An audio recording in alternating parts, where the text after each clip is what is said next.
Hey Evan, have you heard about the We're at Bar? Their jokes are super cheesy.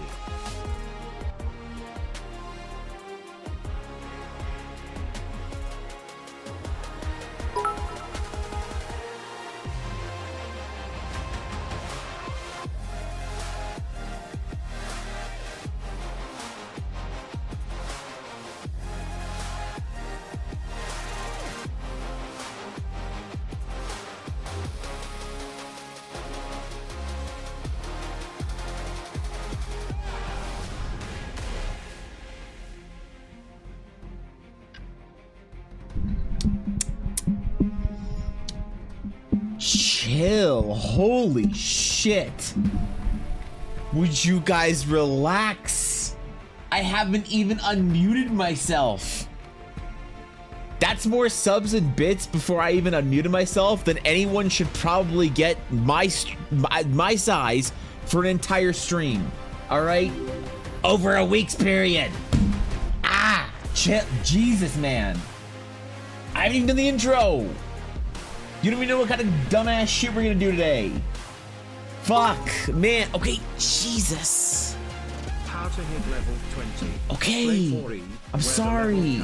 Okay, you guys were right. I'm wrong. Okay, you win. Fine, you win. You win. All right, relax, chill, guys. Goddamn, man. Holy shit, bro. I miscounted. What did you miscount? What did you miscount? I'm so confused. I'm so confused. Oh, god damn it. Okay. Guys, stop. You're gonna wake Yuna up. Yuna, do you care? Do you move? No.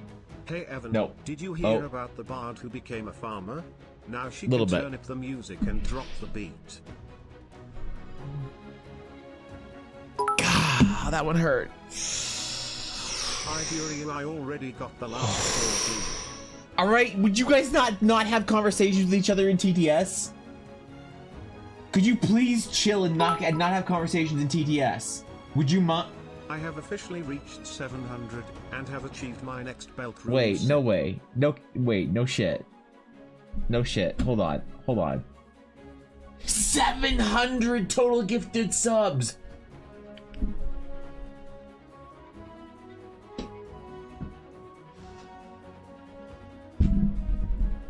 What the fuck?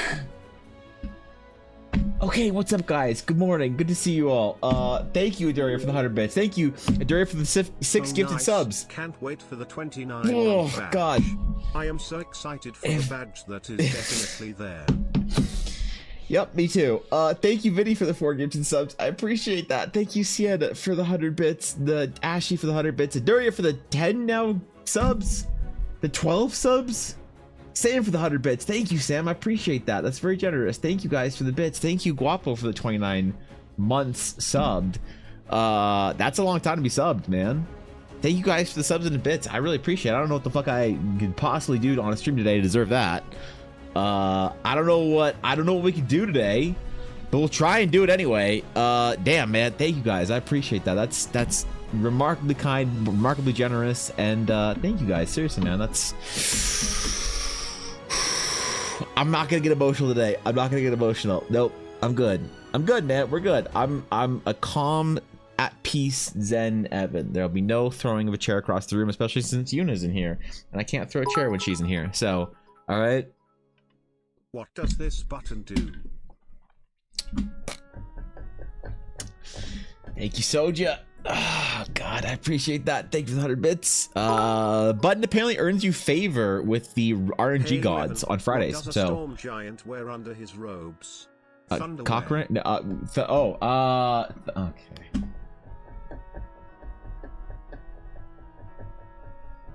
I have mixed emotions about these puns. The thing is, they're puns, so I don't know how I feel about it. But also, they're pretty good. So I'll admit, Sienna, you're in rare form today. Okay, you're in rare form, and I appreciate it. Good morning, guys. It is time. We're back. It is Tuesday. It's the 5th. Wait, it's the 5th of September. But would you wear the stool if we ask? That means it's 10 a.m. Fuecoco has spawned officially. It.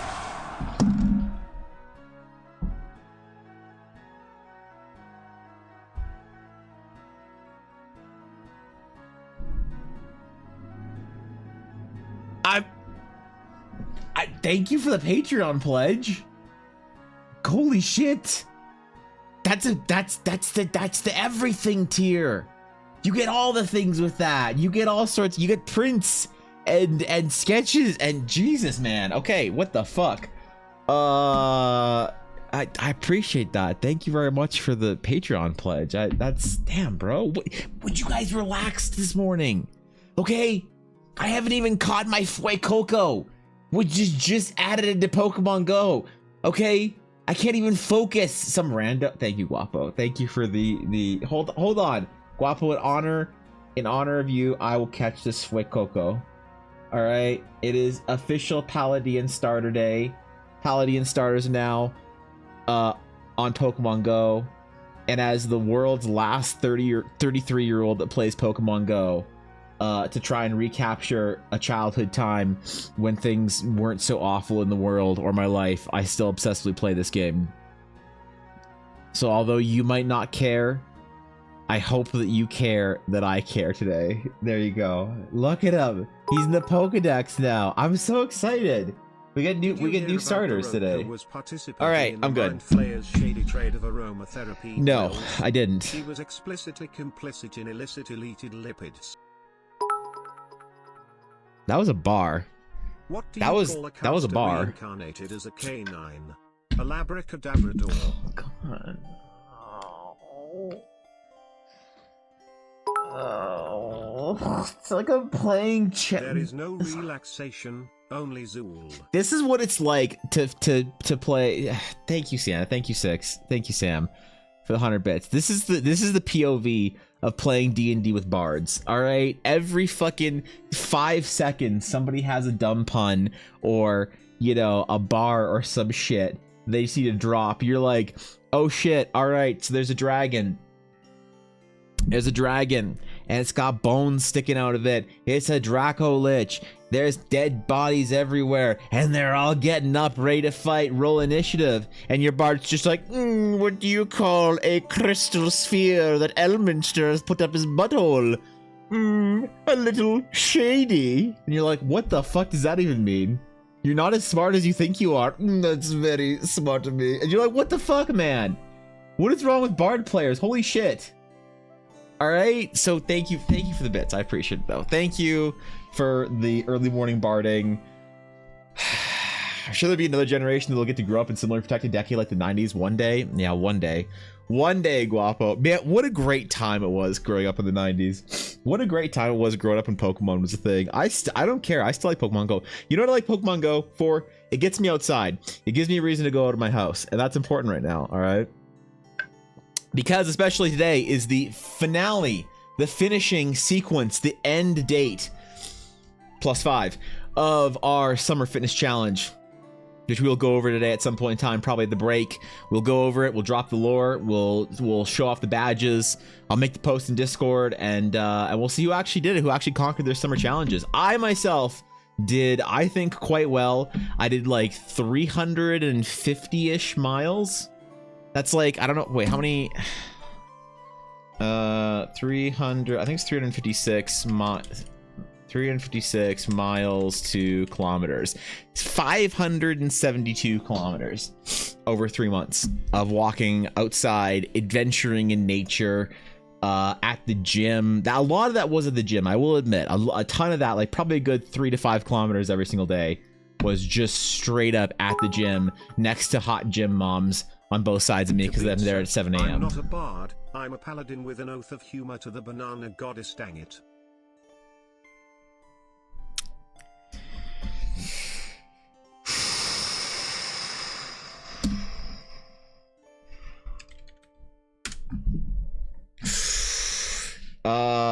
Yeah, can we get any doctors in chat?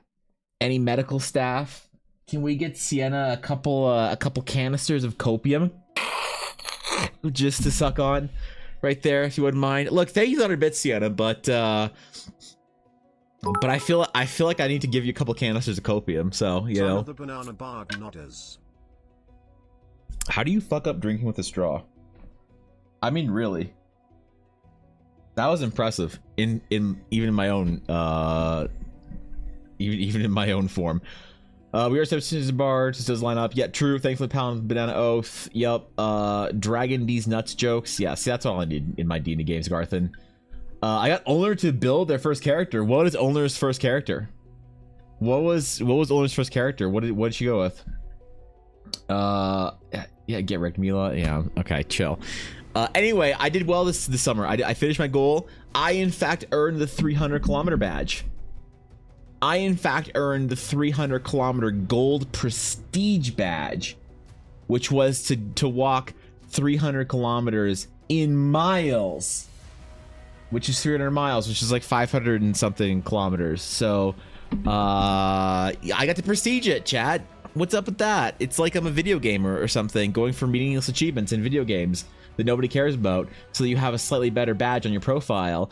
Anyway, I'm gonna go play Pokemon Go now for a little while to get a shiny Fuecoco. Oh! I got my first Paladin badge. Okay, I'm done. I'm done. I'm done. You have walked the length of the Allegheny River. The Allegheny River. Let's see. What is the Allegheny River? Let's see. The Allegheny River is a river that goes through headwater stream of Ohio River that is located in western Pennsylvania and New York. Pennsylvania? Well, that's where you're wrong, because I wouldn't go to fucking Pennsylvania. Are you kidding? Why would I go to Pennsylvania? What is there in Pennsylvania that literally anyone has ever cared about, Viddy? All right? Isn't it on the wrong side of the lakes? Didn't it? Yeah, wait, isn't it? I mean, look, that's impressive though, I think. That's I lost 15 pounds over the summer doing my walks, and I didn't focus on weight loss for the last half of the summer. I'll admit. A lot of that weight loss was up front. As you guys know, I'm on my fitness journey for the last year and a half or so, year and a bit. I didn't lose much weight over the summer. I don't think as much as I should have or could have, because I focused on strength in the gym. In the last month or so, I've been focusing on strength. I've been focusing on gains. You know, that's what I've been worried about. So I haven't been starving myself the way I need to lose weight. But I did lose a little bit of weight this summer. I got a little bit stronger. I got a lot better with walking and my cardio, and it was an all-around massive roaring success for me. So for all those of you who did take part in the challenge, even the first month to get your first badge, congratulations to everyone who earned a badge. Congratulations to everyone who tried to earn a badge, if you did try and didn't manage with it. I'll be making a post in the Discord later. We'll go over it. We'll go over the ruin lore, and we'll go over the festival lore for the final lore dump of the challenge, and I'll make it a reactable thing on Discord that you can react to, which with whatever badge you earned. And I'll contact everyone who earned a badge this week to mail them out to everyone, because I don't even have them printed. I wanted to have them printed for today, but I forgore. That's all that happened. I just forgore. So we just don't have the physical badges yet. I have the digital ones. I don't know the physical ones because things are busy, man. All right, leave me alone. I didn't see a single shiny, really? How long you been playing Pokemon Go for? What the fuck? Also, Viddy, thank you for the 350 bits. I played that. You could have TTS for 100, but you TTS for 350. And you know what? That just shows commitment to the meme. Commitment that I appreciate. So thank you, Viddy. There are many things that are 350 miles long. I'm improvising here. That's fair. I'm impressed that you found even one thing that was 350 miles long.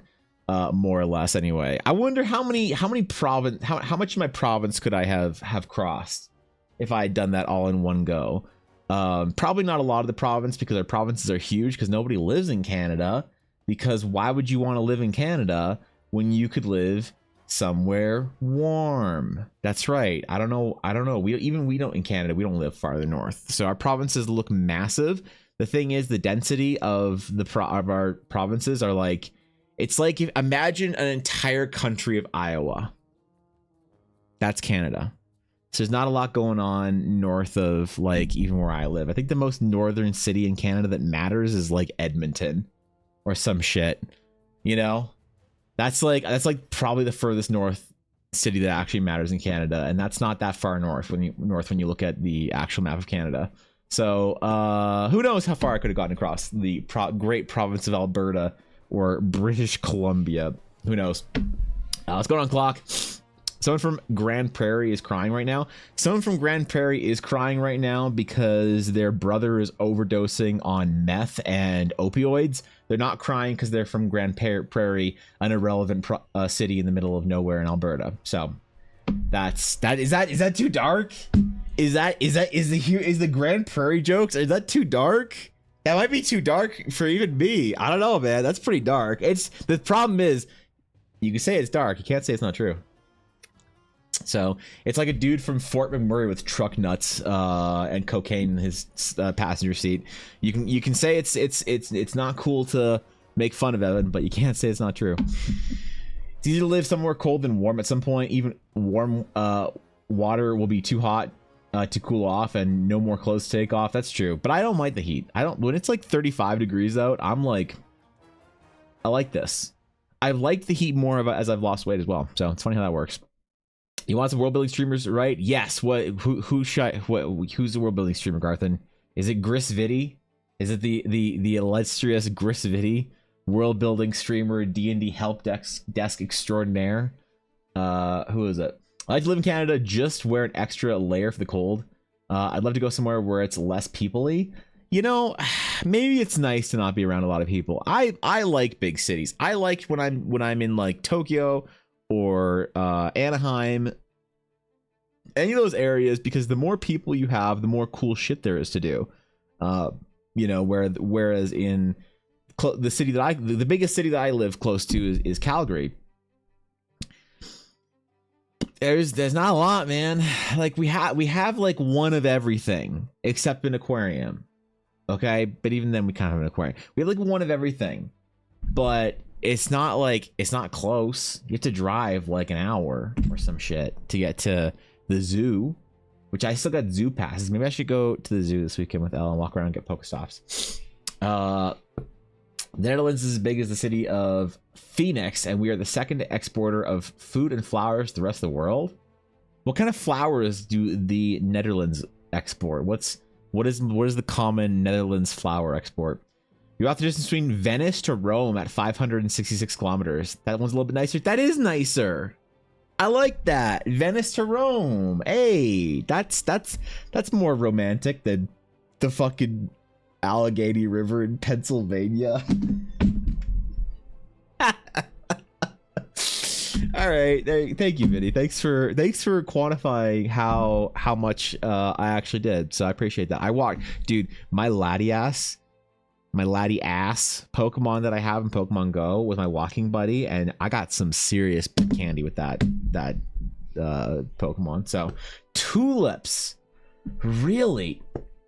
How's your Dutch? You want to trade? My Dutch is not good enough to not get, like, if this was the height of the Dutch sailing empire, Jacob, my Dutch would not be good enough to shut up, Ella. Not be good enough to avoid me getting castrated and then keel hauled by a Dutch trading company. So, you know, as was most of the world at that time. Ella, I'm not thanking you for the sub, but I will acknowledge that that's a 41-month sub. I refuse to thank you for the subs today. So, 41 months. There you go. There it is, man. But tulips, interesting. Pointy Hat Studios, the guy who did the D&D reimagined stuff, I posted on Discord. He hasn't streamed yet, but he saw his post that he's going to start streaming soon. Oh shit! I think I watched a video that he did about Gith Yankee or some shit recently. It was a good one. It was good. Or maybe what was that? Tieflings. I saw, whatever. I don't know. I watched like half of his video recently. It was good. All kinds were known for tulips, which were gifted back in the day by Turkey. Oh, wasn't there a whole like there was a whole tulip? I remember hearing this whole history thing about tulips and a market lesson in economics or some shit in the Netherlands. Some like rare tulip got was too expensive or some shit, and then they figured out how to tulip more, and then it was less expensive and people got screwed. I don't know, there's an economic lesson in there somewhere. That's awesome though. I found Fishguard Wales to Newcastle upon Tyne, go with Venice to Rome. What is Fishguard Wales or a Newcastle or a Tyne? Like Sam, the thing is, when English people start naming places in the UK, it sounds like you're casting a fucking spell in your charms and curses class at Hogwarts. Fishguard Wales to Newcastle upon Tyne. Like, I know that that's a sentence that matters in original English, in like real English, but my brain blocked that out for a second. I'm like, I don't know what the fuck I'm reading. But hey, listen, you're right, I should go with Venice to Rome. Venice to Rome does sound more romantic. I walked from Venice to Rome and all I got was a stupid Dragon's Claim shirt, and lost a bunch of weight. So you can even do your taxes in English in the Netherlands. No need to know any Dutch. Really? Really? Hold on. How to say thanks for the... Hold on. Dutch. Google... No, not Google. Google Translate English to Dutch. Let's see. Thanks for the sub. Let's see. Bedankt voor de sub. Bedankt voor die sub. There you go. There you go. I'll be able to speak perfect Dutch in the next week. As perfect as my Spanish is when I talk to Guapi, so. It is correct. Excellent. Good. Sienna knows. Looking at YouTube, he did a GIF video last week and he's done Tiefling video in the past. Oh, okay. Maybe I saw half of the GIF one. The GIF one was good, I think. I hope typing that accidentally cast a spell some more. That'd be funny. Maybe. Like, you guys, dude, y'all got some weird city names right there.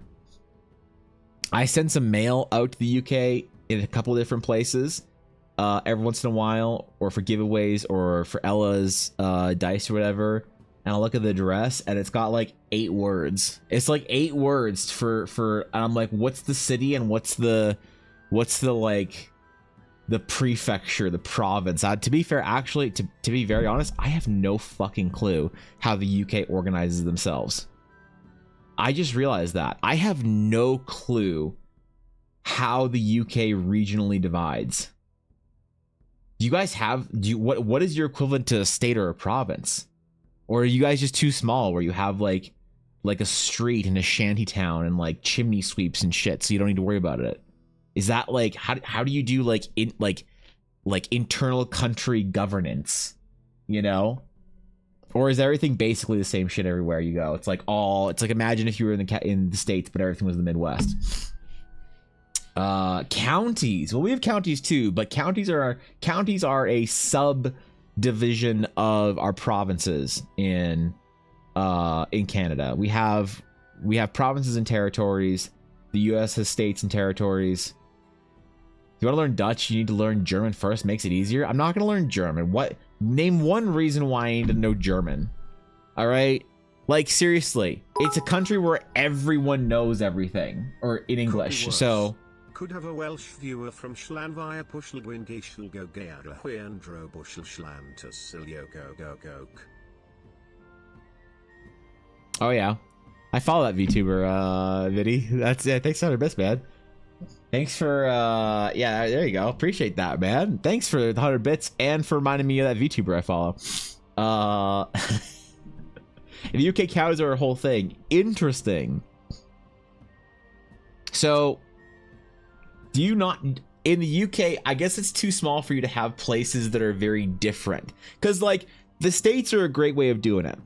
Canada's kind of an okay way of doing it. But if you know anything about the States, you go to Tennessee and you go to North Dakota and Washington State. All these states are very different. And so what works for one state might not work for another state, because people in one state are very different from people in another state. And this isn't a political or a religious or whatever commentary. It's just culturally, there's a lot of different cultures in the States. Canada is similar-ish, like the Central Prairie provinces are very different to like the East Coast Maritime provinces, for instance. So we kind of change our rules up and what we do and what we don't do for these things. But in the UK, is it all just so crammed in that everyone's just mad about football, and it doesn't matter? You just get countied because if you're a UK resident, you're just mad about football and you eat jellied eels, so it doesn't matter. They don't need to have any sort of other divisions besides that. They call their provinces counties. Are they that big? I don't think they're that big though, Nix.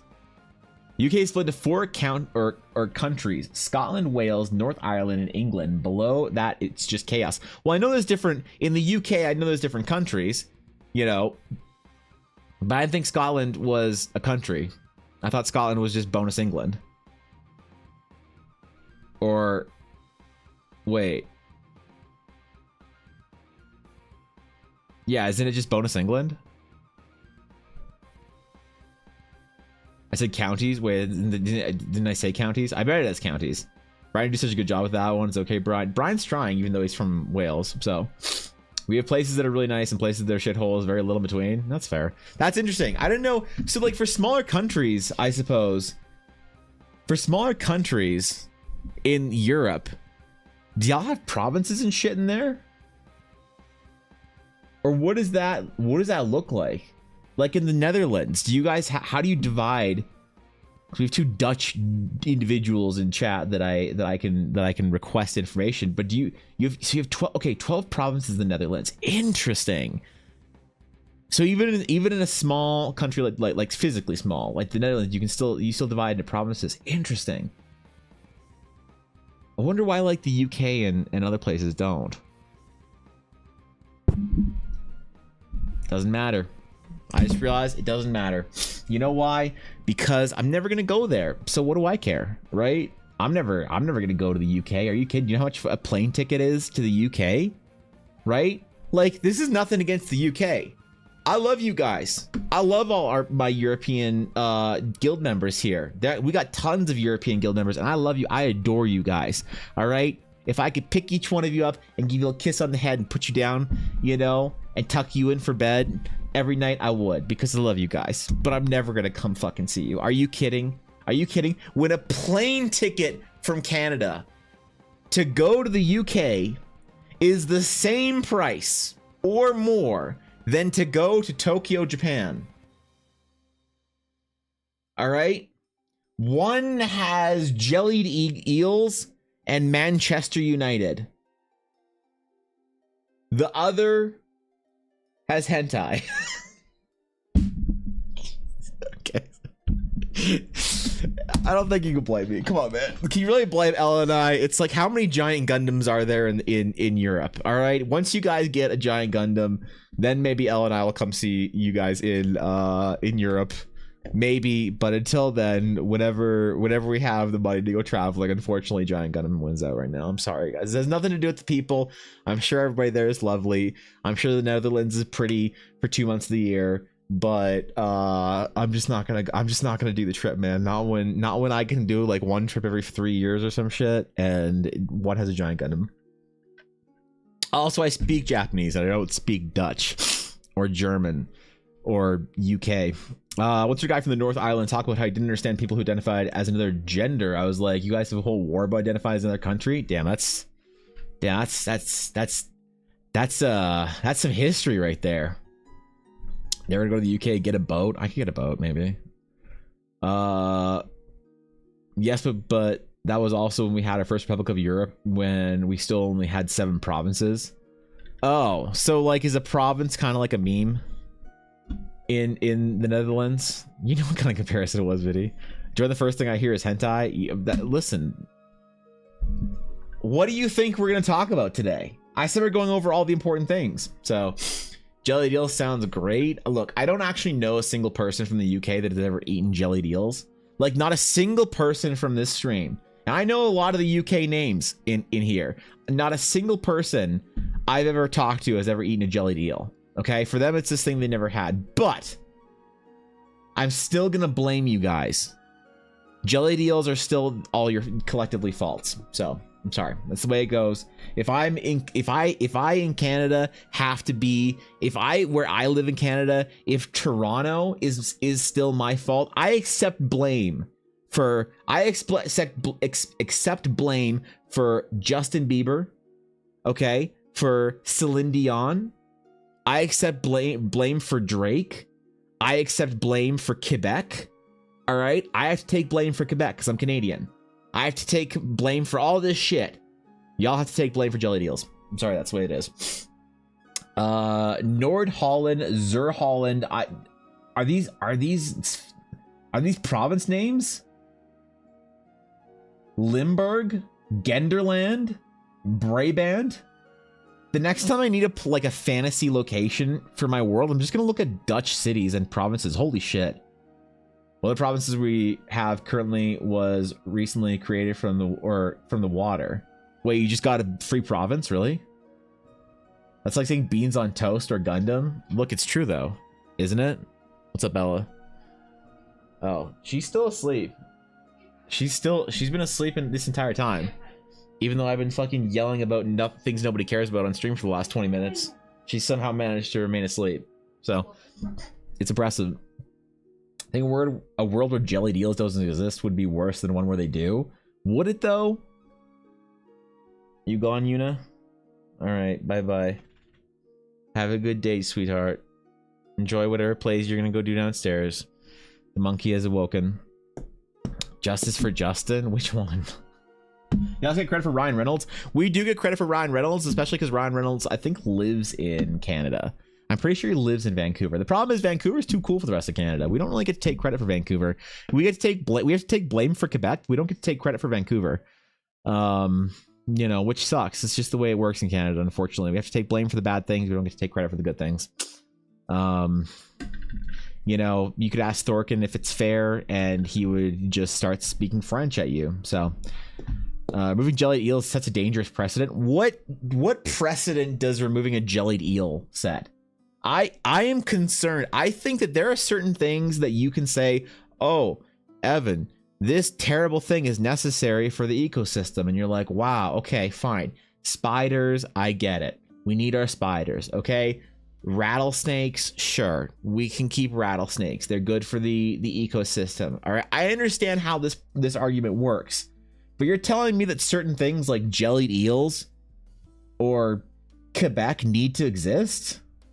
Okay, I'm kidding. I'm done shitting on Quebec. Okay, come on, man. We got jokes. Canadians are funny, all right? We like to make fun of each other. That's all. I'm not mad at Quebec, all right? It's a beautiful place. Just kind of smells a little bad. No chair throwing can happen because doggy in here. Yes, chair throwing can resume. Every 10,000 bits today I will hoist my chair up. There you go. There it is, Sienna. So why do we eat spiders? Because the spiders eat the little bugs, man. Spiders are just chilling. They eat the little nasty bugs. Except for the big spiders. We don't need them. Nope. I ain't going anywhere with big spiders. Australia, miss me with that shit. I ain't going to fucking Australia. Are you serious, bro? What could I possibly need to do in Australia that I couldn't do in Canada? Right? Besides like snorkeling, you know, enjoying good weather, friendly people. Are Canadians friendly? What is the we got a lot of people from all over the world here. What is the general perception of Canadians? Are Canadians generally considered to be friendly? Or Canadians kind of considered to be assholes? Right? Because there's certain reputations that your country gets. And I don't know exactly what Canada's is. You know, everyone says Canadians apologize a lot, but does that mean they're sorry, or does it just mean Canadians are like passive aggressively trying to dismiss people by apologizing to them so they shut the fuck up and leave us alone? Right? Like is that a good thing? Or I never know what our general like impression is with the rest of the world. Or you just blame us for being America's hat. I'm telling you that if it didn't exist, reality would collapse under the weight of entropy. The universe needs these pockets of chaos to survive. Wait, maybe you're right, actually. Want to see a Dutch spider, Evan? They're so cute. I don't. The last person that linked a picture of a spider to me in Discord got fucking banned from Discord. Like, that's the way it goes. I don't give a shit about you little spiders. I don't want no spiders. I don't want no rattlesnakes. I don't want no French Canadian hockey teams in my Discord. I don't want none of that. Are you kidding? Get out of there, man. Time to draw an airship. I could do an airship. That's yeah, fuck that. Intelligence. Its alignment is good boy. Inspired by the meme where a kid brings home a raccoon thinking it's a cat. Why a knoll? What? Why not a tiefling, Ashy? Wait, what? Canadians are stereotypically too nice? Oh, really? Think they're a nicer version of Brits? No. We're a less funny version of Brits. What are you talking about? I'd rather go to New Zealand to go see where the Hobbit movies was made and avoid the dead Aussie gamer. Oh, yeah. I'm just trying to avoid Dag and Dreaded. If I can avoid the two of them, I suppose that's a good thing. Right? I don't want them inviting me over for Vegemite, all right? Because they're really nice, and Dag is super sweet. I wouldn't want to be put into a position where I have to awkwardly turn down Vegemite with Dag. You know? He'd ask me if I wanted to go drink some Fosters and VB long necks and eat some Vegemite, and I'd have to say no. Like, that's the thing, dude. I don't know how to say no to Dag. Most Canadians I'm friends with are gremlins, but also friends with a lot of gremlins. So yeah, that kind of evens out, doesn't it? Canada is the less worse America. The less worse America. But we have worse Amazon here. So the little jumping spiders. I don't care, dude. I don't like spiders, man. I don't like spiders. I don't like centipedes. I don't like them. You know, you'll never find in my D&D game a spider zone. You know that the whole Shelob Lord of the Rings nonsense? I'll have none of that, thank you. No giant insects. The only giant insects I'll have are adorable insects. Like giant riding dragonflies, which would still be terrifying. But I'm not about it. I don't like insects, man. I accept that they exist. I accept that they're necessary, you know, but I don't have to like them, bro. Because the giant puppy, has she seen Art of Knowles? Has shit. Well, that's a rip. Look, I'm excited for you, Ashy. I'm just a little confused still. Your bits ping a creature from Labyrinth. What is my bits alert? Hold on, Ella, can you cheer 100 bits? I actually have no idea what my bits alerts are. Actually, hold on, no, I can replay it alert. Hold on, I can replay it. What is, I hate replay. Why didn't it replay? I actually don't remember what my base 100 bits gif is. Oh wait, is it Crumb? No, it's Crumb, isn't it? It's Salacious B. Crumb from Star Wars, right? I'm pretty sure. To be honest, I don't actually just look at the alert when it pops up on my screen. I look over to the side where the TTS is. New Zealand's great. I had lots of fun when I was there, but most of the food there we had was super bland. Is that like a known issue with Kiwi food? Is that it's just really bland?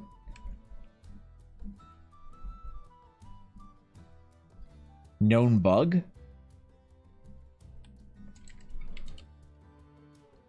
Because I'd believe it. Not everything there can be interesting. Kidding girls are too nice. They will make you think they're in love with you only to find out they were being totally platonic the whole time, being friendly. Yo, true. Holy shit. Canadian girls. Am I right? What the fuck? God damn. Imagine dating a Canadian girl only to find out that she just wanted to take you to a hockey game. Yeah, god damn, dude. Actual true. Canadian girls are crazy, man. If I had to date somebody, dude, if I'd start dating like as an adult, I would never date a Canadian girl.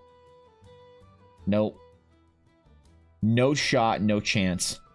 She'd want to tell me about her like her university courses or some shit whilst eating like oysters and drinking kombucha or something at the local dive bar or something like that. Canadian girls are crazy, man. I ain't about that. Like, I got stuck with a Canadian girl, but, you know. Listen, am I wrong, Soja? Am I wrong? Are you opinionated about the hockey? Do you enjoy local foods? Have you sipped on any kombucha recently? Look, it's true, man. Canadian girls, holy shit. Yeah, imagine being a young man or woman attempting to court a Canadian girl in 2023. Holy fuck. I wouldn't have the patience, man. I'll just keep building mystique as to why dating a Canadian girl would be would be taxing, and no one will actually know why. I'll never actually give a concrete reason as to why dating Canadian girls is not a good idea. Canadian girls are fine. Relax. Chill. I married one. I somehow got skamazed into marrying one. So, another one that wait, now waiting to hear if Ella comes and whack everyone over the head. It's true! Ella won't disagree with me. Are you kidding? She won't disagree with me.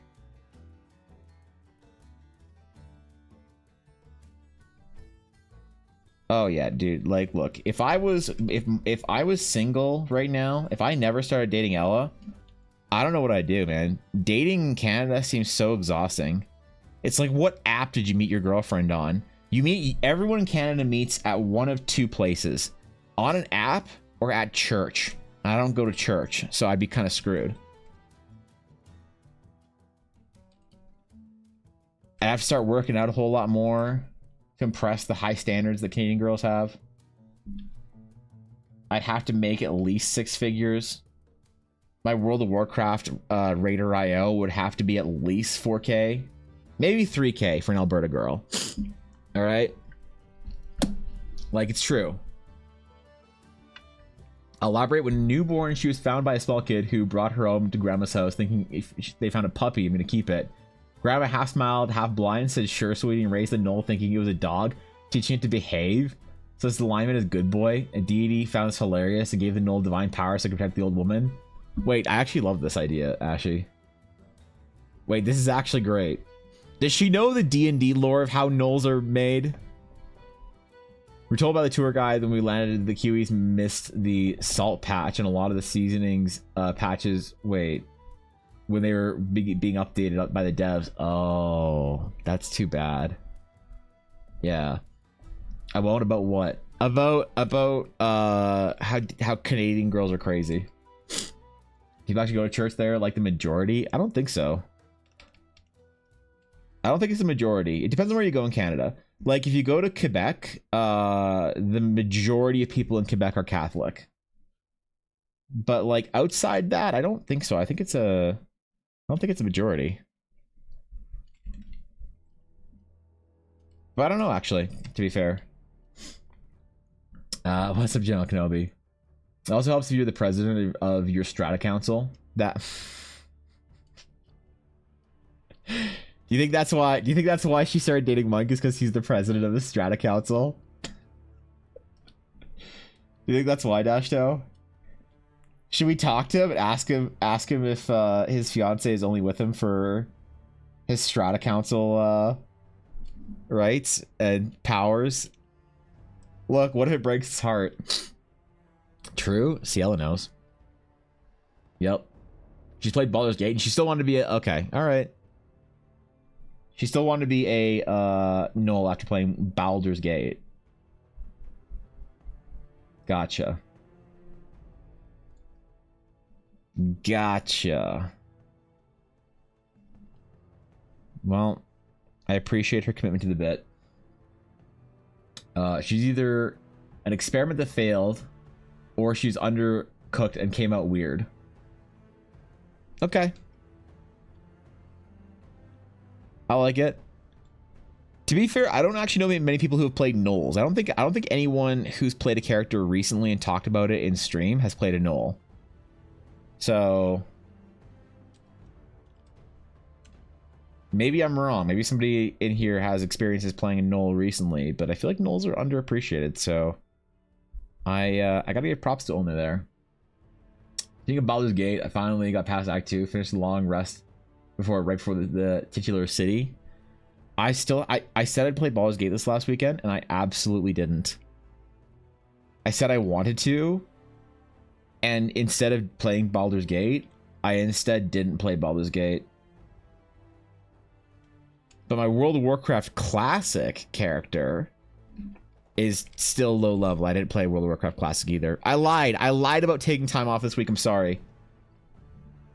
I spent an entire weekend working, and you can't stop me. I worked the entire time because I have a new D&D game I want to play. I decided that I want to play a new D&D game with Dashto and Ella. And I want to do a development game somewhere completely different in Eldara. I want to get away from Teleria for a little bit and sort of like clear my mind a little bit on Teleria. I just have to ask Dashto and Ella if they want to play D&D with me, but I already started writing it. Like this will be D&D prep on the same levels like the old Star Wars game was. So I already started writing and doing shit for it this weekend. I spent like 3 hours during my relaxation time yesterday. Or sorry, on Sunday. Writing a D&D game that no one will ever hear about or care about. Because it doesn't have anything to do with Teleria. But we'll see. We'll see. I'm not sure. I know we're not going to play anytime soon. Ella's got a convention soon, and Dashto is moving or some shit. I don't know. So. Hear a lot of council talk. Do I need to be concerned? No more than usual at this point. Yeah. It's like how dogs came about, since dogs are undercooked wolves. Is a dog just a scuffed wolf? I don't know. Yuta won't howl, so I'm currently unsure as to whether or not she's just a scuffed wolf.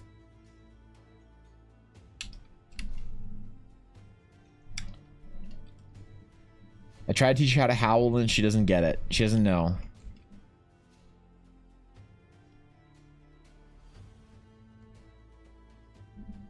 Maybe she'll figure it out at some point in time, but definitely not anytime recently or soon.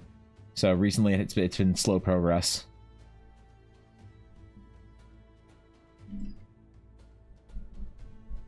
All right. Airship warm-up sketch. Done. Finally.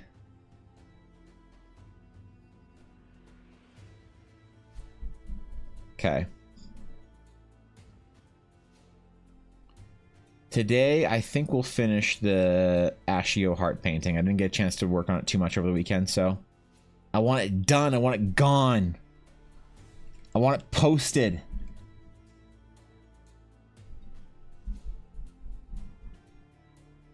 I'll post it on my TikTok with my stream clips that Busy edited for me. Dude, so whoever was here for Thursday or Friday, I don't remember which day it was, but where I was shit talking classes the entire time. Busy made 12 shorts. 12 shorts out of this. It was on Friday. Like, here, I'll give you guys a preview. I'll show you the first one.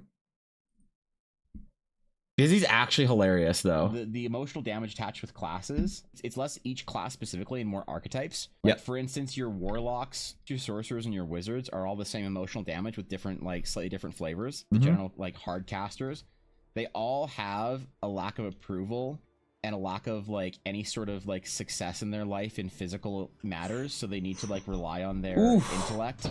True. They usually think very highly of themselves. They're usually like honor roll students or like gifted kids or something. Yep. That are just very impressed by how smart they are. Yep. But sometimes they're not as smart as they think they are. Nope. They often are is the problem though. Yeah. And so they have to be the fantasy of being powerful in the world in an intellectual way actually mattering in life instead of you saying I'm the smartest kid in the class and then getting your nose broken by the school bully and realizing it doesn't matter what your grades are.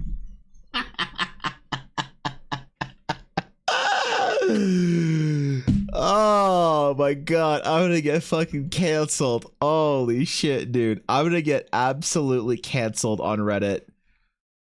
Somebody, because the problem is D&D players don't have sense of humor, man.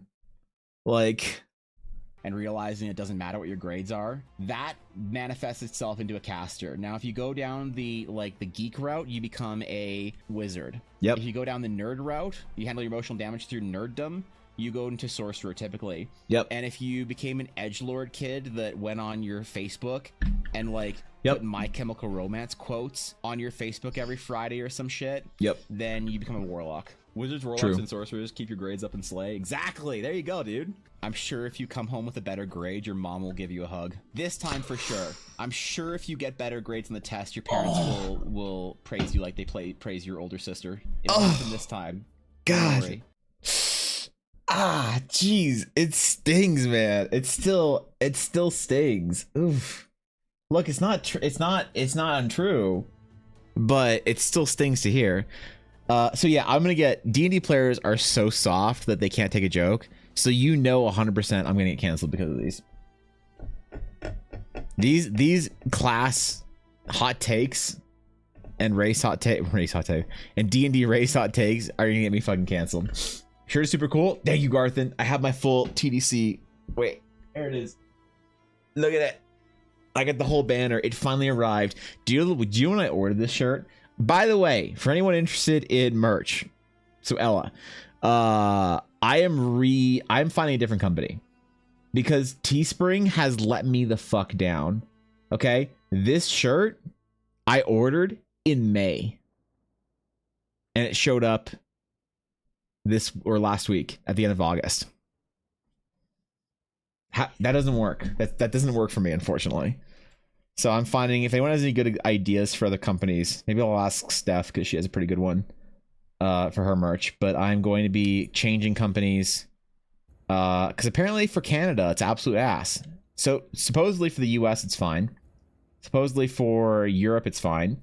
But for some reason Canadians have an absolute terrible time getting stuff on Teespring. So, and I still don't even have my hoodie. Where's my hoodie, Teespring? Ella got her hoodie. My mom got her hoodie. Where's my hoodie? I'll have lost too much weight by the time it gets here. God damn, bro.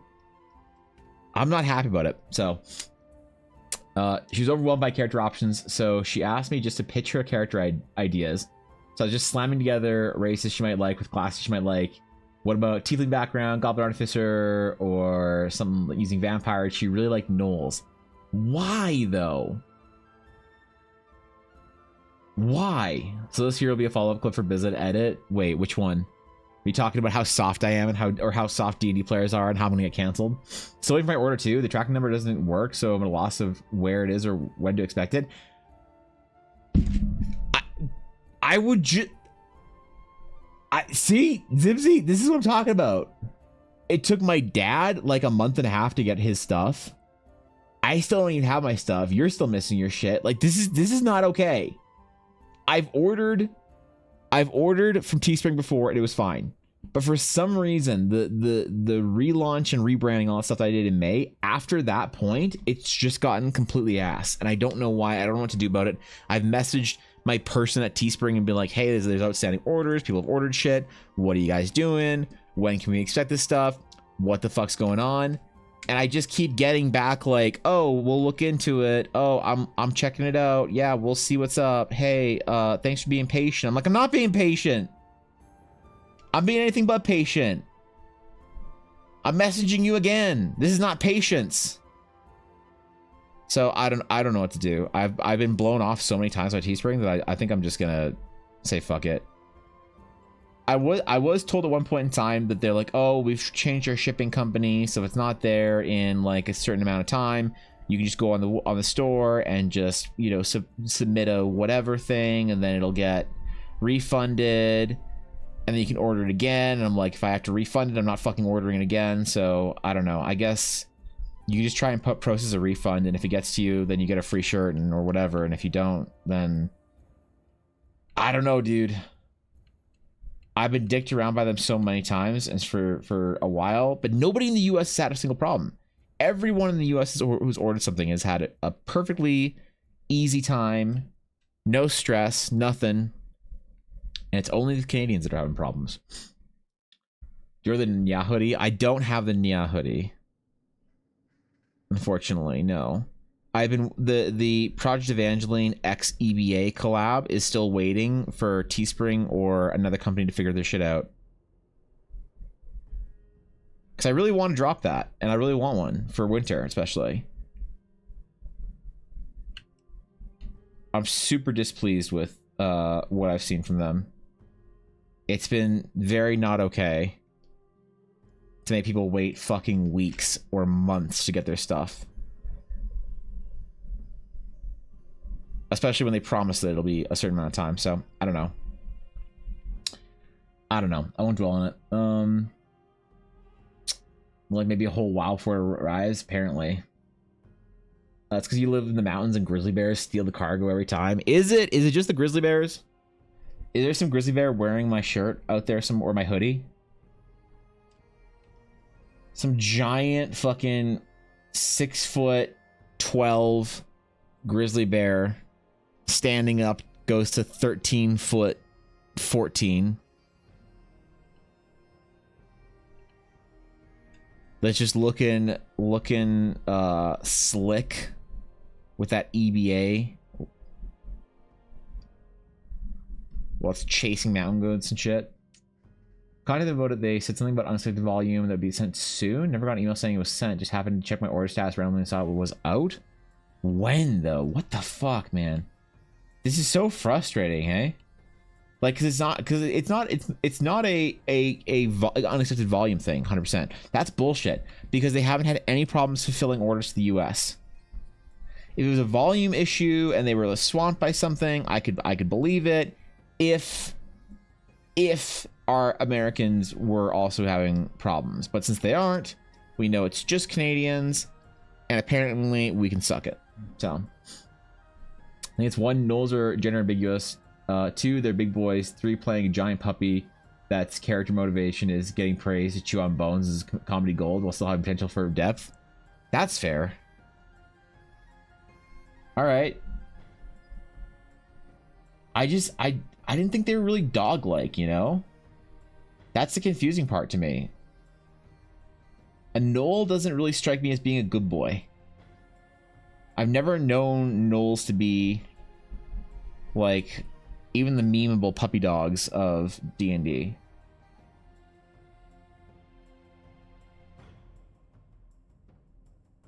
Now I could be wrong. I'm just a small town pizza lawyer, but you think that I have some expertise on these matters.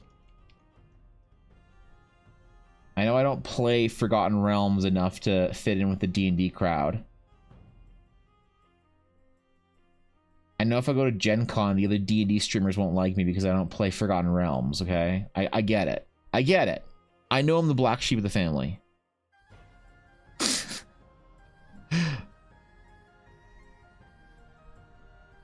But damn, you know?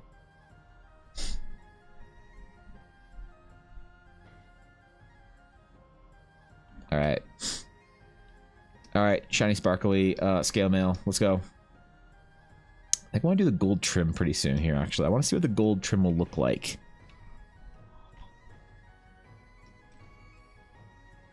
Let's just try it out and see. Actually, you know what? No, let's do it all at once so that it's all like...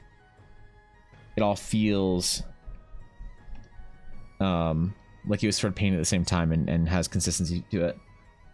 But yeah, I never experienced that part of Knowles. Maybe I'm missing something out here. Well, whatever. If Ulner's happy, I'm happy. Ulner deserves to play a character that is reflective of being a strong, beefy good boy, I guess.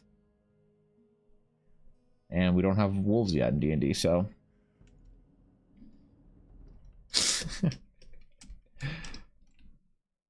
I'm pleased that Ulner's playing. I guess I'll just say that. Please, Ulner will get a chance to, anyway. Whatever that game may look like. I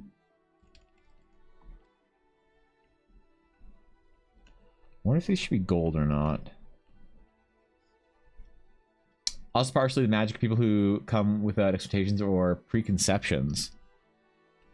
For D&D or a Knoll specifically?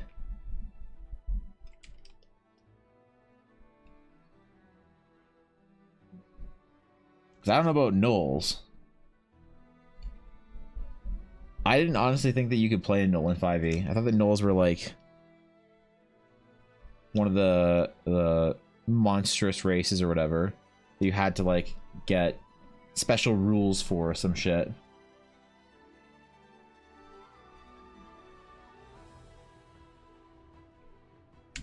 Which, hey, I'm good with. It's just a lot of extra effort to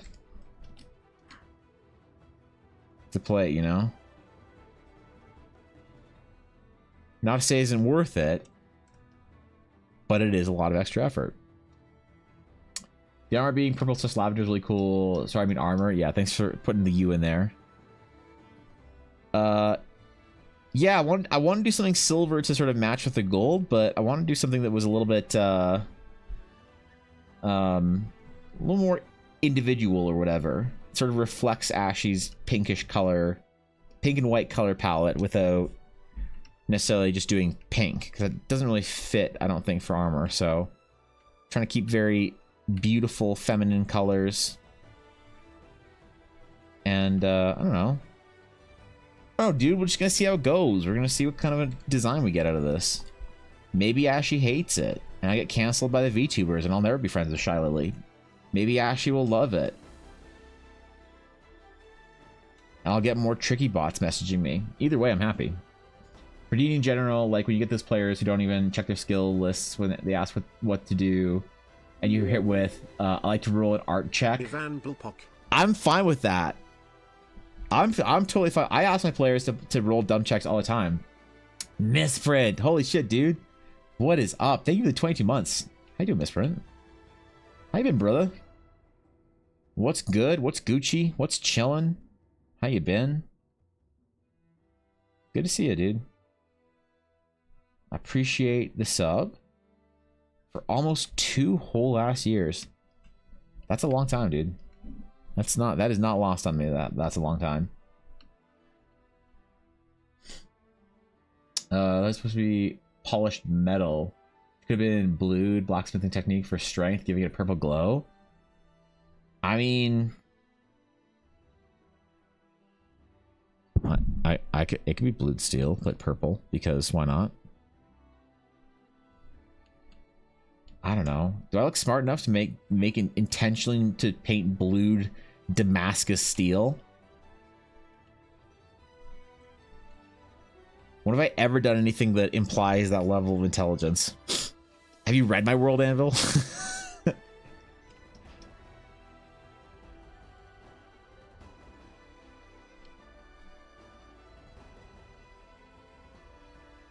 All right. Okay, add more of this highlight here. Keep it consistent.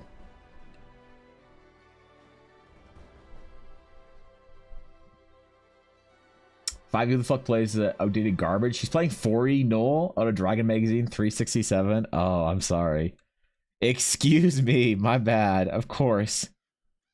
Of course the 4th ed game is where we're going.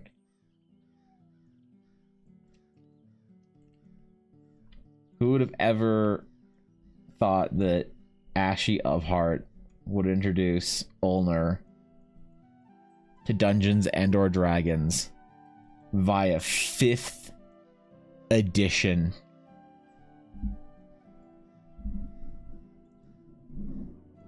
What kind of trash would that be?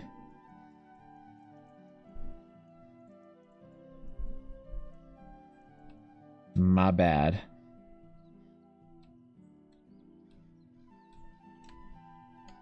I went back actually and I like studied a bunch of my 4E books last week. Basically as a what not to do for art, so. Work's been wearing me thin, but I managed to be here on this day. Was it a long weekend for you guys in the US?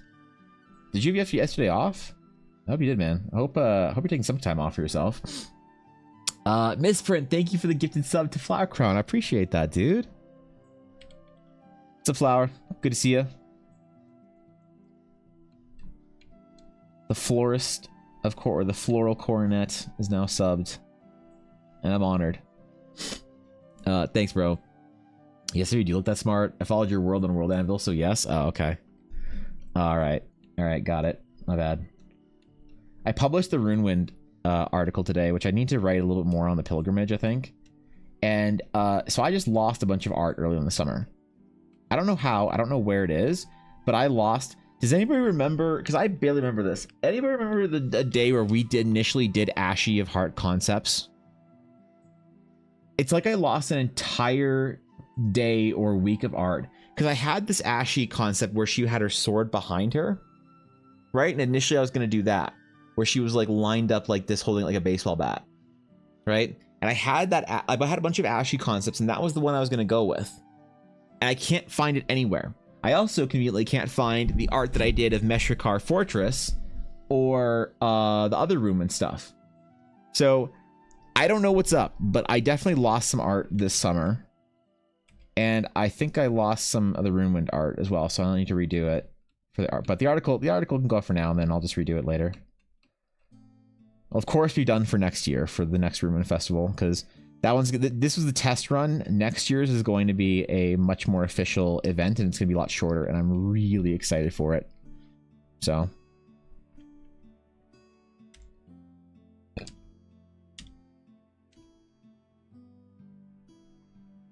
Three holidays off. Labor Day is not one of them. Oh, that's rough. Oh, it was Labor Day. Oh, right. Wait, was it a holiday in Canada too? Did we have Monday off as well? I don't know this shit. I'm always out of the loop. My friends tell me that we have a holiday off at some point in time. They're like, yo, what'd you do on the holiday? I'm like, which one? They're like, for Memorial Day, bro, or whatever. I'm like, what? Yeah, what'd you do for Victoria Day, man? Who? We had a day? Yeah, it's a long weekend. You had Monday off. Bitch, I didn't have any day off. What are you talking about? What are you talking about? Look, I'm not saying working for yourself isn't still worth it. Ella, your dog is going Ladon Dimonla. What? Fuck. Where's Guapo? I need more Spanish lessons. What's the theme? The feminine form of Diablo.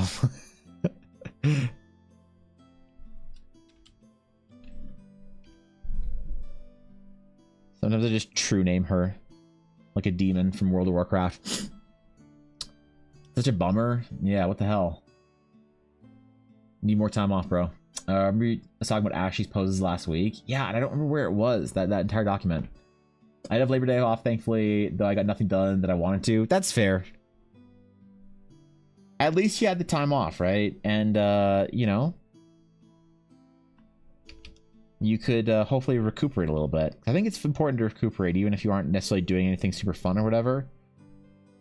I think some recuperation time is necessary. I had a little bit of a lesson learned this summer about just doing nothing for a little while. Camping really taught me that. Camping really taught me how to enjoy doing nothing. And also watch John Wick with Ella and Yuna on Ella's phone at 11:30 at night with a fire going. That's pretty good too. Not supposed to wear white after that, right? Never really got the tradition. I don't think wait, is that a tradition? You're not supposed to wear white after Labor Day?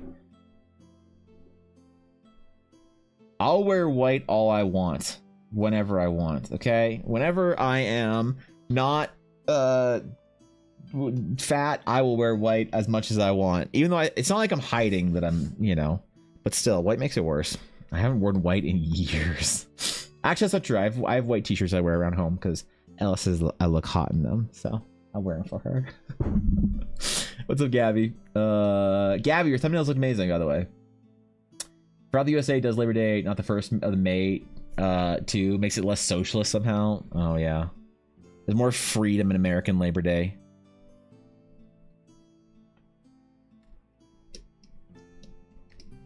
There's more freedom and explosions when America does a holiday. Like American Christmas, man. Watch out. I don't know that other holidays happen anymore. Yeah, me either. Who gets a holiday off? I was always so in love with the idea of holidays when I was in like school or whatever. Like, oh god, we got a 3-day weekend. It's not even a professional development day. Oh, I'm so excited. We're gonna play so much Baldur's Gate 2 Dark Alliances on the PS2. We're gonna eat Cheetos and drink Mountain Dew. Or whatever you did when you were 15 years old. Back when high school was the most exciting thing you did. And daylight savings was the most stressful event of the year. Wait, we have daylight savings soon, right? The next couple of weeks, we get an hour of sunlight in the morning or some shit. Or lose it in the evening. Quick Google search says La Diabla. That's can someone add that to Yuna's tag titles? La Diabla. Thank you, Busy. Appreciate it. We need Guapo for that. I hope Guapo's okay. Can someone do a mod check-in on Guapo and just make sure he's okay? He was pretty sick last week.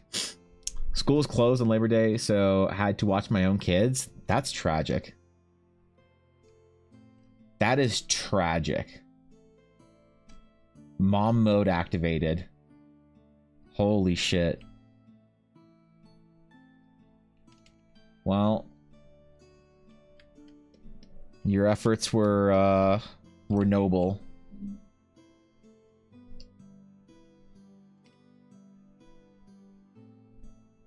Wait, I don't have my... Oh shit. Wait, hold up. I fucked up. Window. Arrange. New window.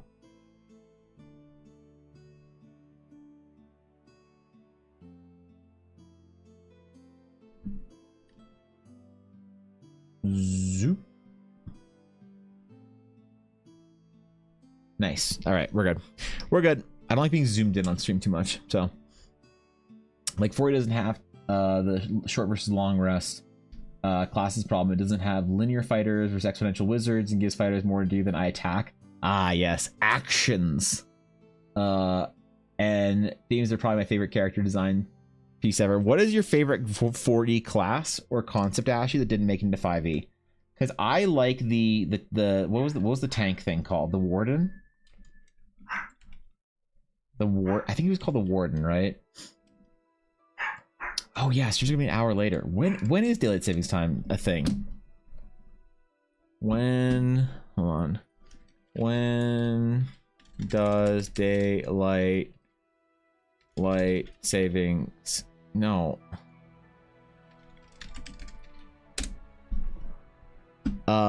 November 5th. Wait, what? It's that late? I thought that it was like mid-October.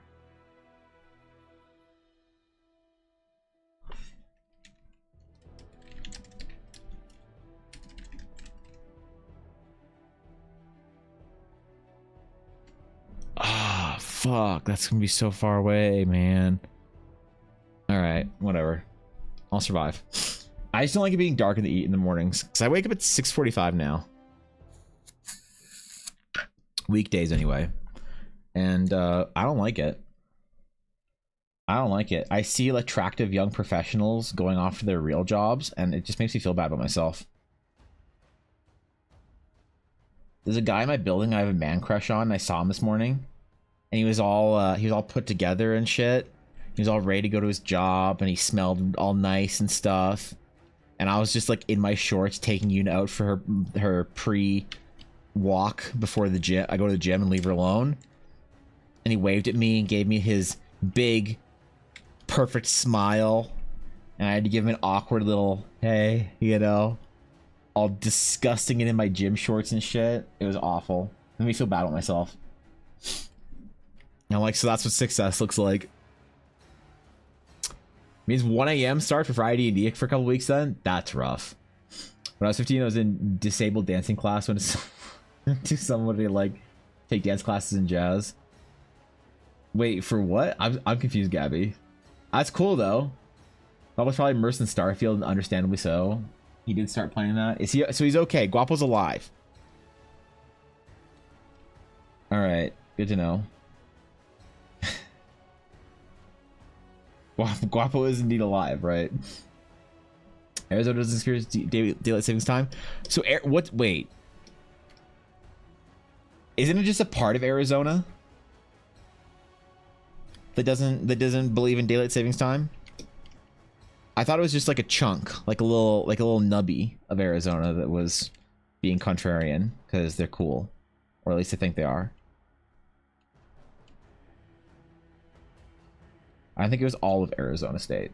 I was convinced in getting Starfield. AK Guapo said it was good and have not been disappointed yet. Really? Because a lot of people have said really bad things about Starfield, and I'm really sad to hear.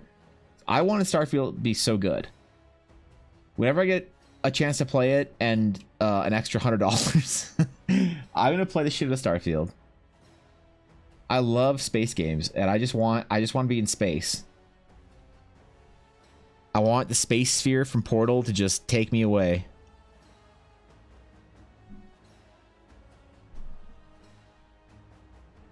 So much so that my new D&D game concept that I'm writing right now is going to be somewhat space themed.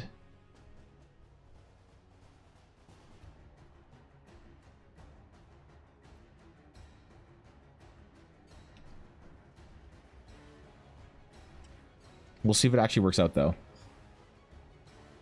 But this is a game that seems to actually work. What is this? I thought that it didn't work. That's the thing. I've heard people say that it's a buggy mess. What do you mean? I think it's a chunk of Indiana that does that.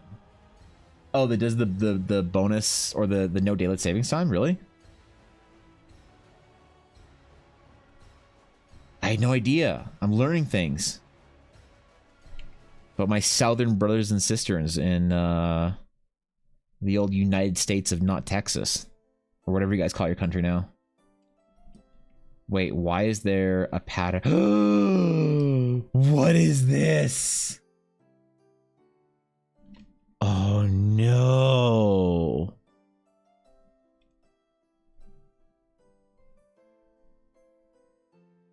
What is this mistake?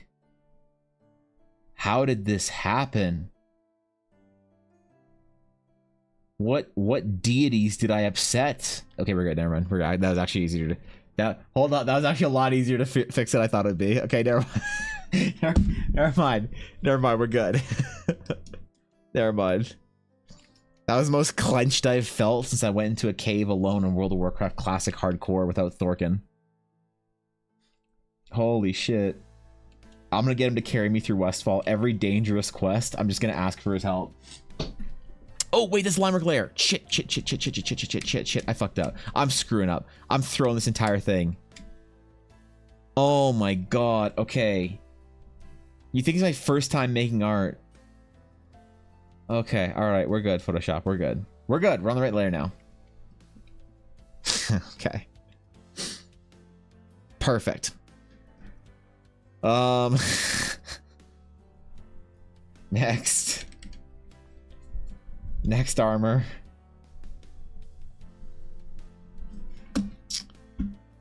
From Guapo said it works as much as Fallout 4 and Skyrim. That's not very work. That's not a high level of work. Tuo Guapo 7.5 out of 10. That will be a 15 out of 10 with the modding community. So I should just wait for Starfield mods, right? All right, that's what I'm gonna do. I am going to wait for Starfield, the modded experience, to be released. I will not play an unmodded version of Starfield, ever. It is my solemn vow to you all here, to the illustrious members of the Dragon's Claim. And as twitch.tv as my witness, because my VODs go on YouTube, I will not play Starfield until it is 1, moddable, and 2, on sale. And then I'll play Starfield, okay? As my vow. I swears it. In a very Smeagolian way. I swears it. Any advice for anyone drawing every day? Drawing every day, Gabby, I would say spend a certain amount of time doing stuff that you don't want to do. So you're working on your fundamentals. And if you're going to keep up drawing every day, you have to keep yourself interested. Now, there is a certain level, a threshold that you have as an individual, Gabby, that any person has for doing difficult tasks, for focusing on, what is it? What's the neurological components of focus? It's like direction, intention, and something I forget. Or duration, direction, and intention. Those are the neurological components of focus, and those will be a diminishing resource as norepinephrine.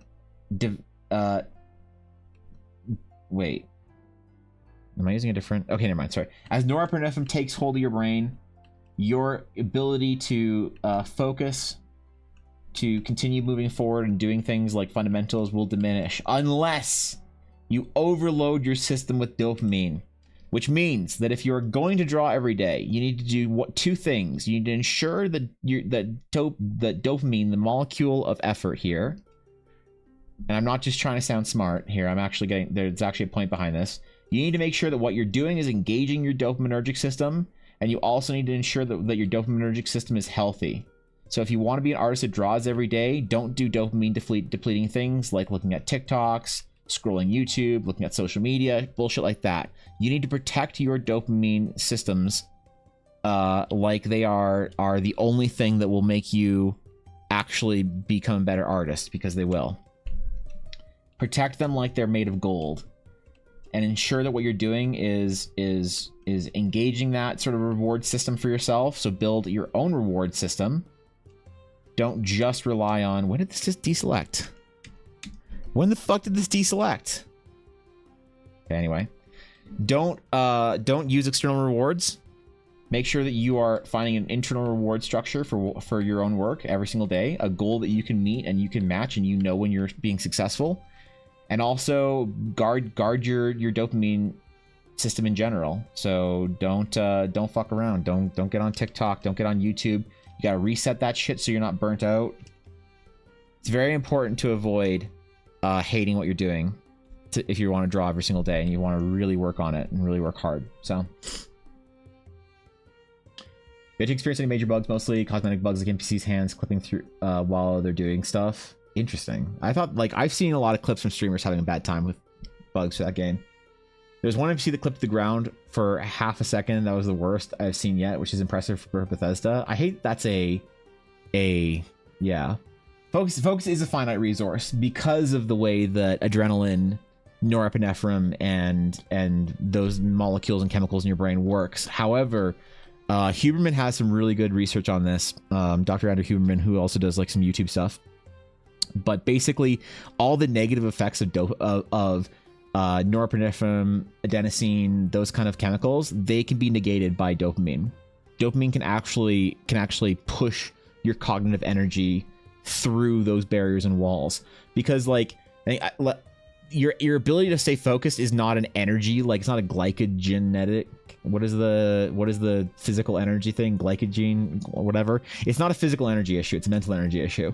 And as you become less and less interested in what you're doing and more tired from what you're doing and more stressed out by what you're doing, your body will literally shut you down from being able to do it. So focus is finite, but there are things you can do to hack it and increase your focus. And not logging onto TikTok ever again is actually one thing you can do. depending on where you are for your, level of engagement with social media and TikTok and things like that.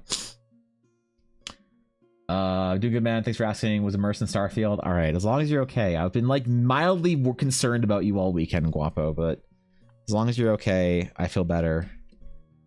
I'm good. I just want to know you're happy and healthy, and not as sick as you were last week.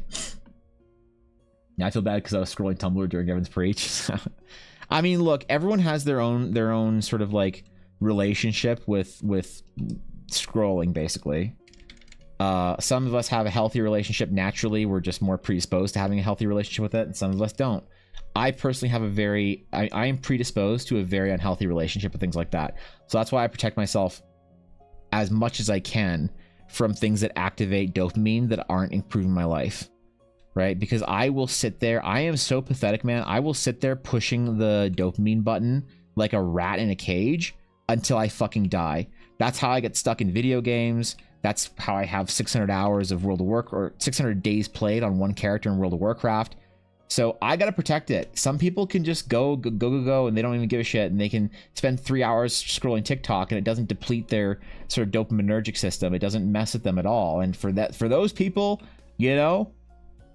I ain't religious, but God bless, man. Like, if that's you, then do what you want. You're a champion, but for most mortals, I think we got to protect ourselves from those things. What's going on, Onion? You're my reward system, Evan. Thanks for dopamine every morning. Unironically, Ashy, you are part of my reward system. Are you kidding? When I see you in chat, when you like talk to me about cool things or whatever, you make my streams better, and unironically, you make it easier to stream. Streaming is easy when there's a reward behind it, right? So, and like anything it's easier when there's a reward behind it, and the reward could be, oh shit, man, I got someone gifted me 10 subs today. Holy shit, that's crazy. That's a reward, but it's not a good reward because obviously that's something that's fleeting and can't really be counted on, right? But having people in here that you enjoy talking to is a reward, right? It's why I say that kind words about my art actually mean a lot to me, because although it shouldn't mean that much to me, it shouldn't be. No, not that it shouldn't mean much to me. It shouldn't be my primary reward system for whether or not people like my art. It does still and should still influence me positively, and it does. So unironically, no cap, there are certain people in this community who show up to my stream and say hi to me, which is most people in chat, that actually makes it easier for me to make art. And I'm not even kidding, man. You guys have a big impact on my ability to do what I do by just being here and saying, what's up, dude? And I'm like, yo, not much. What's going on with you? I get yelled at by Blaze for scrolling my phone instead of sleeping. Maybe you'd sleep easier if you scrolled less. I don't know. I'm not your mom. I'm not that hot. Were you hybridating destroyed all the... Sorry. Sorry, I'm good. For hybridating destroyed all class boundaries for me. I loved it. You play the bard, people ask you what your instrument is and why you're not singing mid-session. Your cleric and everyone is demanding heals, but you play a hybrid cleric barbarian. You're shouting for prayers at allies while cleaving your foes in half. I liked hybridization. I miss it, to be honest. I also miss Paragon. Like, I miss... Actually, I think that when was Paragon? Is it level 11 that you get your Paragon class, or is it like level 7 or some shit? For some reason, I have it in my head that it's level 11. When you hit that like evolution point, that to me is like, that's good shit. I like that. I think the 4E really did progression so much better. Texture and the color of the armor. Oh shit! Thank you, Onion. I appreciate that. See, this is what I'm talking about. That compliment goes a long way, Onion, for keeping me focused and happy and able to do what I'm doing. So I appreciate you. Thank you for taking the time, because you could have seen it and be like, "Oh, it's cool," but never said anything about it. But your choice to say something about it makes a big deal, or makes a big difference for me. So thank you, dude. I appreciate that. Level 20. I haven't ever reached level 5. Lynn, the highest game you've ever played was level 5. What are you talking about? You've never played an epic level sorcerer. You never cast 18 fireballs in under 3 seconds. What have you lived? Try my best to reward my streamers. See, that's why you're a better friend than I am, because whenever I'm watching your stream, I'm usually working, and I hate that. And I should be more active and talkative in people's streams, especially because I'm enjoying it. And I'm not, because I get into my work mode and I'm so focused on painting that I'm just like selfishly leeching from the streamer and just like letting them keep me company whilst enjoying it and never reciprocating that and never letting them know. So you're a far better human than I am, Ashy, and I aspire to be like you one day. Like an EBA game, yeah. That hurts, but it's fair, Garth, and it's extremely fair. That's what I was trying to tell her, but Biz was dumb because I keep stealing her brain cell. Shit. My bad. Coliseum, man, I appreciate that. I played level 20 Divination Wizard for a one-shot. It was insane.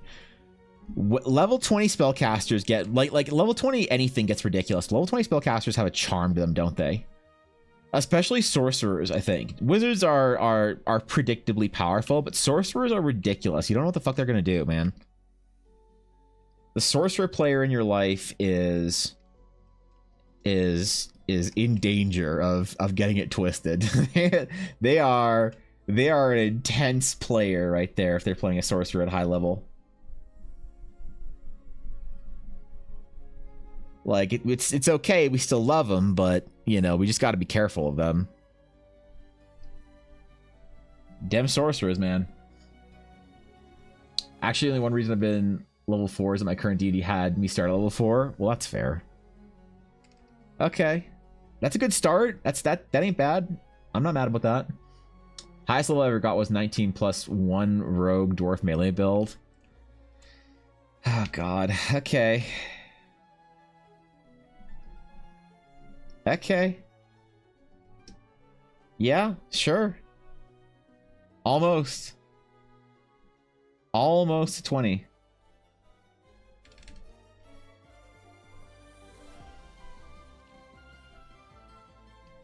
I'm down with that though. I don't mind.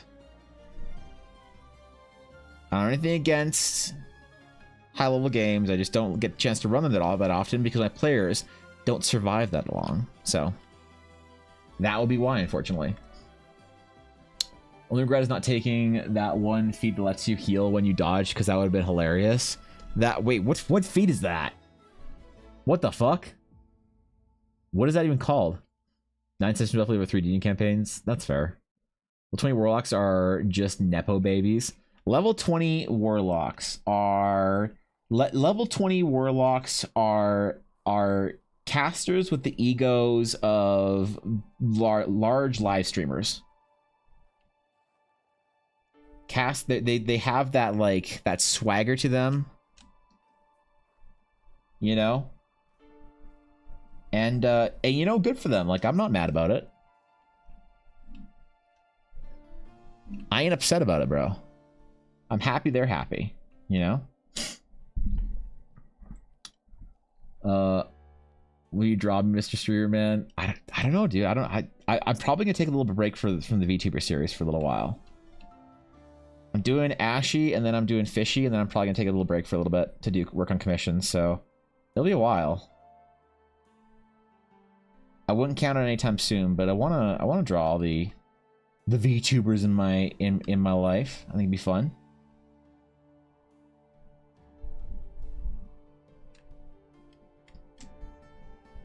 I still have a timeline for it, you know, because it's like a fun project. It's not something that I feel like I have to do, except for Ashy. I feel like I need to draw Ashy for a long time, because Ashley's sitting here giving me Gil in Final Fantasy, and I'm like, shit, I gotta pay her back, man.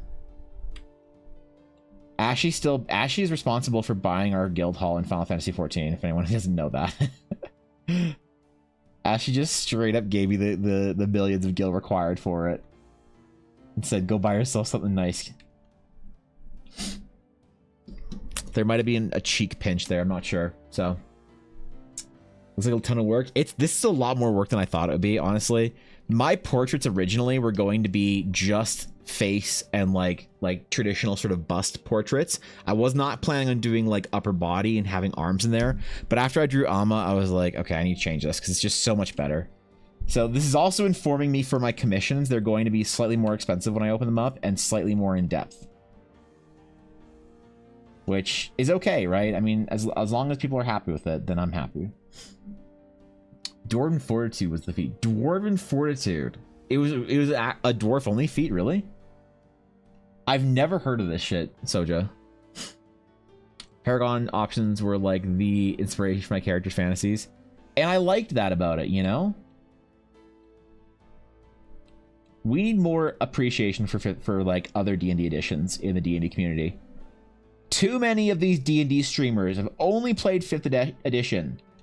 5e babies. All right? 5e babies. And I'm tired of it. I'm tired of this shit. I'm tired of this idea that 5th edition is the only D&D edition that's worth playing.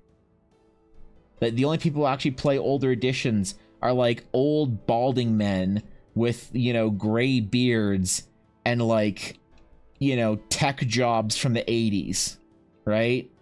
Which, look, might be true, but doesn't mean that's the way it has to be, you know?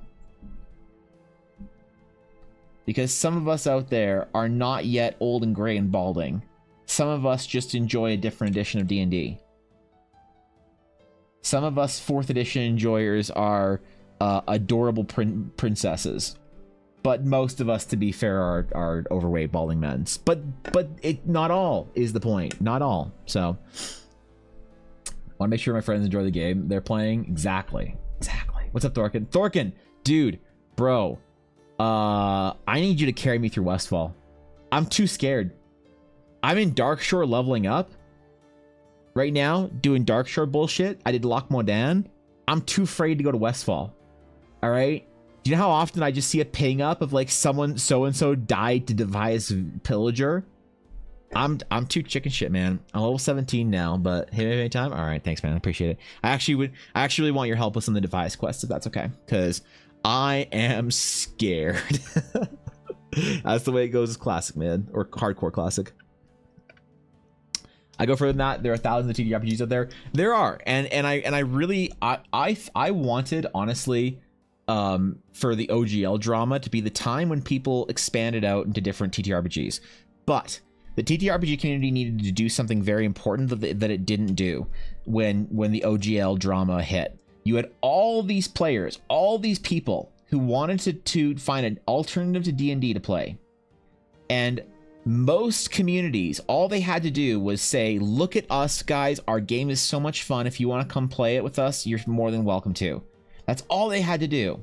But what they ended up doing is when the OGL drama dropped, a lot of the communities were full of people saying, see, I told you, Wizards is trash. It's garbage. D&D's an awful game. If you don't want to be awful anymore, you can come play our game. And they marketed their games based on negativity.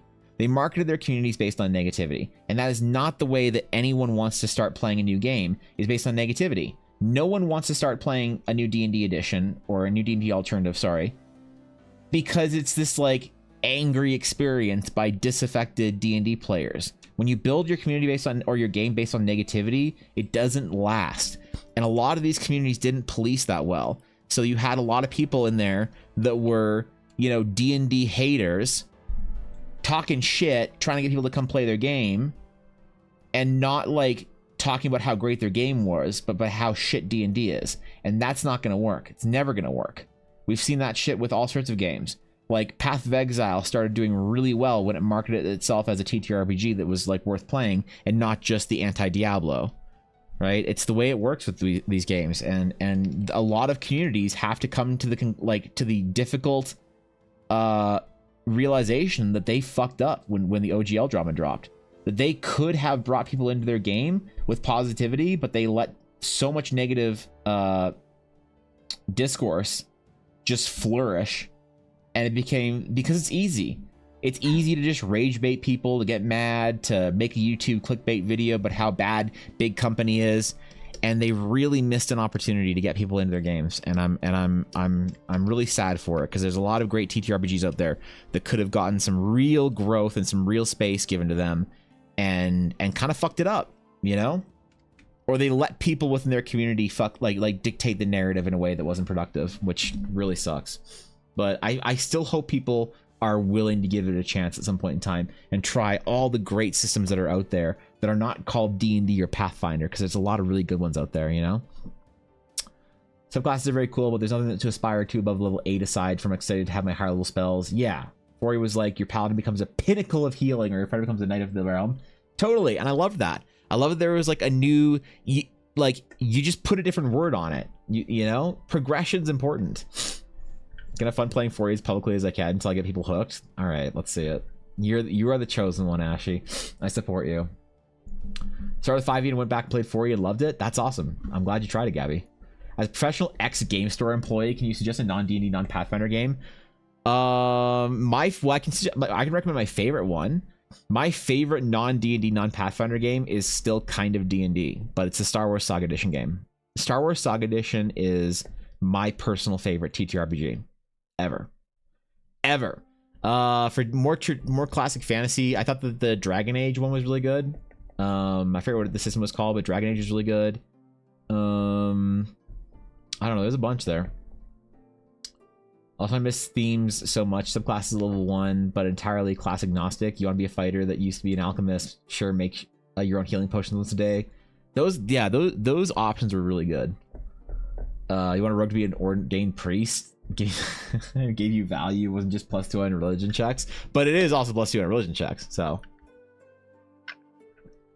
started playing a game called Slayers. All the classes have different dice mechanics, like the blade using exploding dice to create awesome combos, or the gunslinger managing 6 dice that act as bullets, and they have time to reload on super cool systems so far. That's yeah. I like games that change the way your dice work as well, because like admittedly Saga Edition is D20 based and it's very familiar to 3.5 for 3.5 gamers, but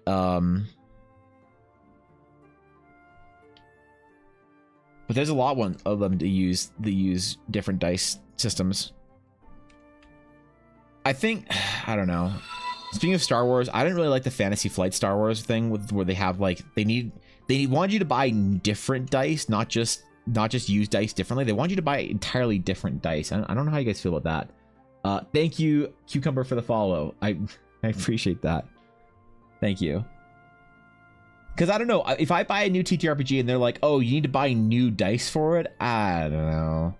If it uses like D6s and D8s and shit like that, I'm cool with that. But if they're like, you need to buy our dice that you can only use with our TTRPG, I'm not super excited about that, you know? I'd really like to be able to buy dice that I can use for other, because like Fantasy Flight charges you like a decent amount for their dice. Which, I don't know. Some people hate, some people like. I don't know how I feel about it, super opinionated or not, but I do like it when systems use existing dice. That's always a nice add-on, bonus, whatever. I'll try the Fallout RPG. The Fallout RPG. Oh man, what was okay? There was an RPG that was all based on like sort of post-apocalyptic stuff. It was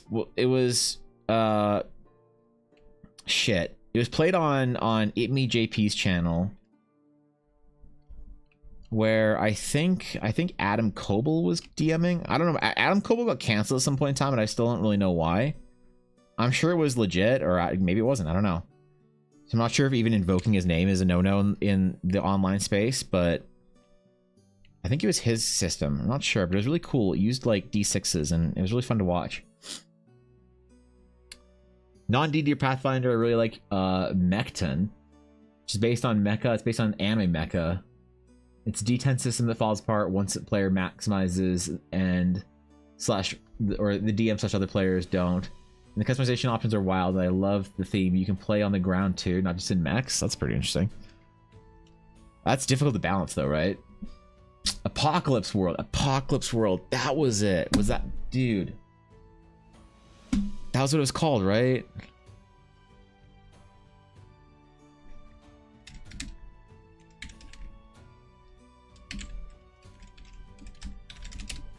I did not spell apocalypse right. What's up, guys? Welcome to the Was it? The reunion show for roleplay R&D. Yeah, these dudes. This was good, man. This is vintage. What? 9 years ago. I think next week, right? Is that? I guess that's when we're. Whose system was Apocalypse World?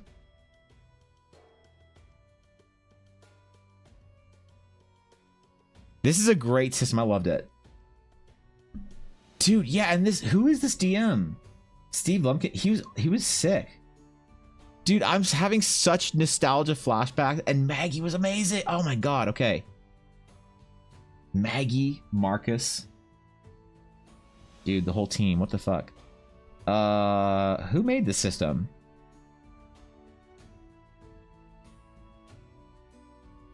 Who was the author?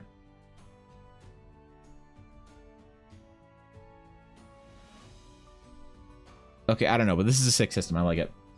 Watch tons of their stuff. Yeah, that was, dude. That was the original, like, you know, somebody's an old school D&D online fan if they remember the roleplay show. Like the original cast with Koibu and yeah. And Jeff In Control Robinson, my favorite StarCraft personality. That guy was a legend. D&D would be, online D&D would be something different and something greater if Jeff was still around. Those were the fucking days, man. Those were the days. Yeah, Apocalypse World is amazing. That's a great system. It's probably your dice makers, people buy custom dice. Dice with like, oh shit, I gotta roll a smiley face die. It's got 3 smiley faces on 3 sides and 3 sides that are blank. What the fuck? Where'd you get that from? Don't worry about it. Yeah, support your local dice makers. Ella's gonna make custom Astral Sage dice though, hey? Because Astral Sages will need a set of 66 to play for their cantrip casting. And Ella's making me a special set of Astral Sage dices. All the dices. Sorry, dices, my bad. Forgot the plural of dices, dices. Wasn't Twitch Plays Pokemon 9 years ago? It feels like forever. Was it? It felt like that long ago. Man, I've been on this platform for a long time. How was I such a Twitch Andy? How was I such a Twitch frog without ever streaming for so long, man?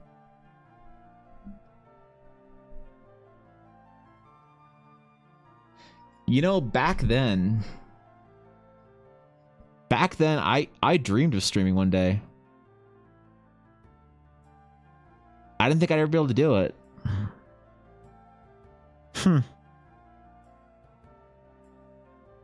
That's cool.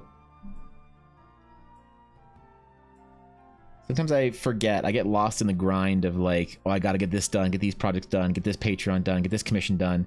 Get all the work done, that sometimes I forget to just sit back and be extremely pleased with what I get to do every day.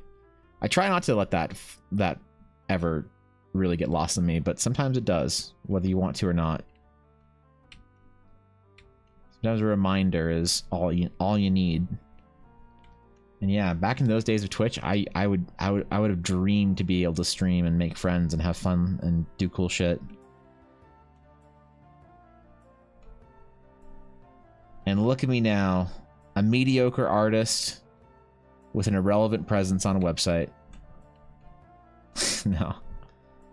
I'm honored that I get to stream, actually. That's really cool, man. That's really fucking cool.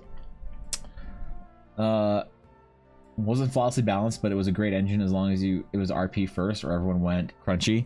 Yeah, I mean, I think that like systems that have balance issues are only a problem if you make it a problem, you know? Maybe that's ignorant of me to say, or like naive, perhaps. I think the vast majority of problems with balance in systems is an issue with your group and not the system. It's like you're playing Imagination Dragon game that has a variable, malleable rule set. If you have things that are imbalanced that are ruining your gameplay, it's not like in World of Warcraft where you perform your rotation perfectly, they perform their rotation perfectly, and they do double your DPS, and you're like, okay. Okay. It's D&D, man. Everybody's just chilling.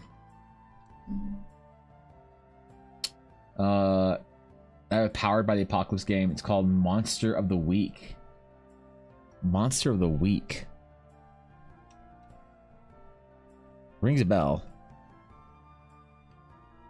God, that was so long ago.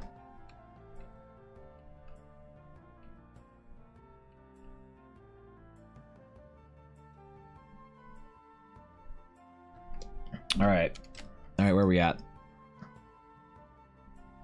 Feeling kind of like her armor, her scale mail doesn't really fit.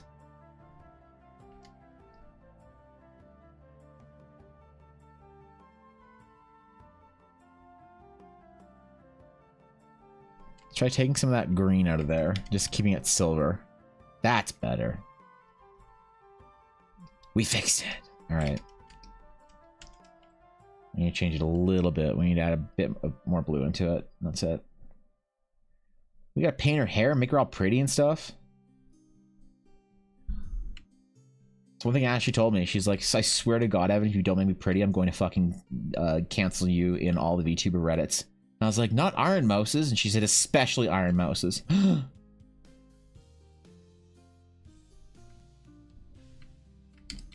She said she would accuse me of being tier 3 subbed to an IRL girl streamer. She accused me of being tier 3 subbed to Pokimane and Amaranth at the same time. I wouldn't be able to show my face at any VTuber channel for the rest of my Twitch career. It's gonna emulate stuff like Buffy, Supernatural, Evil Dead, and use a system from Apocalypse World. That's really cool, actually. I like that. The Apocalypse World, because I thought that Apocalypse World used a system from Dungeon World, if I'm not mistaken. But it's a good system. I really like it. It's a sliding scale for me. If DMs use balance encounters, but some people are playing super unoptimally, they could be making it more likely your character dies, the plot fails, etc. Having 4 players leave you for dead and go, it's just imagination dragons, who cares, can be bad just as someone expecting perfect min-maxing. Yeah, that's fair. There is like, yeah, of course there's like, I think there's probably a too far, definitely. You can definitely go too far on your balance issues. But I think for the most part, like, it's like most things are fairly well balanced and tuned properly. And there's like, I think it's actually kind of difficult to make something completely imbalanced in D&D. The system's so simple that you can make things that are powerful, but I think completely being like gimped or completely imbalanced as a character class or as an option because you like something thematically, I think that's actually harder to do than maybe is obvious. Not at the same time. Wait, what's not at the same time? Shit. Pokemade and ammo. Yeah, don't tell him. Don't tell him, Soja. How could you be subbed to a real IRL girl and then come into this VTuber chat and pretend like you're one of us? Disgusting.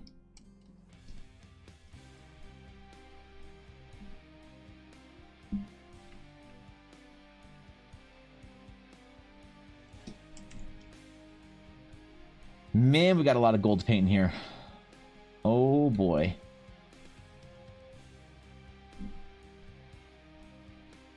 Got a ton of gold to repair and fix up here.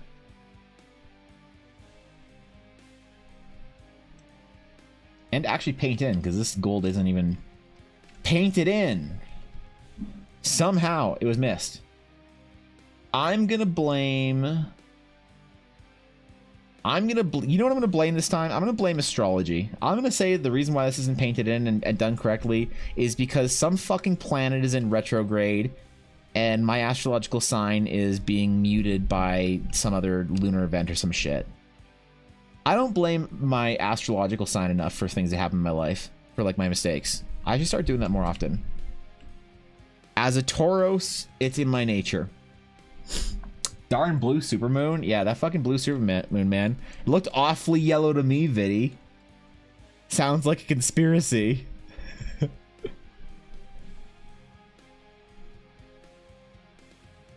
I didn't even get to see Saturn. I was so mad.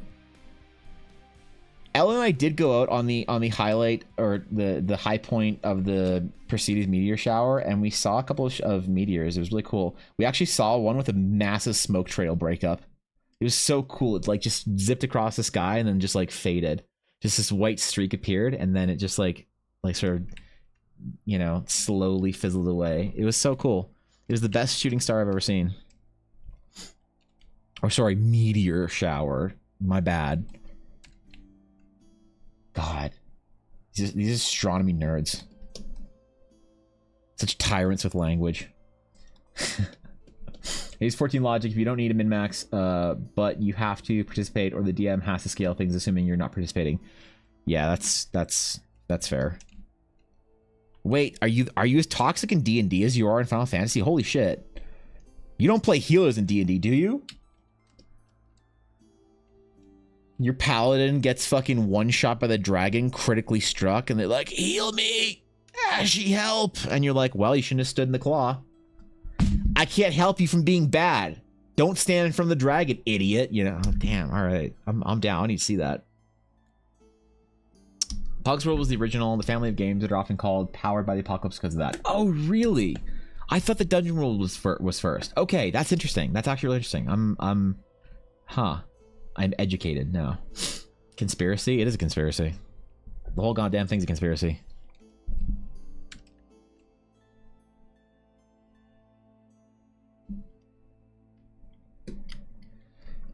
There are tons of great systems out there. Like Battletech. Actually, hold on. How much is a Battletech book? If I want to play Battletech TTRPG, if I want to find a group of 4 men that collectively are over 200 years old and play TTRPG again, Battletech TTRPG. What's the newest edition? Let's see. Battletech as a war game. A Time of War. So it's called A Time of War. I need to get A Time of War. Wait, this is a trailer? Wait, hold on. Hold on. Hold the fuck on. Hold on. We need to wait. This is a lot right now. This is a lot. Wait, can I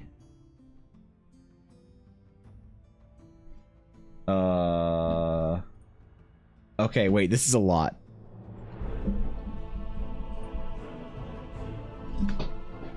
This is an intense trailer here for the game. Oh my god, it's so cool.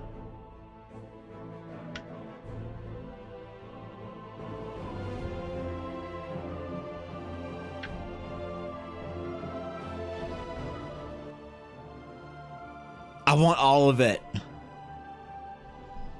Is this the video? It's just a product shot. That is the best TTRPG product shot I've ever seen in my entire life. That was intense. What the fuck? All right, where do I buy A Time of War? I need to buy it.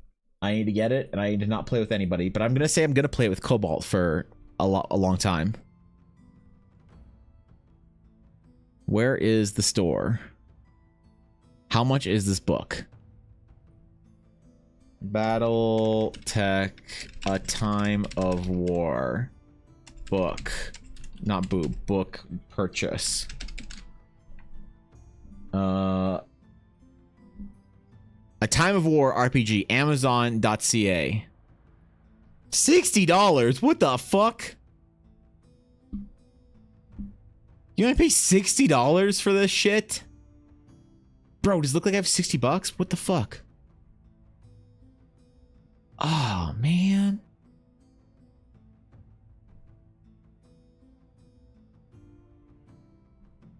I want this book so bad. Time of War Companion. I guess it does have a PDF you can buy. You can buy a PDF for $16. That's not bad. At Drive-Thru RPG. Drive-Thru Erperg. Wait, do people not like Drive-Thru RPG for some reason? I remember for some reason. Why am I having a flashback to Drive-Thru RPG getting canceled for some reason? Do we like drive-thru RPG? I thought it was fine. I hear about it all the time. There might have been something like where they're bad to their creators or whatever. Might also be making that up. And if so, I'm sorry, drive-thru RPG. I just remember hearing something on stream a while ago about how it was bad. But whatever. It's $16 there. Oh, God, I'm so down for that. I am so fucking down for this shit. This is an RPG I want to play. Oh, the character sheets. They're so cool. Okay, I'm good. I'm good. I'm good. I'm good. I'm good. I should take a breather and check for more Paladin starters in my area right now. Oh, I forgot to catch this Quaxley. My bad. So the first time chatter is reading drive-thru RPG's rep. Was it? Didn't people have? I've been caught in the crossfire of the D&D saga. Was that what it was? All right, I caught a Quaxley. What else is here? There's a Sausalito. Dude, it's a Sausalito. I'm gonna get it. Somebody remind me in an hour to check to see if there's more Paladin starters where I live. You know what? I'm just putting them on. Hold on. I'm putting on my Pokemon Go Plus Plus. I'm doing it. BRB. 1 second. I'm gonna go get it.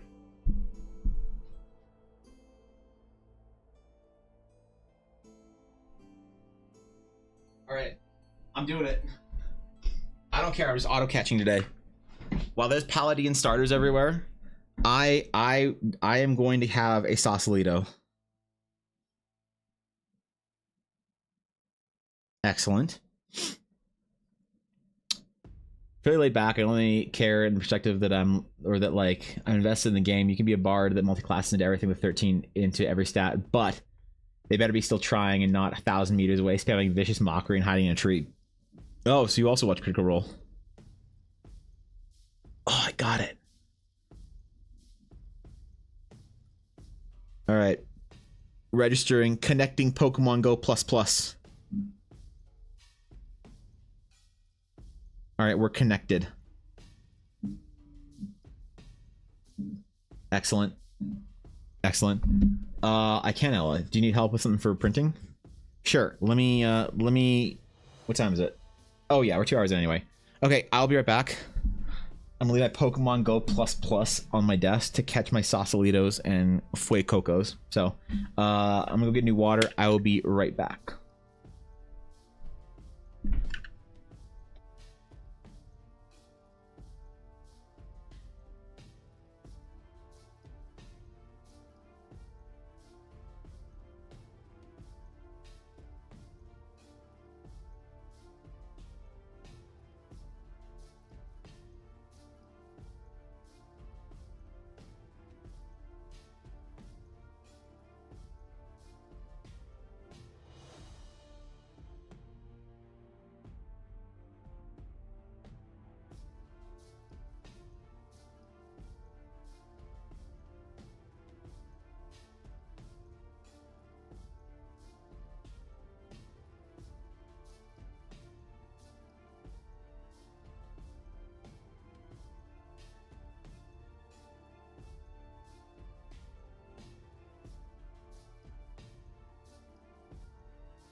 All right, we're back.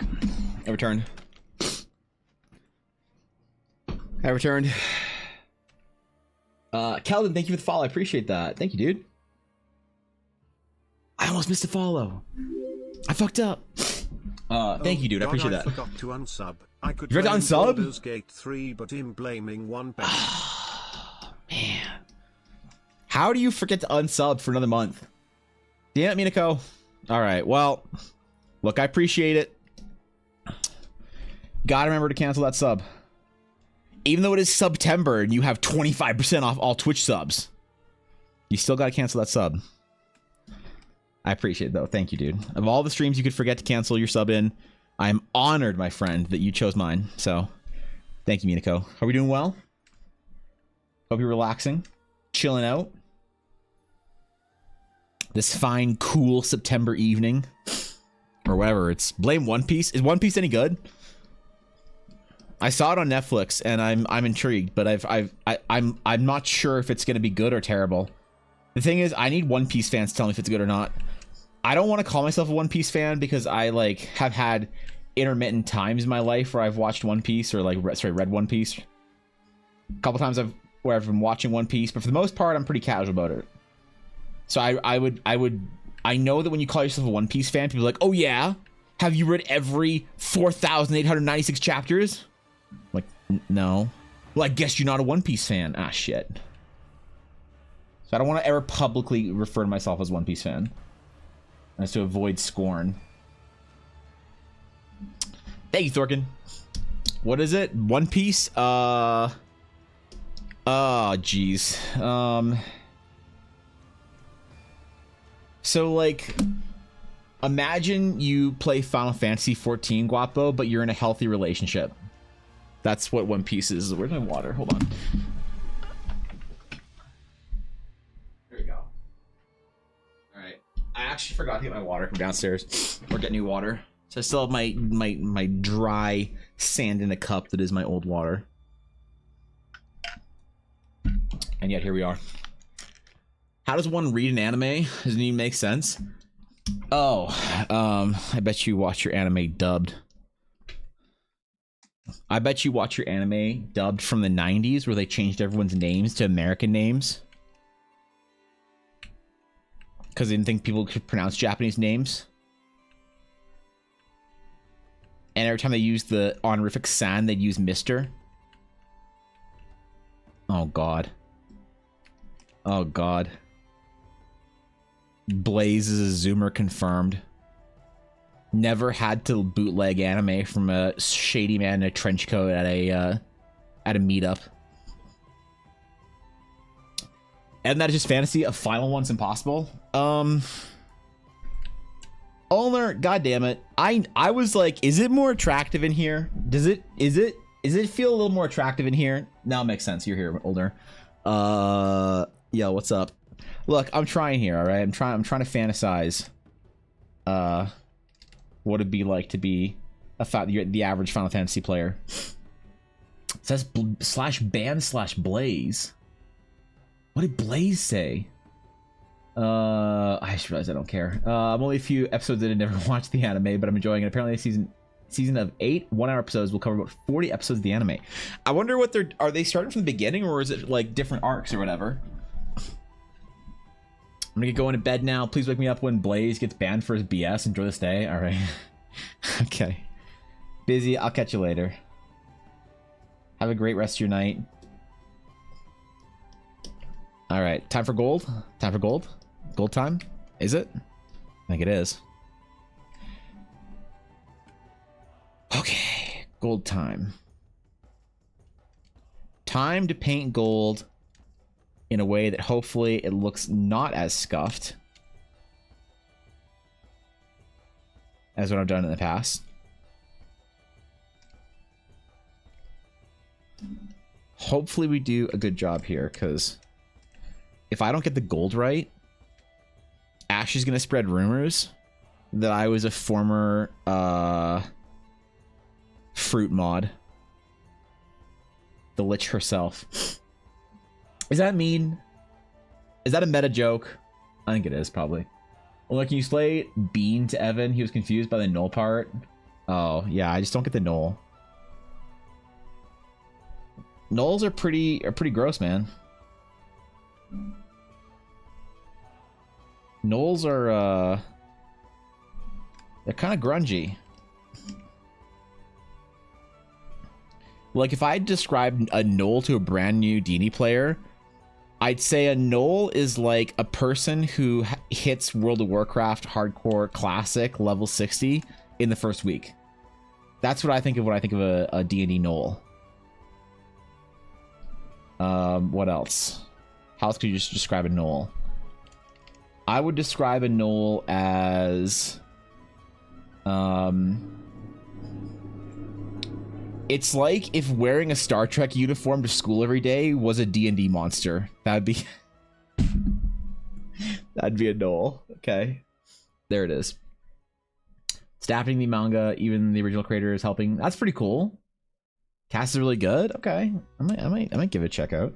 To be fair, the last Netflix anime they had was Cowboy Bebop, I believe, and I watched one episode of that and decided that I was not gonna participate. I was good.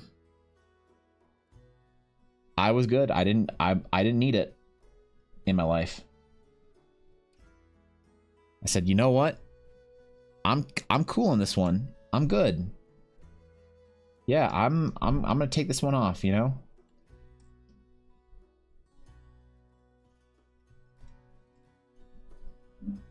It was like almost as bad as the D&D movie was. I'm sorry. I don't like it. I know people love it. I'm sorry. I'm not going to change my opinion. You can't make me.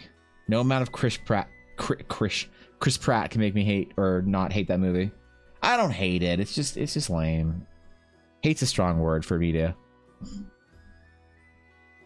Heard it was terrible. The One Piece. Oh, Guapo, you'd know.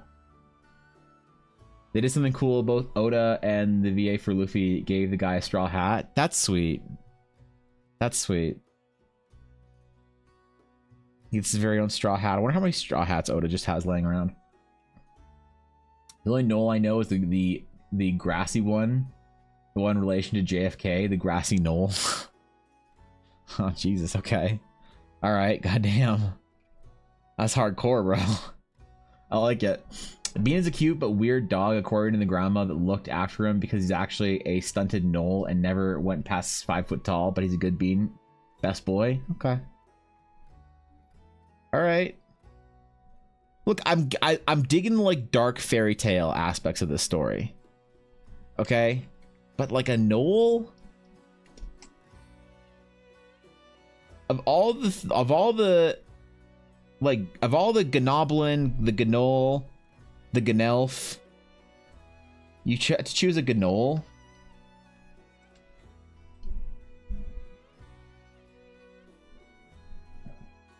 There's other like dog things you could have played that weren't Gnolls.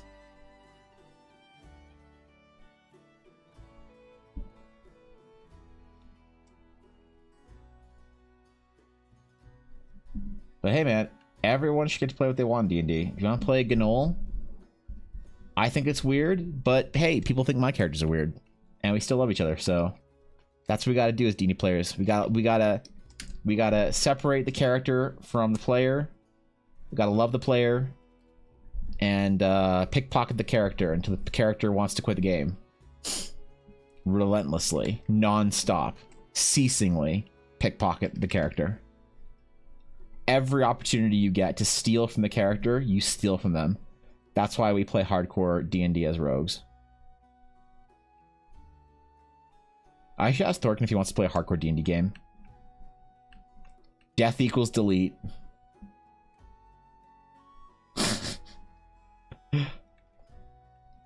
What a vapid concept for D&D players. The absurdity. Backstory is even more wild. All right, okay. You saw Knolls in Baldur's Gate, right? You know, okay, all right. Hey, I respect it. I may not understand it, but I respect it. I might not like it, but I sure as hell respect it. Just check Rotten Tomato. One Piece is sitting at 83 and 96 with the audience. Really? Not One Piece Cowboy Bebop. Oh, okay, yeah. Yowler, the second best boy. Third and fourth. No, we're not killing Yowler. I'm not going into that null area, Thorkin, until at least level 25. I'm gonna kill Yowler when Yowler is a green quest to me, okay? I'm doing green quests in Darkshore that have gray mobs right now for me. That's how much of a chicken I'm being about hardcore. I was watching Joker streaming Thorkin the other day, and I saw a warrior get one shot by Azure Ghost for pulling threat. The fear of the Lord has been placed into me when it comes to World of Warcraft hardcore. Judgment is upon us. And I will not be found wanting. Want the entire series of live action Bebop? Why? Like the stories of Raid level 1s going after Hogger. Did they do that in hardcore, really? That's actually sick. I had Thorkin help me kill Hogger. I was scared of going to the null camp. Although it probably would have been okay. I'm a hunter after all. See, I don't have a spine in Warcraft hardcore, so I'm playing a hunter. I'm not a man of great testicular fortitude like Thorkin is, who's playing a warrior in classic hardcore. Who even went into the dead mines. What a fucking mad thing to do, to go walk into the dead mines. Under level like 25. I bet he went into stockades at 21. You yourself are revamping and remaking races, Lords of Eldara. Why can't we do the same? You can do all you want, alright? But why do you have to call it a Gnoll? Just call it something else. That's the thing. Call it like a Gnoll or some shit. I don't know, man.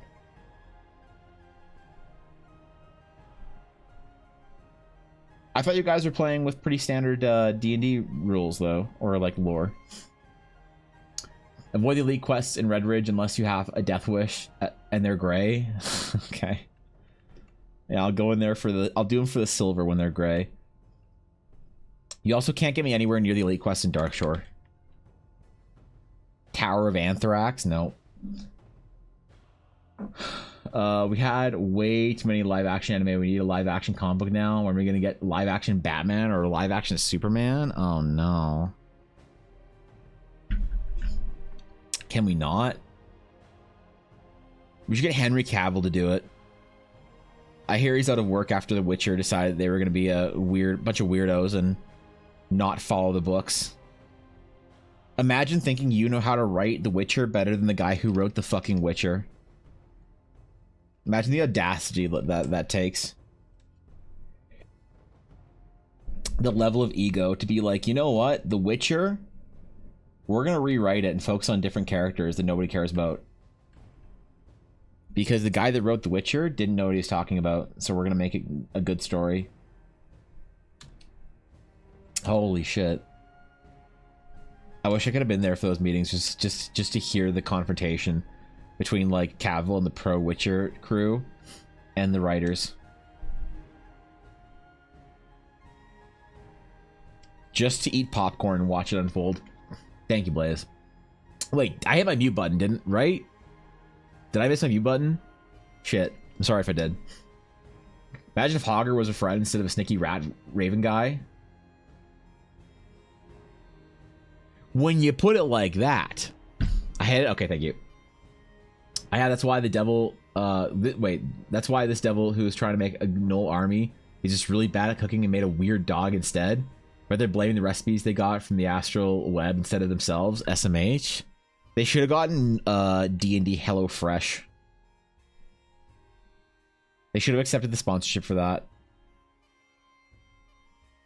Oh fuck! I gotta respond to a sponsorship email that I was supposed to respond to last weekend. That I was gonna say I was gonna respond to this weekend. I just remembered that. Okay, never mind. Not that it matters. I just had an epiphany moment of, oh shit. I'm good. I'm good. I'm good. Fuck.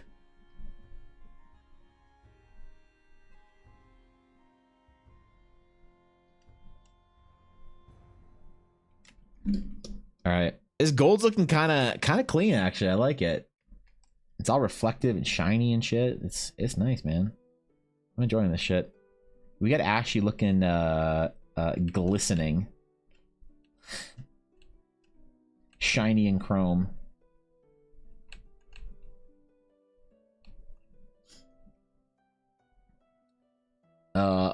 Well, come on. The author of the Witcher books obviously didn't write it. The appropriate agenda inserted. Yeah, I feel bad for, like, I'm so nervous that I'll ever like do something important and then someone will want to adapt it and ruin it. If I ever do like sign sort of like the rights for a movie or some shit for Aldara, I'm gonna put it into the contract that I will be honest if I think the movie sucks. I'm going to contractually enter into the contract. I'm like, okay, just so you know, if the movie sucks and doesn't like have anything to do with my original story, I will go on stream and roast it for like 4 hours. Just so you guys know, I will talk mad amounts of shit about your adaptation if you guys fuck it up. And if they don't want to do that, then I guess they're not making Eldara the movie. Unless I fund it myself. New bit goal. Make a movie.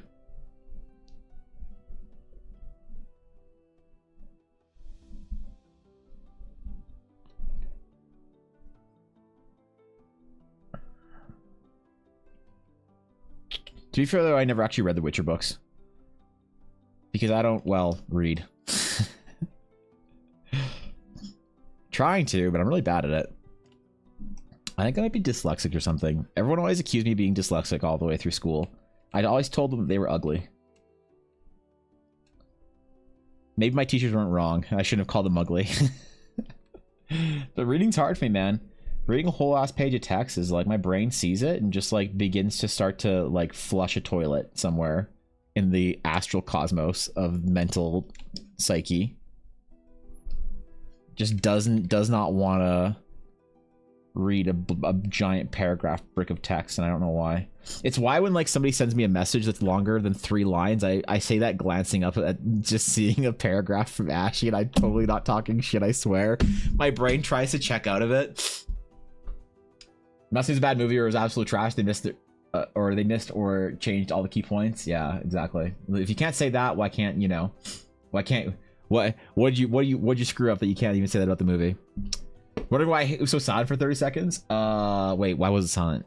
Wait, what? Just because I mute my stream for 5 seconds? Eldara of Honor amongst memes. Oh, I saw the posters. Those look pretty good, but Ember isn't even a character in D&D, in my D&D game. That's a character in FaZe game. Don't forget to include the clause about reparations for damages to the brand if the movie is shit. That's true. Good point, actually. FNAF had enough leverage. They just stopped it around or shopped it around and asked for scripts from the studios, make sure the studio understood the franchise. They just want to use the branding for a cash grab. That's why we got like the Banana Splits, Wally's Wonderland, etc. Those were rejected FNAF scripts. Wait, really? Really? Interesting. I'm not a FNAF lore junkie, nor am I a FNAF enjoyer, but I feel like observing FNAF's cultural influence is very interesting to me. All right, time for the highlights. The prettification of the gold.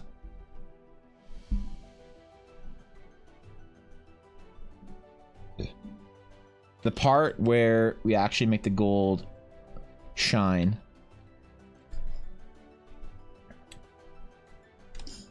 Where I reclaim my honor as an artist. Today, no longer will I accept mediocrity in my art. Today, I will become a better artist. I will make this character shine. And I will paint all my characters in a new standard of quality. A new standard of design. No more memes. No more KEKW farming. Only beautiful characters. And one day, although some may deny it, Some may think I am full of shit. Some may call me an irrational, arrogant dreamer. But someday, one day, someone will ask me to draw a male character for them. And I'll prove to the entire fucking world that I can actually do it. I'll prove to everyone that it's possible for me.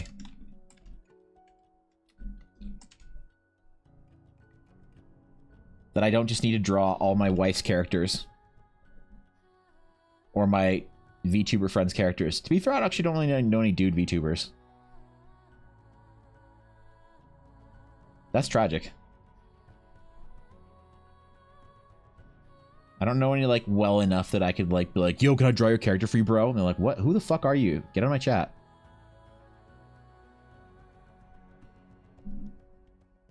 But one day the internet will know that I'm capable of it. What do you mean, meeting? What the fuck? Will I draw a male character for you? I will, absolutely. When my commissions are open. Absolutely. Why did we give you ads? Wait, you got ads, Cobalt? On my stream? What the fuck? Really? Road to Eldara approach of I don't want Eldara rune. Give me scripts to win the contract? Yeah, exactly. That's the way you gotta do it. How do I get Spielberg to direct a movie in Eldara? I want Spielberg and Bryce Dallas Howard to direct a movie in Eldara.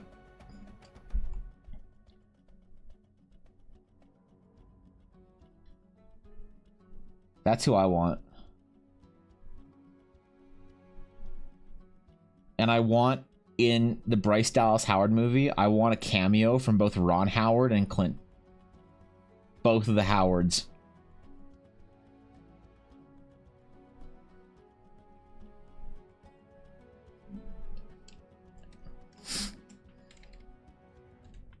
And it's gonna be my perfect movie.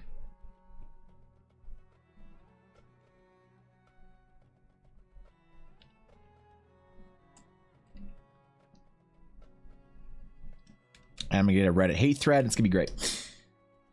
I need a male character first. Yeah. Oh my god. What do you mean you need one first? What are you playing in your D&D games? Dude, I can't play chicks in my D&D games like as a main character. I just can't do it. I don't know why. I feel like I need to be able to relate to my character on at least like superficial levels. Not to say that you can't do it. It's just like one of those hangups for me. I always play dudes in games. The exception is my Final Fantasy 14 character because it started off as a meme. Besides that, I always play a dude.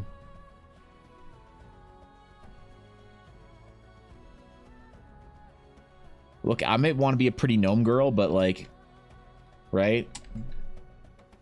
I can't get into the story if I'm like not a big, hairy, sweaty man.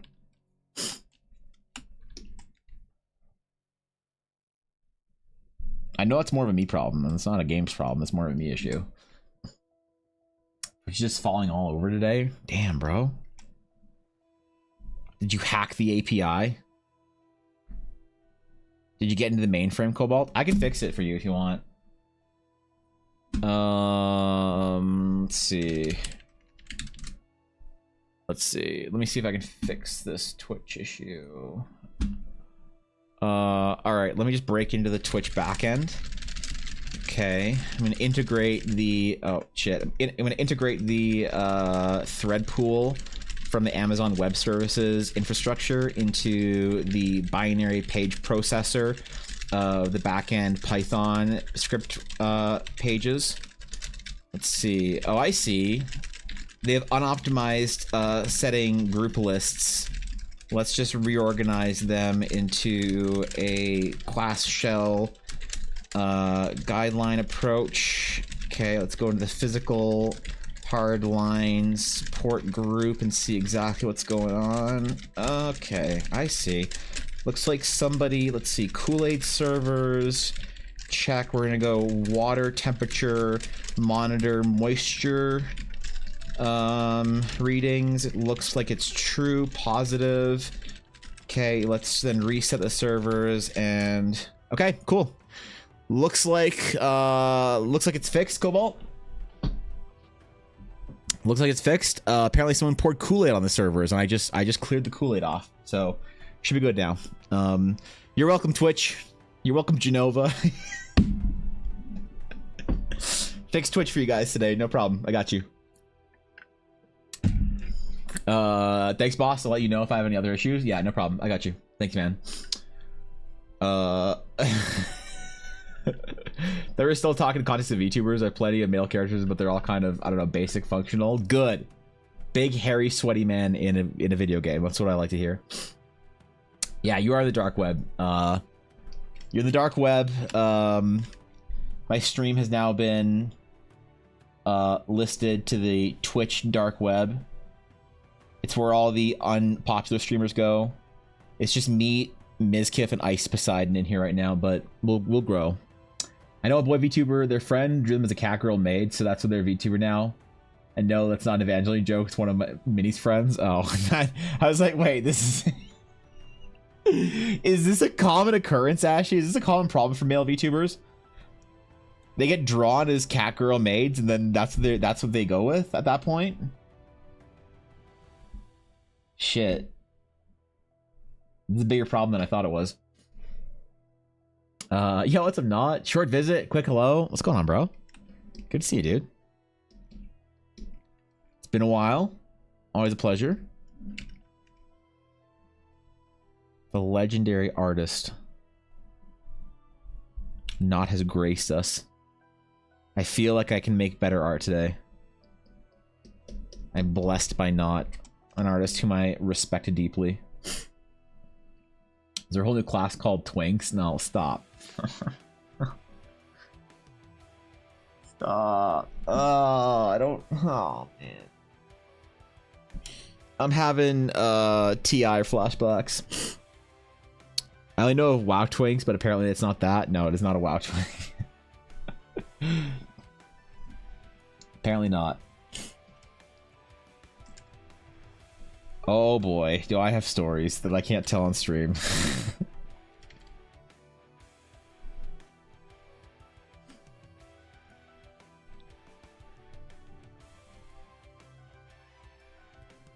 I was in some crazy Warcraft guilds.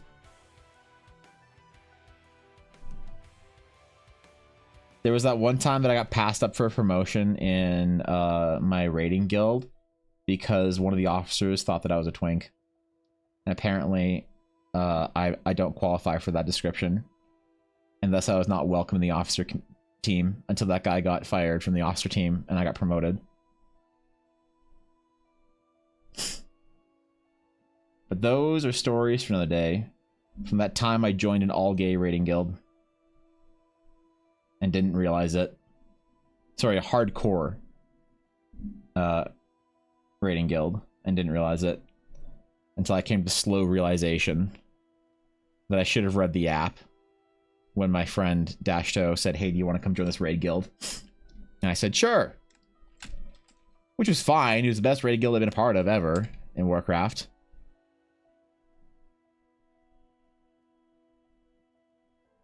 I made some good friends that day. That summer, I guess.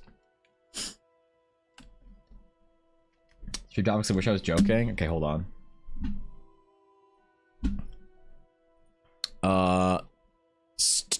Stream Topics.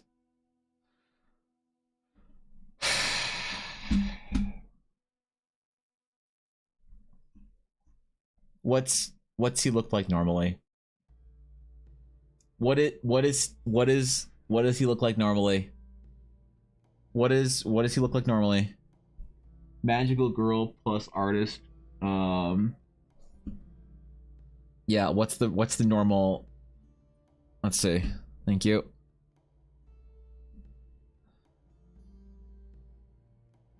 I mean,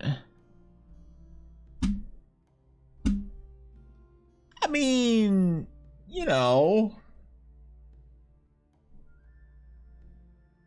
I thought that when you I was worried that this was gonna be like a JoJo character, you know, Like, that's fine. Yeah, you can cat girl maid that, VTuber. That's fine. You know? Once you put a scarf on, it's all over. That's quality improvement. Quality improvement. If I had a nickel for every time a guy is turned to a cat girl maid, I'd have 2 nickels. Not a lot, but it's weird happening twice. Yeah, fair. Fair. True. Unfortunate how it keeps happening. I'm anti being turned into a cat girl maid VTuber.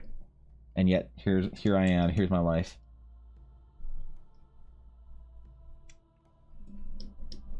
Okay. We're gonna try something a little spicy here.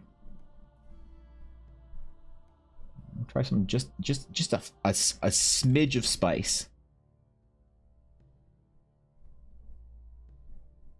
I'm gonna give our gold shine a little bit of a glow on the steel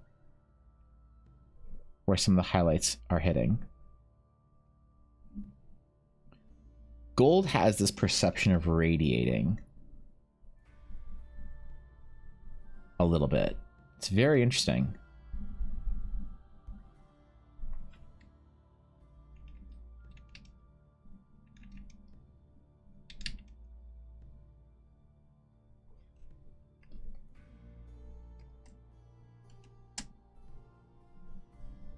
If it hits our steel, that's fine. Ooh, I like that. It's kind of like you're implying reflected light, kind of like you're implying a little bit of a radiant glow to it. But it looks kind of cute, not gonna lie. I don't mind it. That's good shit. I'm actually saving now. I haven't saved the entire day. Overlay is off? Oh, thank you. There it is. Nianti? No, stop. Stop. Twinks to make good officers anyway. Stop. Stop. Jesus, stop. What the fuck? That was our entire officers. No, actually, wait, that wasn't true. Wait. That's not. Wait. How many were in the officer team? I don't remember.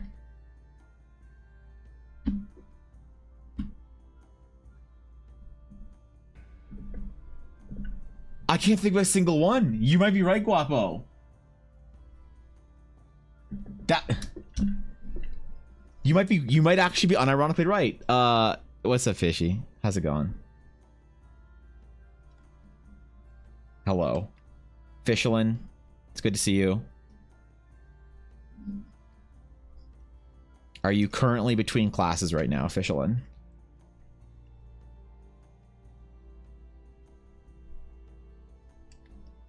Is that why we have you gracing our presence today? Am not? Oh, shit. Then you don't need to be awake right now, and you're choosing to be awake? Short day on Tuesdays and Thursdays? So we can play D&D on Tuesdays and Thursdays? Holy shit. One-on-one D&D? Private Discord channel? Never streamed? Nobody knows about it? It's like D&D Fight Club. We just don't talk about it. Holy shit. It's finally time. And since it's a short day, she has to be awake at a certain time.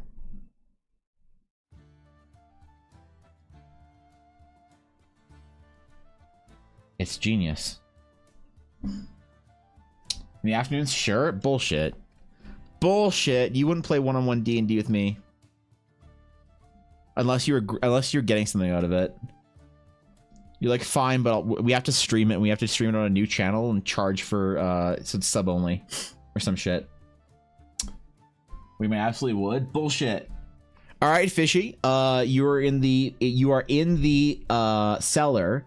The granny from the inn has just pulled out her crossbow and begins creeping up the stairs. What do you do? What do you do, Fishy? What are you doing right now? Nothing. That's right. Ghosted. This is why I don't have any friends to play D&D with. This is, you follow? Oh, sorry. Rocks fall on the stairs. You both die. Well. Well. We tried. I wasn't expecting you to follow. I mean, I didn't think you'd want to kill your character off. I didn't realize she was hardcore like that. Damn. God damn it. God damn it. See, if I was playing with a more experienced D&D player, they would have asked how they can microtransact their way out of this. Dang it. Yeah, I know, man.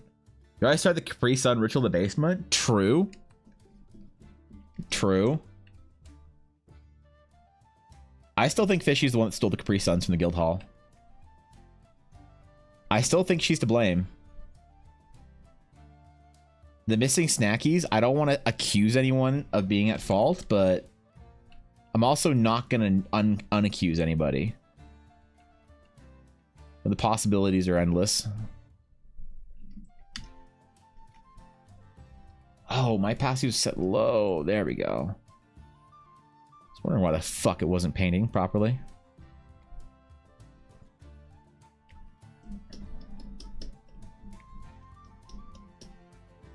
Alright.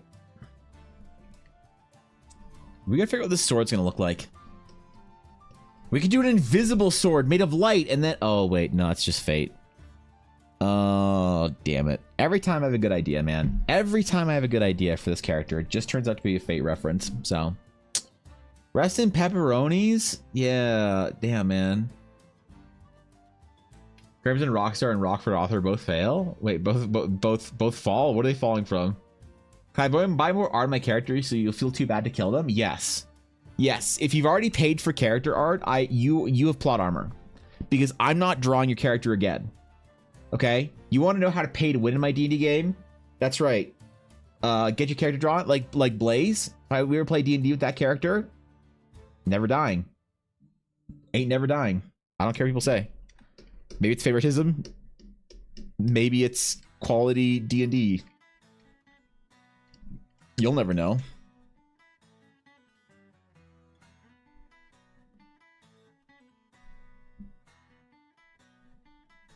Alright, Ashy. We have most of your armor painted. Your sword is up next. My favorite of all D&D items. The sword. It is the greatest, the best. And today, we'll treat it with utmost respect.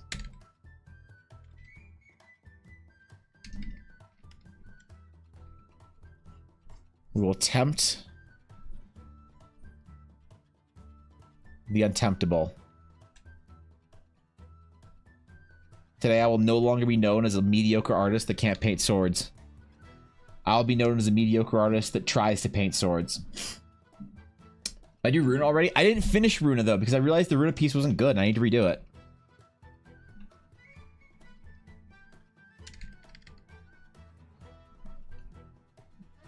Runa's not finished yet. I still have to draw Runa. It was that piece of art is actually so bad that I can't abide it. So I need to redo it. I just have to fit that in. Fish, you have to draw you as a character first, as Fishelin, and then I have to draw your D&D character Runa again. Your mod character. I have to do so much fucking work. Too harsh on yourself? And you don't have high enough expectations for me, Fishy. I want you to tell me my art is trash. Let me know it. Tell me. Be honest. My art is trash and it should feel trash. And it does feel trash. I'm trying to de-trash every day. But it doesn't mean that I'm not already just trash.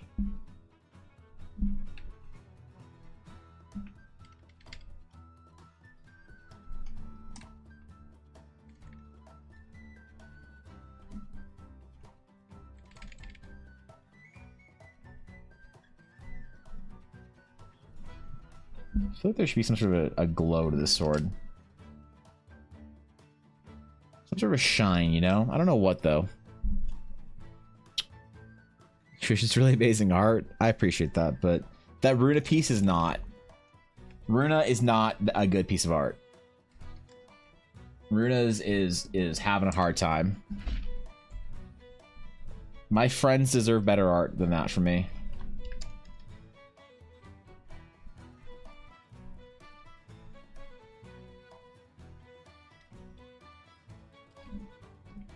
Because like when Fishy's a top 500 VTuber, making full-time income, being a hot anime girl on the internet, how am I going to leech off her if I don't have good fan art of her?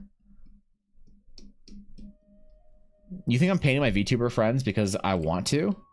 Dude, this is marketing for me, man. I'm having early fan art in there, so then while they're growing, I endear myself to their community as their like their flesh friend, the flesher that they know, and then I become the Sea-Dog VA to their Iron Mouse when they get big. So it's an investment, man. I'm counting on Fishy being like a 3,000 concurrent viewer, Andy. Like, come on, man. The campaign that I'm currently in right now, where it is an isekai DM, wanted us to use all my skills, didn't realize that I'm a jack of all trades. Oh no.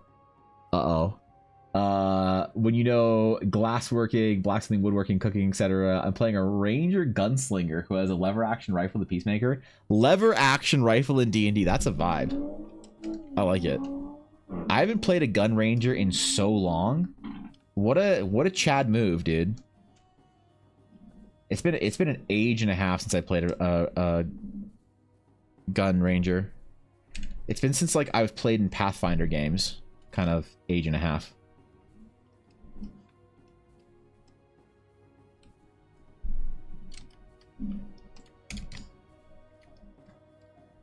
Hell, me drawing Ashy right now is just so her community will forgive me for not playing Yu-Gi-Oh.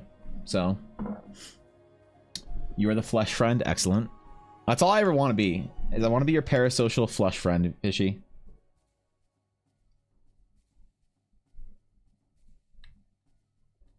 That's all I need in life.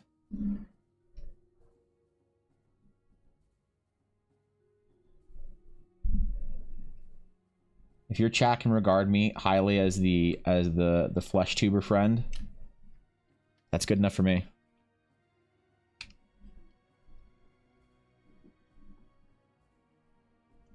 I feel like I can't give Ashley the golden eyelashes that she has on her model. Maybe I could. We could add some sparkle to it, actually. We could try it. We could try it. I might try it after and go on top of the limework layer and see what happens. Oh, I forgot the gold crown. I did all the gold and I forgot her crown. I fucked up. Uh-oh. Uh-oh. Uh-oh. Uh-oh. All right. All right. All right. All right. Panic. Panic. I forgot. The most important part of gold. The fucking crown. The tiara. Flex of gold in the eyelashes can probably work. Yeah, I want to try something only where I want to highlight, do some highlights on the eyelashes, but on top of the limework layer. So I have a plan. I don't know if it'll look good. It might look awful for me for like my style, but I'm gonna try. I'm gonna try. So I'm gonna remind me at the very end if I haven't done that yet, which I don't want to do until the end. I'm gonna do like a highlights and stuff on top of the limework layer at the very end, and I'm gonna try something with her eyelashes, and we'll see if it actually looks good. We'll experiment.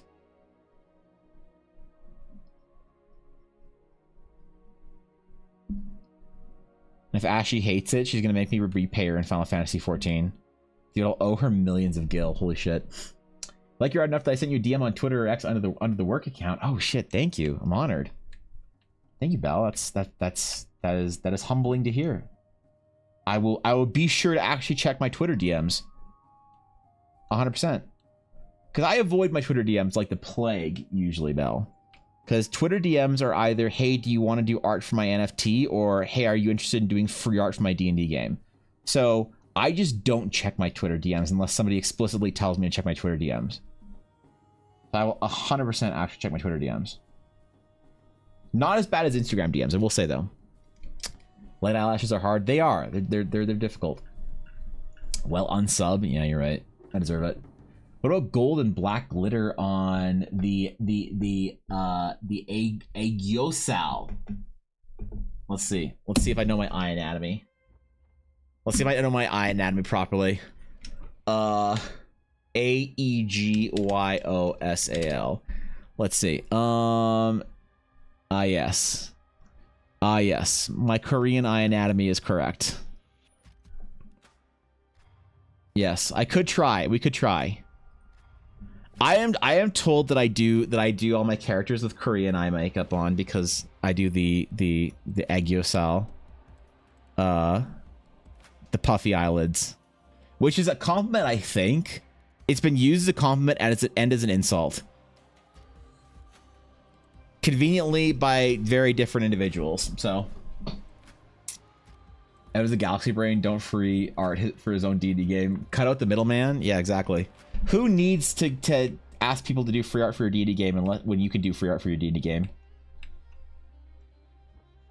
I'm not doing art for my current D&D players until I know they're not going to get their characters killed, and then I'll do it for them. Because they might still. The next, like, the next encounter that they got to deal with is actually the lethal one. It's fine because I highly doubt they're at my stream except maybe Dashto. But the next D&D game is where I am anticipating potentially death. The first player death. Make sure you look for hidden DMs because Twitter changed how they're doing it with notifications. Really? Really? You're already following our company? Am I? That should be easy then. From the work account, let's see. Oh shit. I am following your account, aren't I? I believe so. I believe so. All right, I will 100% get to my DMs after stream then today. Boom, it's up. It's on my tabs. Cause yeah, I usually avoid Twitter DMs and Instagram DMs like my ancestors avoided responsibility. Like, holy shit. FG, yeah, I saw that. It's awesome, dude. Like I said, I'm honored. All right. But first, before important things post-stream, we have to not screw this piece of art up. If I screw this up, Ashy's gonna tell Shy Lily's mods that I actually think that you can't be an Orcat. I can't have that, so. A while back, there was this girl who was doing commission work for me. I was giving her $50 as well as a recipe for chocolate chip cookies, and she was live streaming the whole thing. Some guy saw the message where I was sending her, where it said that putting the cookies in the oven, and he thought there was something else. Got her banned? Got me banned for the same Discord server? Wait, what?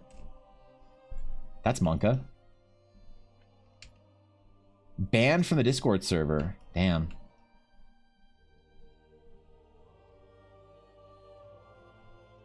Actual ban from the Discord.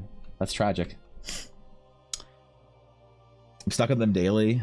Oh, that's, well, hey, I guess maybe when you're like a real person and you have like real like people to talk to, and you're like, you have like a respectable Twitter account, your DMs aren't like absolute disease.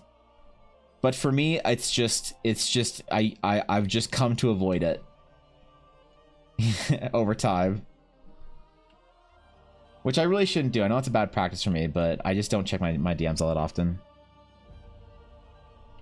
It's like, I'm so happy that the Discord like started with message requests. Message requests have saved my Discord account. So Discord DMs are still something I can check, but yeah, I think Instagram is a lost cause. I think Instagram is just a lost cause for me completely now. Like, Twitter seems like it's still okay, right? Once in a while. But the last time that anyone actually sent me a message for anything on Instagram that was, like, somewhat reasonable was for, I think, an NFT project. I just mean, like, not free art or whatever. Which is crazy how many people I didn't realize there were, like, D&D Twitch streamers that needed free art for their games that I just didn't know existed. Ooh, I like this. I hope you don't mind the more chromey look we're going for with your gold Ashy. The social media manager. That's a big job, dude. Holy shit. That's intense, actually.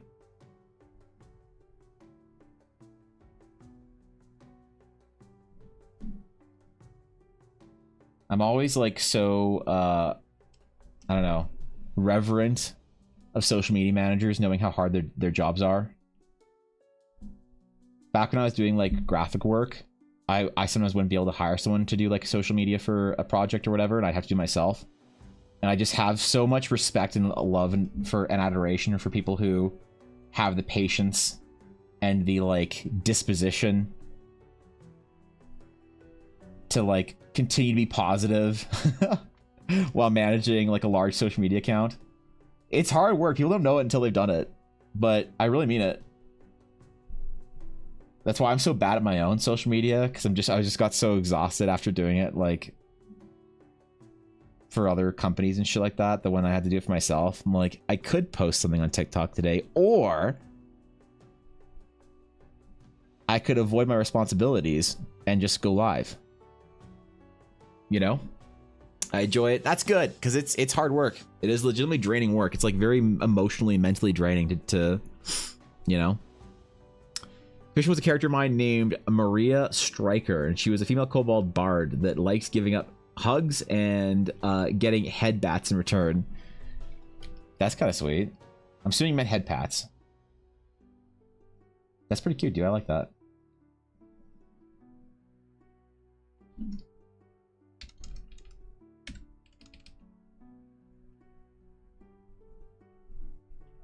All right. All right, shiny and chrome ashy. We're almost there. It's almost shiny enough to be princessly. I feel like I need to do some sort of like fur on her cloak though, and I keep looking back and glancing at it, feeling like it's missing something, you know?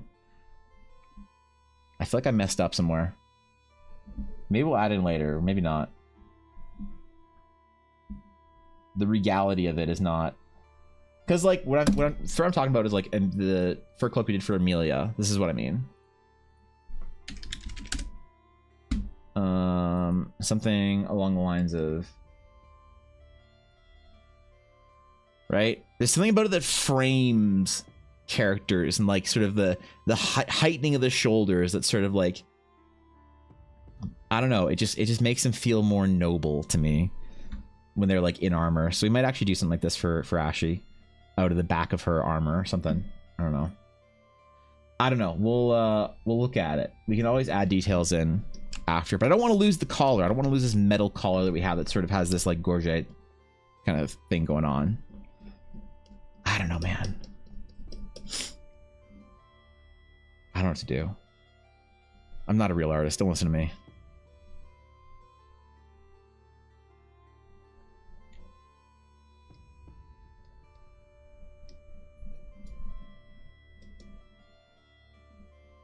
Okay. Okay, how's it look? Excellent. Oh, what color is her? Okay, so they're red gems and then a pink heart-shaped gem. So we're gonna sample our other heart gem color. I think.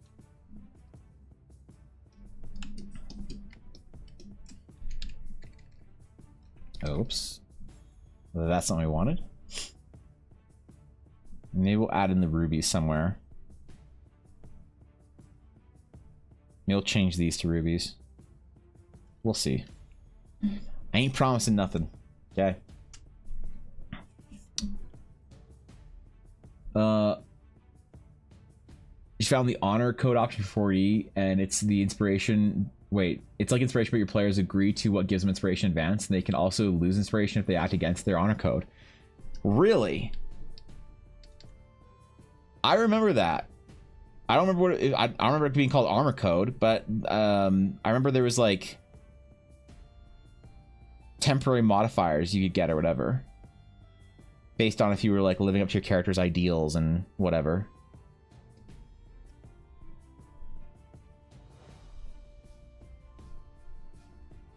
Fourth edition was so intelligently designed.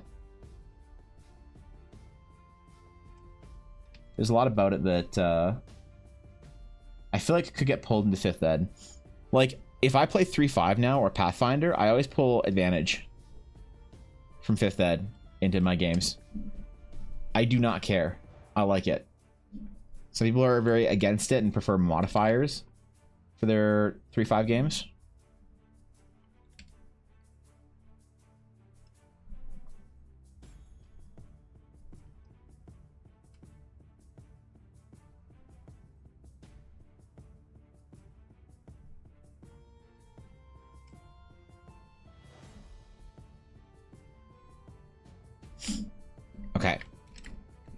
perfect. We're saving the hair for last, I feel like.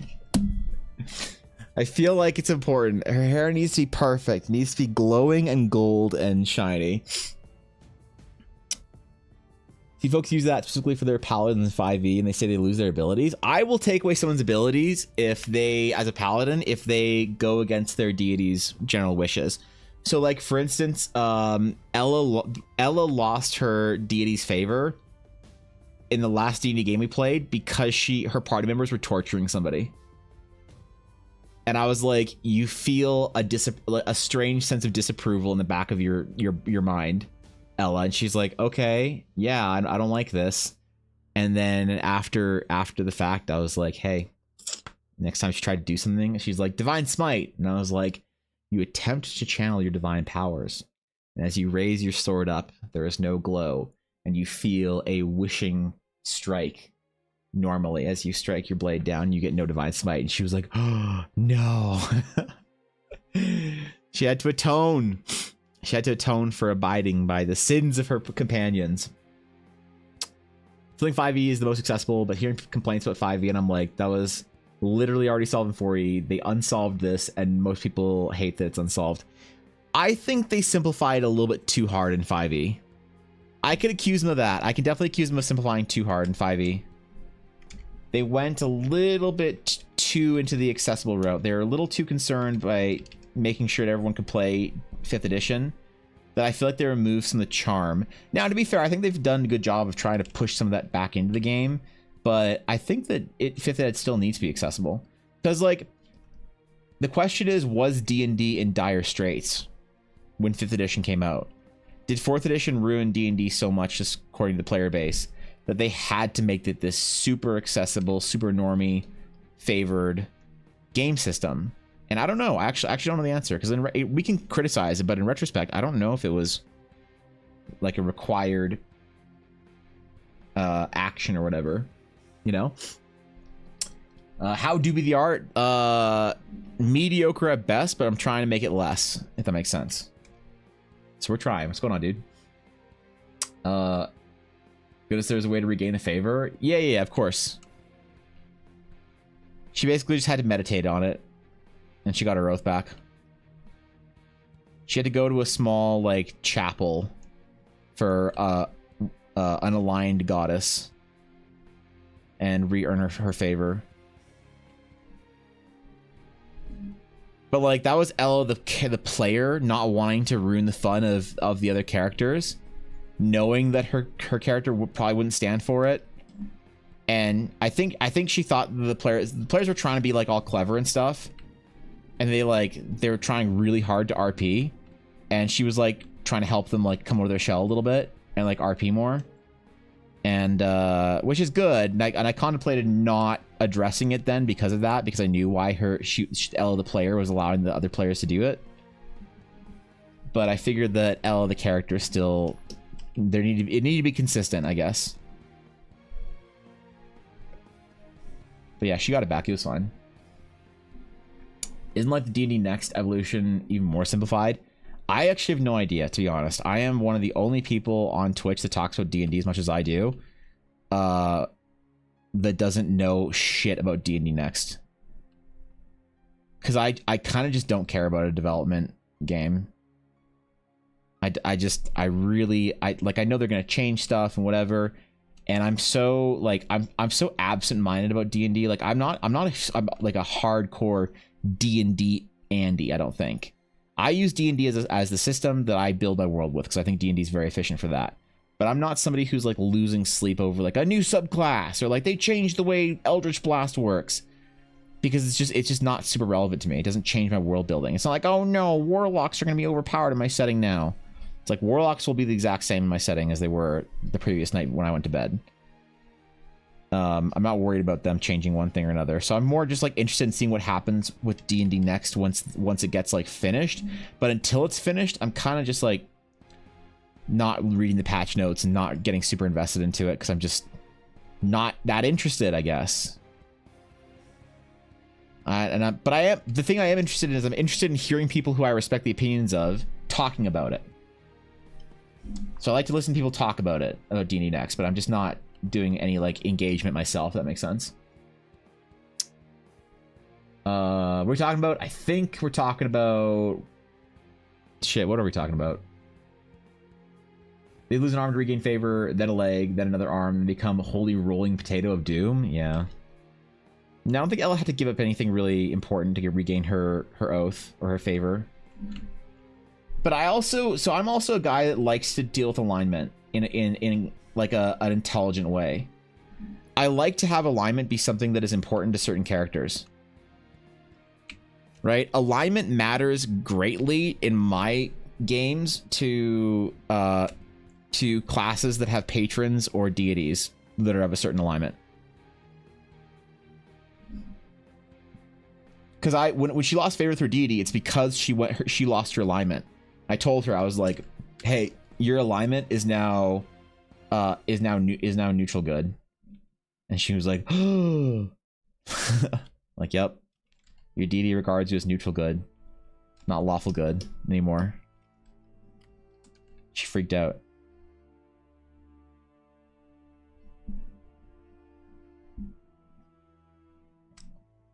Just like how, I mean, that was on her paladin Amelia. On Ella, Ella is a chaotic good paladin. So Ella and Amelia are very different characters, even though they're both Aasimar paladins, basically. But one is lawful good devotion, and the other is chaotic good vengeance. I think Ella's vengeance, right? Ella, I don't know if you're watching or if you're making dice right now. I know you're watching, but I don't know if you're making dice now. What? Maybe Dashter knows. I need someone to look at Ella's character sheet and tell me if Ella was Oath of Vengeance or not. I'm pretty sure she was. We do follow some of the basic mechanic rules and such, but something like components needed for low-level spells, we're just like, not really needed unless we want it to be. Yeah, I mean, that's fine, Seraph. I always have that. I always have requirement for components, so like that. I think it makes spellcasting way more fun, in my opinion. She's no longer waffle good. Nope, only pancakes. She uses her Waffle House club card. Yeah, she's not going to be fighting people at 5 AM at Waffle House. You can't see videos of her on World Star anymore. Why? What about alignment charts are difficult or confusing, Fishy? What don't you like about them? Imagine a waffle dressed like Gandalf saying, "You shall not pass." I'm wondering, so Amelia was a lawful good devotion paladin. Ella is a chaotic good vengeance. I don't remember what Ella's oath was or is, because I think she was vengeance, but I could be wrong. Yeah, I was just trying to. I was talking about how Amelia lost her alignment that one time, because Jack and was it just Jack, or was it Jack and Osik that were torturing somebody? And then I told you that Amelia lost her alignment for that. Rather implement honor codes and discuss them with the players if alignment is going to be a big part of their characters, because alignment can get messy. I disagree. So I get where you're coming from, but I think that alignment doesn't have to get messy. Maybe I'm just a god king of D&D, but alignment's never messy for me. I'm very clear about it. You know, it's like rules versus not rules, good versus not good, or morally gray, you know? And that's it's I try and be pretty basic about it, almost like annoyingly basic, if that makes sense. I feel they're restrictive and lend to do tropey behavior. People can be more simpy one alignment, but that gets kind of frowned upon. Well, I don't see. Here's the thing. I don't think that's necessarily tropey. I think that most people, like, here's how I explain it. Most people fit into a neutral category, right? Vast majority of people fit into a neutral category in some way or another in D&D. And when you are playing a good character or an evil character, part of the story is maintaining that. Right? Like, I think that people sometimes look down on like the Superman story or the Paladin story. Being a lawful good character, I think the story is how do you maintain that in a world where sometimes those choices need to be a little bit more gray?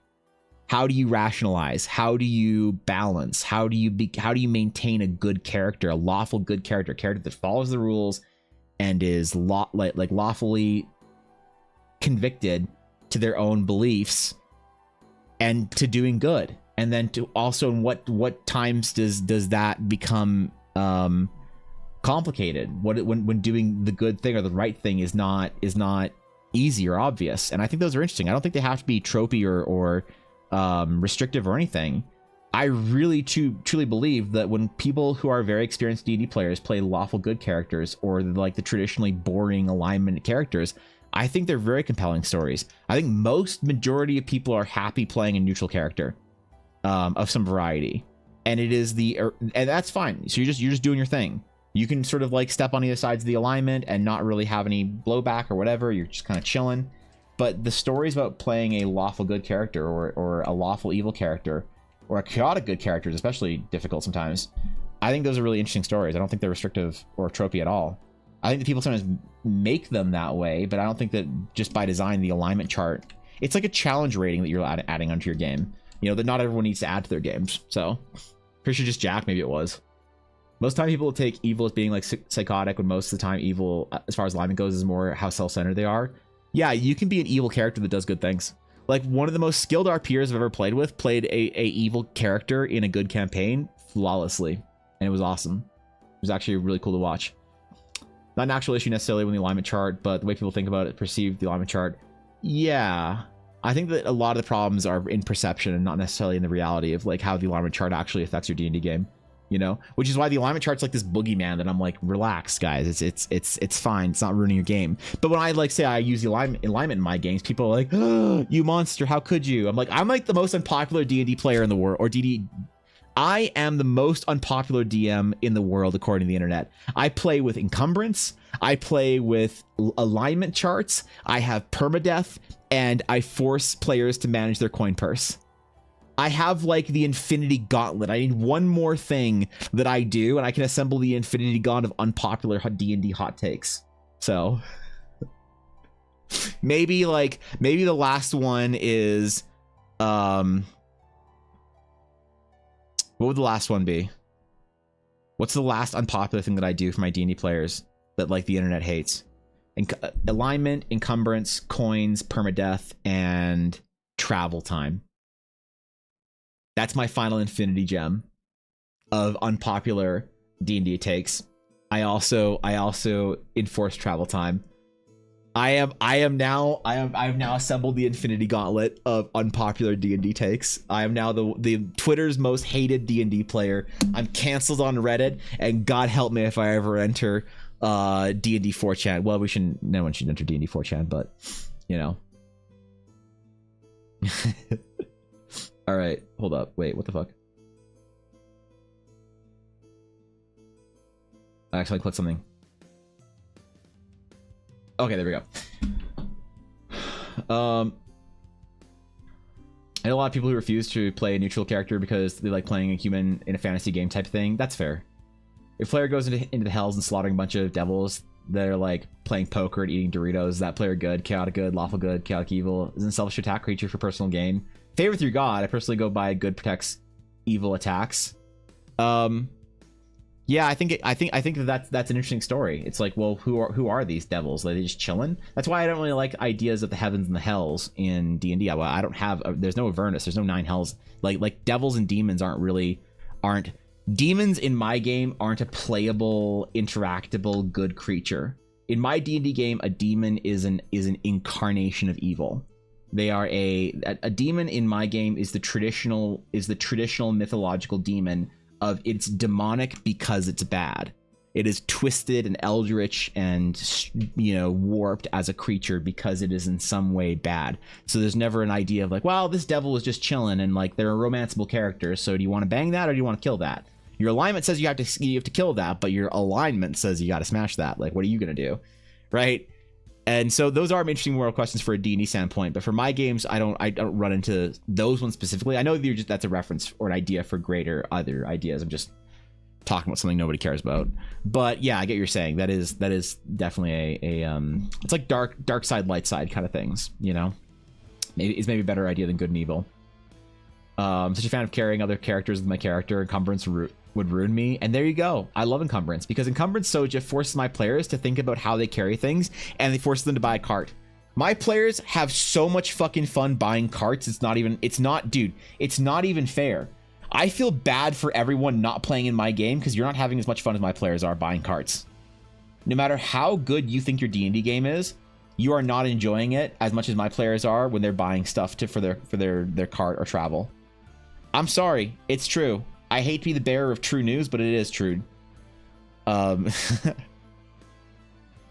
my players love that. They love figuring out how to avoid encumbrance by min-maxing their gold into things.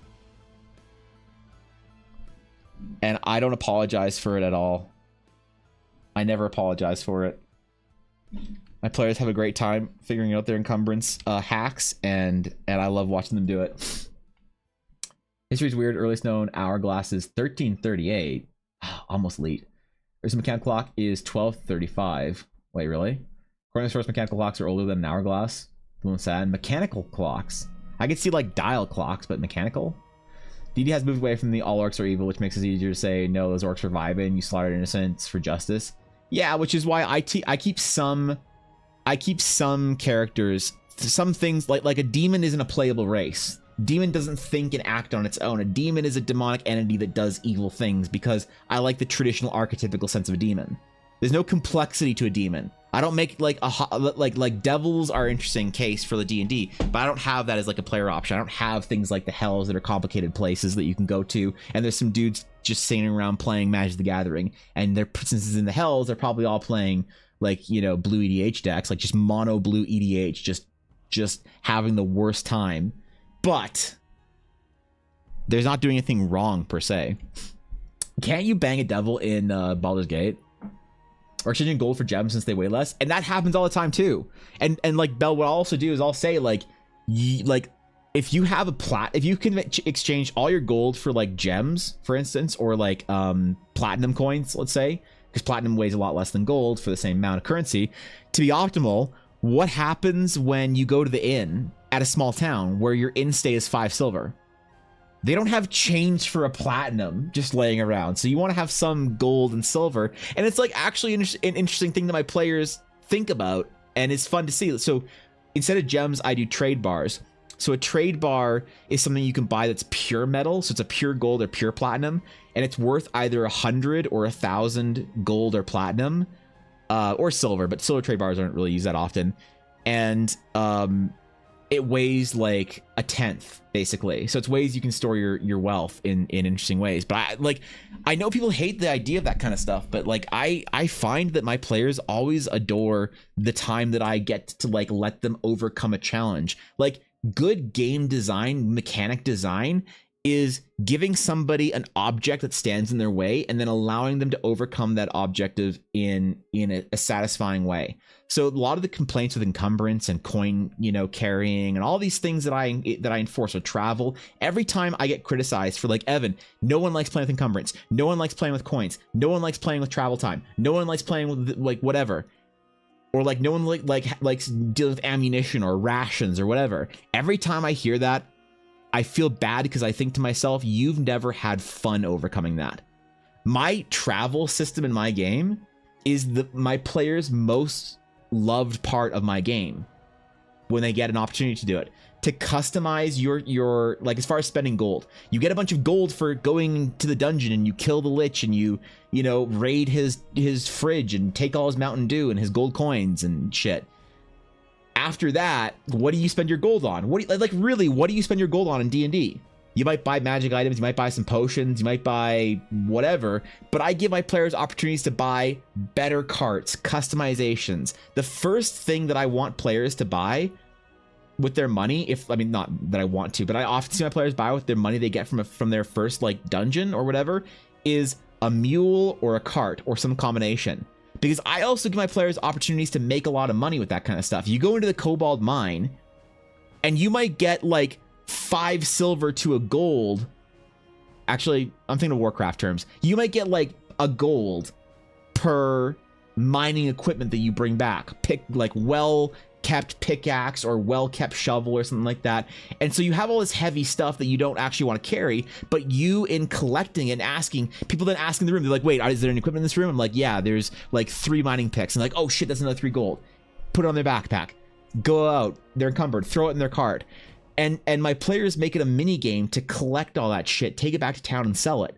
And so it's like, that might sound annoying, but I feel like, and I might be a little bit off base, I might be being a little arrogant when I say this, but I feel like I've never played with a player who hasn't had fun with those systems once I had made them fun.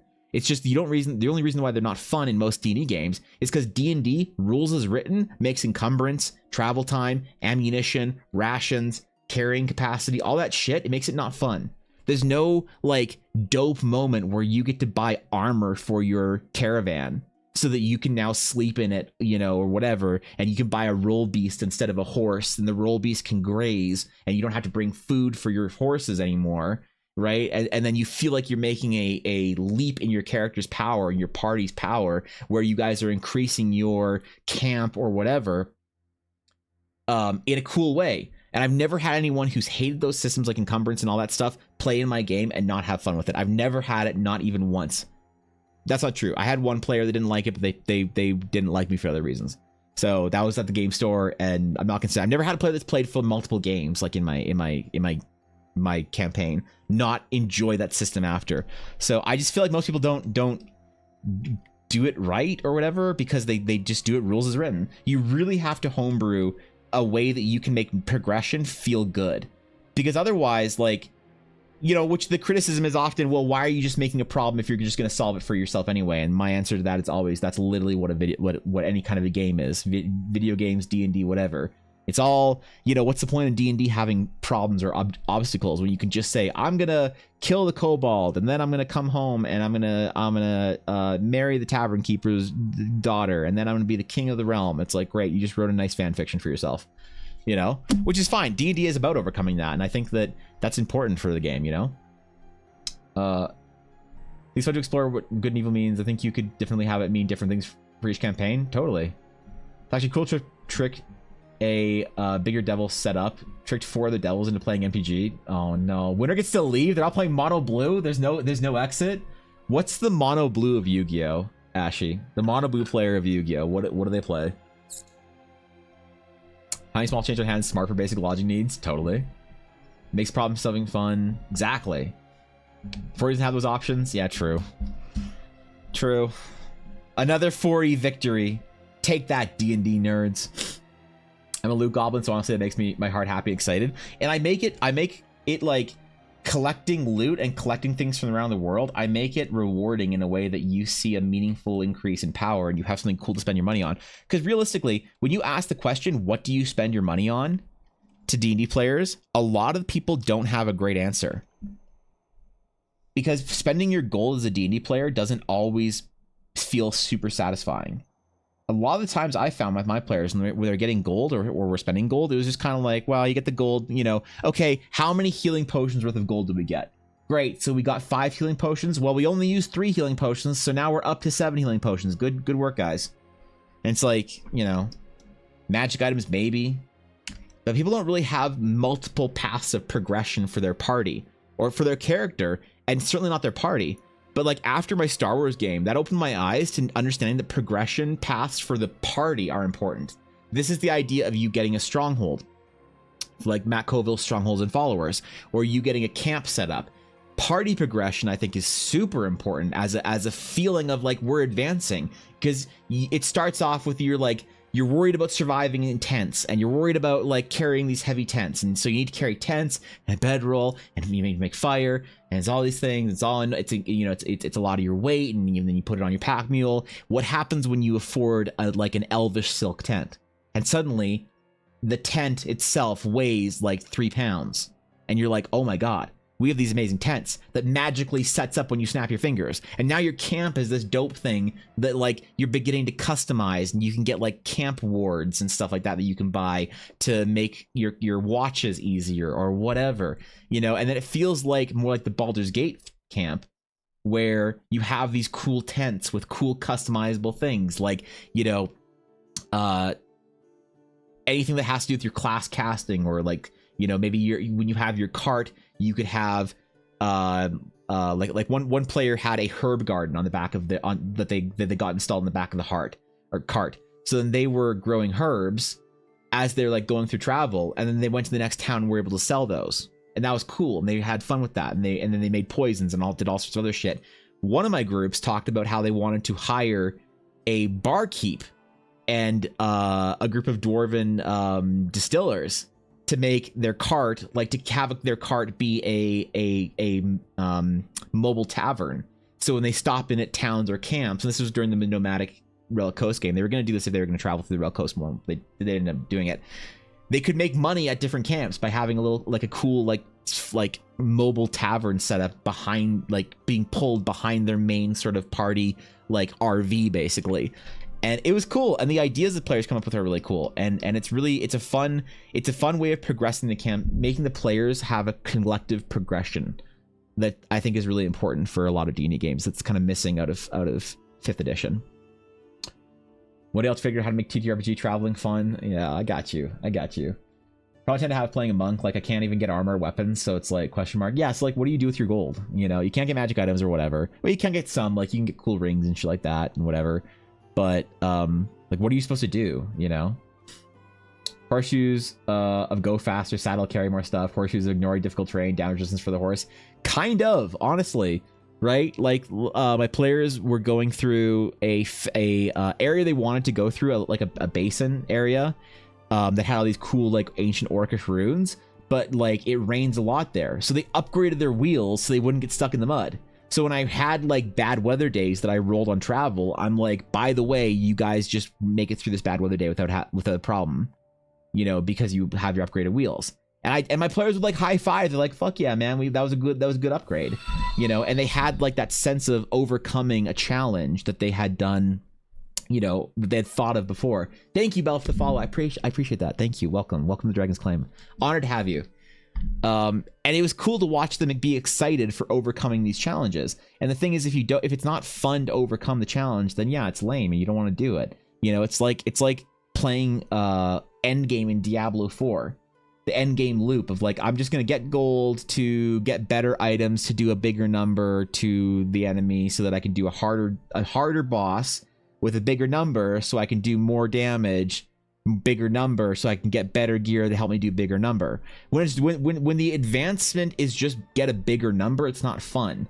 But D&D has this wonderful ability of having this deep experience for your players where you can have, it's like you spend 1,000 gold on your cart and you don't just get bigger number, you get comfortable accommodations. You're getting a 2-story cart where each person has their own room and it's being pulled by 2 roll beasts, and you're basically playing this D&D RV, and you have 2 sentries and camp hands that like set up your camp and watch it while you're gone. So you like camp out at a spot, you guys take your gear with you, go to the dungeon, you come back, and your chef is like making you food and shit, you know, while your sentries are like hunting for you or something. And the players love that shit. They love that shit every time I've had an opportunity to do that.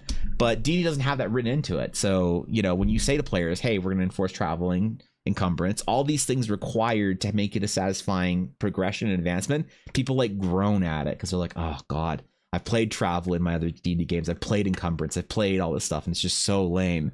So I really want to make a formal system that I like have rules for, so people can understand how to do this properly. I think that'd be like a good way to spend a weekend or 2 coming up here. But I don't know, man, I don't know what I'm talking about. I like to get things that I think they would want, like a better journal, little items for gifts, NPCs, other players, yummy food, etc. Totally, and you can like customize your yeah, totally. I think that's great. So there's a fancy bathhouse. Yeah. Magic 5 top pop-up tents, kind of. Next time tell them it's a tornado, and if they're flying like Dorothy, yeah. Buy an inn in every town? Why not? You have enough gold, right? You're level 16, just buy the inn, it's fine, right? By the way, when's your next Old Republic campaign where I get to guest NPC as an information broker from Nar Shaddaa? I was going to play an Old Republic game, but I've been convinced, I think, to play a Star Wars style game set in Eldara. I want to do something different. Because I was gonna suggest that we play an Old Republic games coming up soon, but I think I want to play something different now. I think I want to give my D&D world all the Old Republic vibes, which is why I want to play in a completely new setting Completely different area.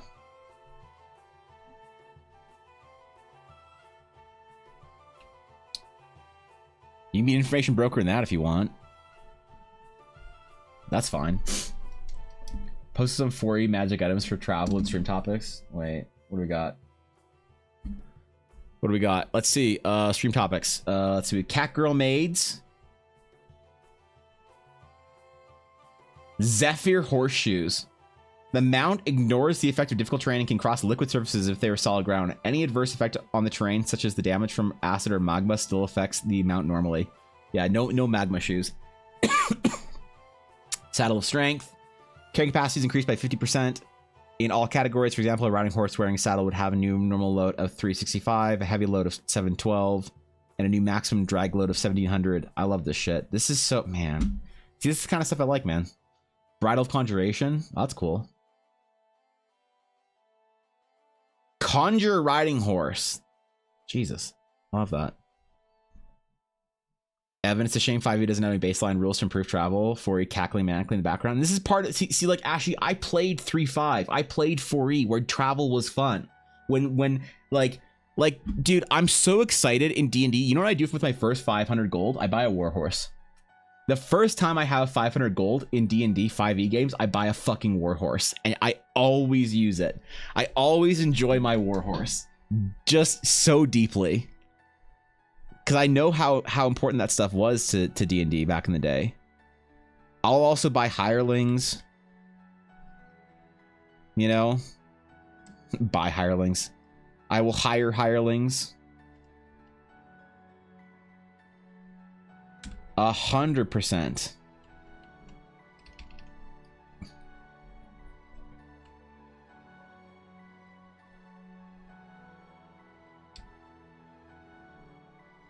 That to me is such like a important spice for D&D. It'd be worse. Do you make players pay taxes on every town they come to? Yeah, I don't think I've ever made players pay taxes. Actually, it's not true. I made them pay taxes once because I thought it was funny. But they killed the Baron and got all their money back anyway.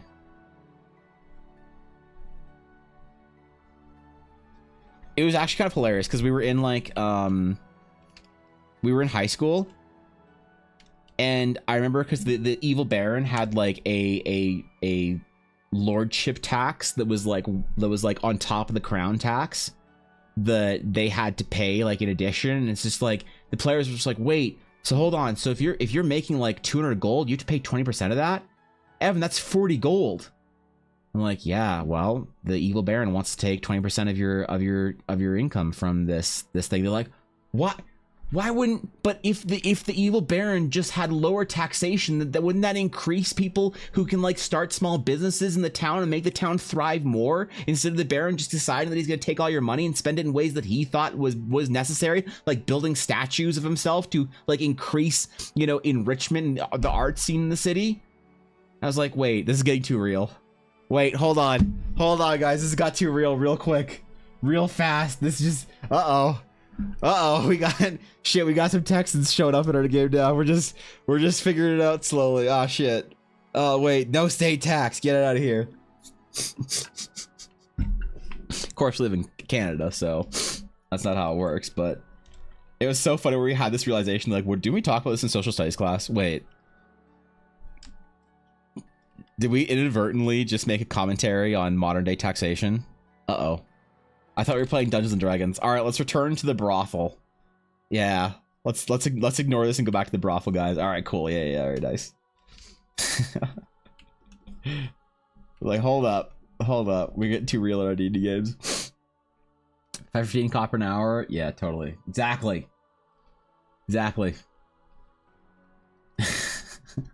Make sure your hirelings get a livable wage.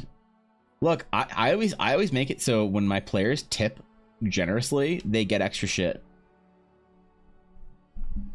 Like they tipped at an inn they were staying at, and when the evil dude was at their inn at like a party event, the staff was like willing to help them because they tipped the staff really well and treated them really nicely. It was like this luxury fancy elvish inn.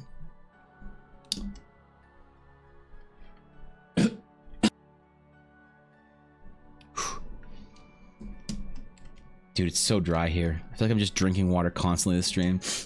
Even then I still have a cough. That mute button. Brothel patrons are also talking about taxes. Damn it! Everybody in the brothel's talking about taxes too. Shit. Sometimes this is fun. It was funny because we were just like in our D&D game slowly making cases for no taxation. Or whatever. They're like, wait, what's our provincial tax?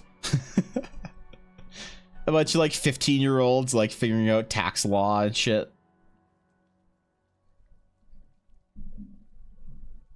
Cause I remember so what our social studies teacher was a D&D player, and we explained this to him. We're like, wait, so wouldn't this be better? Like in our D&D game, we figured out that allowing for the individuals to keep their more of their money and allowing for a low state tax and a simple federal tax to go to things like the military, defense, and basic infrastructure maintenance, then wouldn't that mean for a better economical boom within the townsfolk and allow for more import export? Like, this works for our D&D game. Why doesn't this work for reality? I remember our teacher was like, oh boys, we're gonna have a long talk about this. All right, we're like, why are our taxes so high? I don't want to be an adult. How much are taxes when you get old? We looked up our provincial and federal taxes. I don't want to be paid 30% by just because I make a livable wage.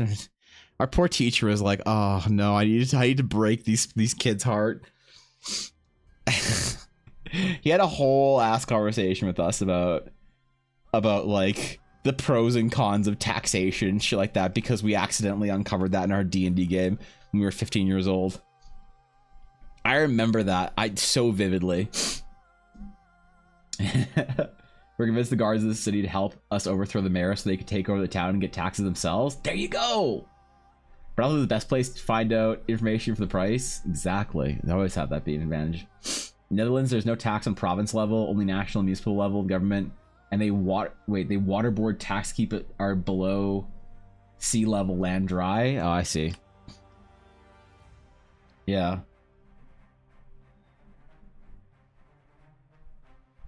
I remember my friend John was just like, wait, but Mr. Bowen, how are we supposed to trust? How does, like, if we have an evil lord that got like elected or whatever or some shit or was appointed, how are we supposed to trust that they are better at spending money than the average person or for the average city? Shouldn't the city dictate what they do with their money? I remember our teacher said, "Welcome to Alberta," and I didn't understand what that meant for at least 5 years. You know, there are taxes, the gold we found on the side of the road, the cave floor. Even documented, like, sure, they should report it, but that's very much in the honor system. Yeah, adventurers were tax exempt. Yeah, high taxes. Where were you living? We're living in Canada, bro. Sounds like a better econ than the government experience that I had. Yeah, that's fucking 15-year-olds figuring out taxation before even any of us have like a real job. I don't think any of us actually had a job. That was before I had my first like real job. I did not have a real job in high school. I was not that cool. I was far too content to sit at home and play World of Warcraft than get a summer job when I was in high school. I had no motivation whatsoever to get a real job. Heck, that gold might be stolen from the local lord in the first place. Yeah, you're right. How do we know where the gold's coming from?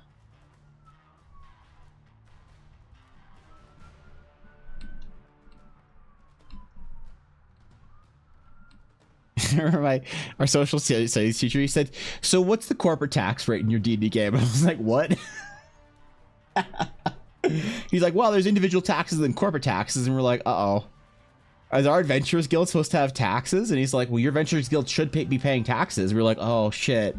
Oh, shit. Are we in trouble with the local lord? He's like, you might be. I'm like, damn.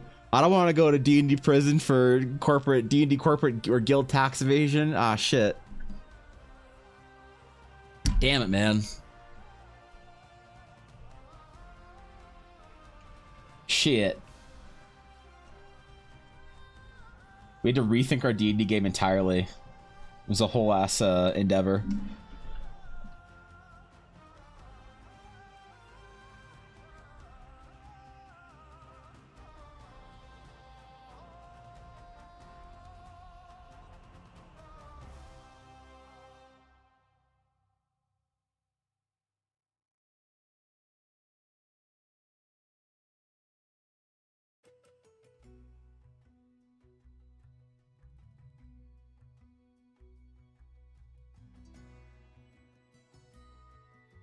Thank you. I just realized my window was open. That's why it was so why I was so dry in here. I was wondering why my throat was killing me today, but it's so smoky out because the forest fires in BC are still making their way over here. That would be why my throat's killing me. Okay, now this makes sense. A DM a D&D round where you play a setting that's inspired by ancient China, where they are very bureaucratic early on and have them pay taxes on found treasure in dungeons. Oh no. The total bureaucrat, they quickly start to practice tax avoidance. Yeah, that when you start playing tax avoidance in your D&D game, that's when you know you're playing a real D&D game. The gang commits of tax evasion. Yeah, we just a bunch of boys being boys, just committing tax evasion in D&D. Just hanging with the boys, chilling. A little D&D tax evasion. Just the lads.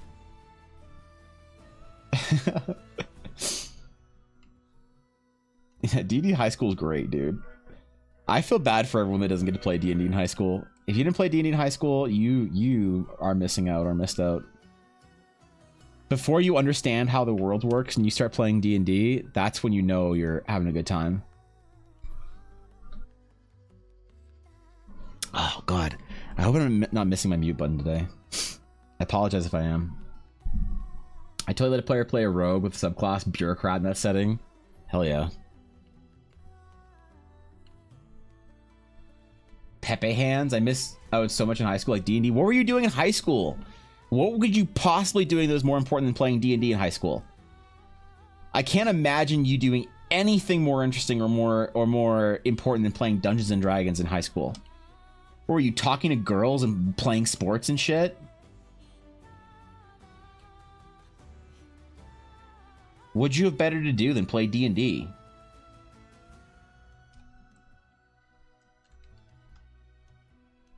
Don't lie to me.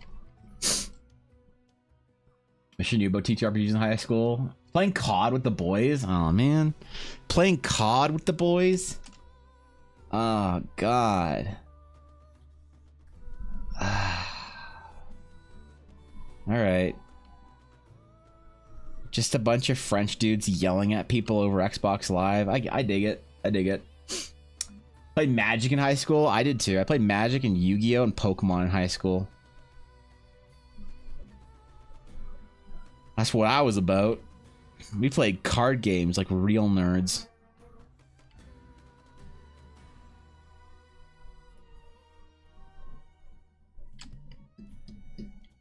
We're gonna add some red in here, I think. Just a little smidge. I know she doesn't have any red in her hair, but we're just gonna do that in some of our shadows at the end. Just sort of emphasize the shadow colors, I think. Dating horse girls. Wait, what the fuck?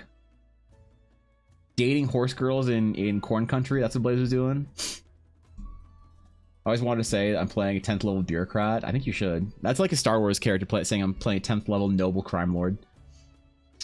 Playing text-based RPGs, Muds and Moose having LAN parties. You were playing... Oh my god. How are you not 47, Cobalt?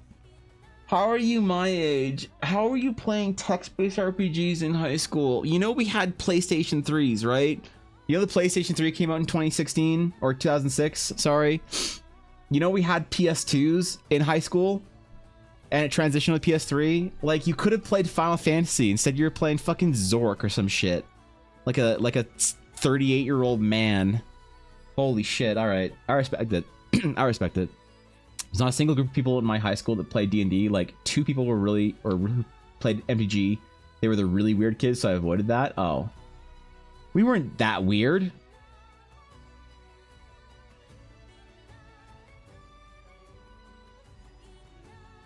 Wait, we were really weird.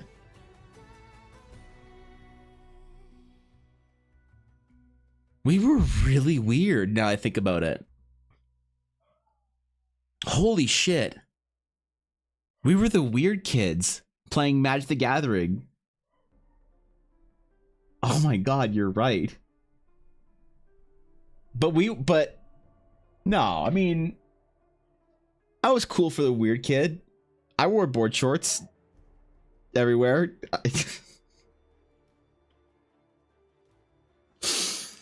I was, oh boy, wow, I was one of the weird kids.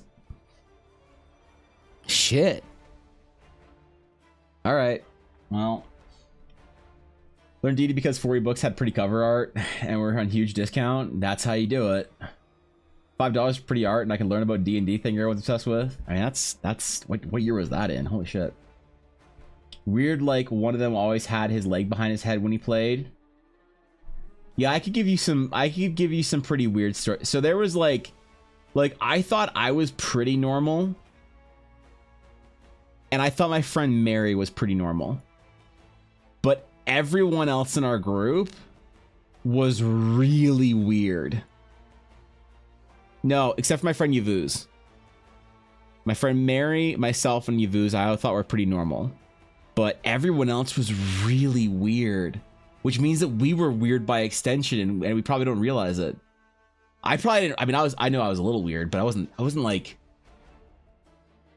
Okay, I don't want to make fun of. No, I'm not gonna make fun of. Yeah, no, okay. There were some weird kids that I played D&D and Magic with at school, especially Magic.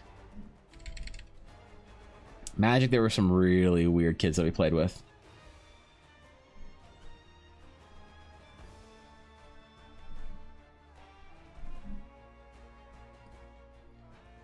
Dude, I didn't even start dating Ella until after high school. So I can't be like I'm the normal kid with like a girlfriend and shit. Ella and I didn't start dating until we were in college.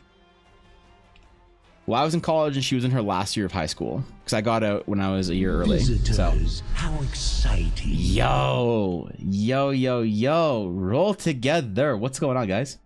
How's it going? Good to see y'all. What is up? How was stream? What are you doing?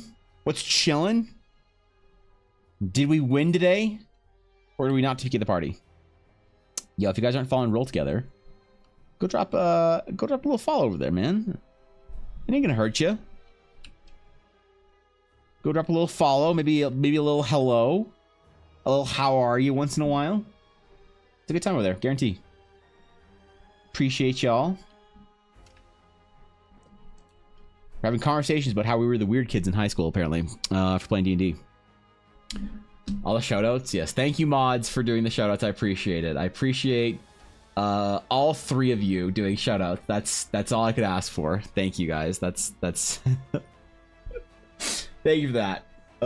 Second last episode of a 12-part series. Oh shit. What if everyone delays next time and it actually goes for more episodes? What if you get stalling Andes? All right, and then I guess the dramatic conclusion is what, next Tuesday? All right, we'll see who lives or dies. We'll see what instances of danger await. I do appreciate the raid. Thank you for that. Appreciate it. Always an honor to have y'all.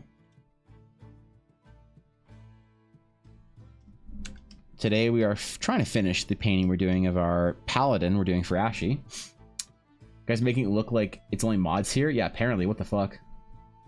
Pop my chat for a second because Blaze won't shut up. Blaze went from dating horse girls to dating VTubers. That's all. Back to sleep as I go. All right. Ladies and gentlemen, Miss Bizarro. Who knew? I can honestly say I've dated one horse girl and 0 VTubers. I don't know. That's too bad. You dated a horse girl? Oh, no. Oh no, did she wear her cowboy boots everywhere? Did she manifest her emotional damage in her horse? I never dated a horse girl, but I knew some. To be fair, I've only ever dated one person, so... Does that make me really good or really bad at dating? Have a great stream. Thank you, dude. I appreciate it. Have a great rest of your day, great week, and we'll catch you later. Thank you for the raid again. Does that make me the best at dating or the worst at dating? Because I one-shot it. I one and done, first try, 0 deaths, cleared it. I don't know. I think it makes me uninformed. I don't know what I can't give dating advice then. I can give like maybe the best relationship advice in the world. Because I've been married as fuck for like, I don't know. I've been dating Ella for like 15, 16 years. So there's that. But I think it might make me unqualified to give dating advice though to my friends. Really good, but I don't know. Yeah, depends on what the end goal of dating is. I suppose for me, I'd always see the end goal as finding like a partner, finding a husband or wife or whatever. But I'm boring like that.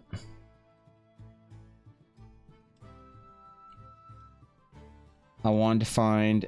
I was so nervous, man, because I was like so worried that I'd be like forever alone because I was like such a loser nerd. That I spent an entire summer learning how to talk to girls. It's so cringy when you say it, but it worked. I was so nervous and uncomfortable talking to girls, so I spent an entire summer talking to girls in high school. I think it was the summer of 10th grade.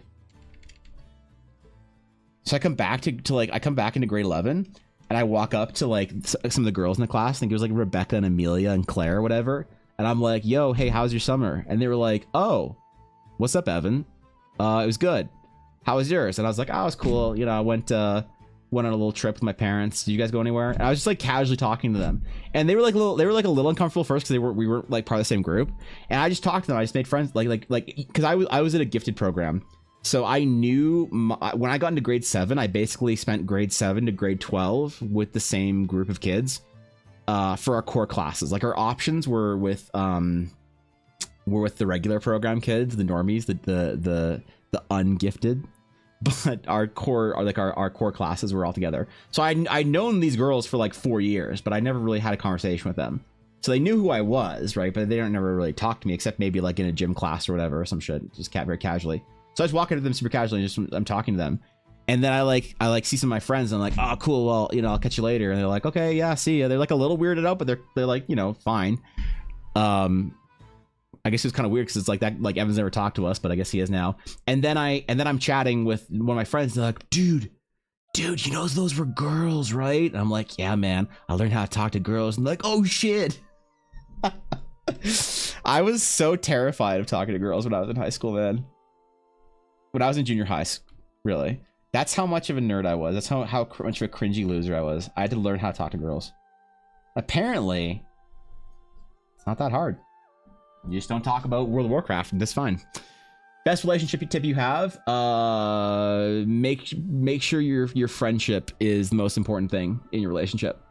If your friendship isn't, if your friendship isn't a one of the pillars of foundational pieces of your relationship, it's going to be a lot harder to cultivate everything else you need in a relationship. I always say, like, couples who spend time together, who have hobbies together, who share interests, who are friends, who can spend that time together enjoying their life, doing things they enjoy, not just being in each other's presence, but doing things they enjoy together, tend to last longer and do better overall. You know, the couples that play D&D together stay together. You can't get your wife to play D&D with you or whatever. You can't get your husband to play video games with you. I think you gotta try a lot harder, but every couple's different. Every relationship's different, but I just find in general that if you can practice being really good friends as often as possible, then it makes it generally strengthens your bond in ways that not a lot of other things do. The same hat, but I don't know what other folks think. That's fair. Now you know girls are not aliens, right? Yeah, apparently not. You've had the girls who like the same things and you talk... Wait, then talk normally? Yeah, but like, to be fair, those girls were like normies. Like, they were not nerds whatsoever. When I made friends, so when I was in high school then in grade 11, the girls in our friend group were all in grade 10. They were all a year below us. So in grade 10, it was just the sausage bros. We were just chilling. And then in grade 11, I made friends with some of the grade 10 girls, because the girls that we made friends with and joined our D&D group were the girls that were in the smart class. So they did grade 10 math in grade 9. And so they did grade 11 math when they got into grade 10. And I was in the dumb class, so I was in their class with them, right? Which would allow them in grade 12 to do the advanced math or whatever. So I would cheat off of these two girls in math class And then we started talking, and then turns out they were D&D like nerds. And there was nobody in our grade that were D&D nerds besides us in our little crew. But those two were so that's when we the group expanded, I guess. And apparently talking about D&D with the girls is the same as talking D&D with the boys. Who knew, man? Who knew 17-year-old or 16-year-old Evan could do that? I went to wizard school. Yeah, I went to a wizard school. I spent the entire summer learning to talk to people online, which really was just learning to talk to people about things that weren't nerd stuff. But I'm glad I did it. You also have the gifted kid, you must be naturally good at thing, or are you stupid trauma? Oh yeah. No, my gifted trauma is hey, you're naturally good at this, so we're never going to teach you how to work hard at it. And so I got into high school and was like, I don't know how to study. Like, what do you mean? Just make everything easy like you did when you were a younger kid. And I'm like, I don't know how to do that. That's my brand of gifted kid trauma.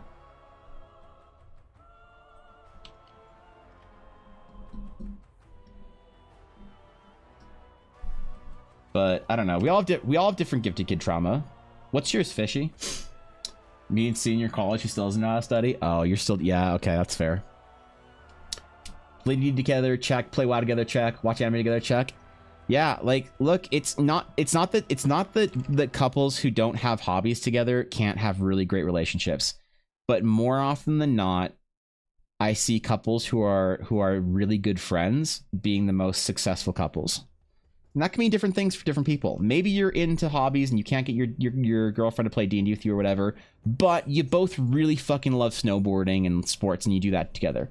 Whatever it is, you know, as long as there's time where you're spending time, like if you didn't have to work, basically, if you could retire young, you inherit $18 million and you don't have to go to work for another day in your fucking life. You and your spouse, your lovely, beautiful wife that hates playing D&D with you because you're a fucking nerd. What would the two of you do? And if you can't answer that question, then I think that's something you can work on, you know? But if you're like, oh shit, man, we play Warcraft all day, every day, bro. We log on, neither of us would shower for 4 days in a row, and we would just level characters in WoW Classic. I'm like, that's a strong relationship. Whatever it is, just make sure you're like, I think couples often undervalue the role that friendship has in long-term successful relationships. That's my main like takeaway piece of sage wisdom that apparently is not so common, but maybe I'm wrong. I don't know. That's what works for Ella and I. Ella was my best friend before we started dating.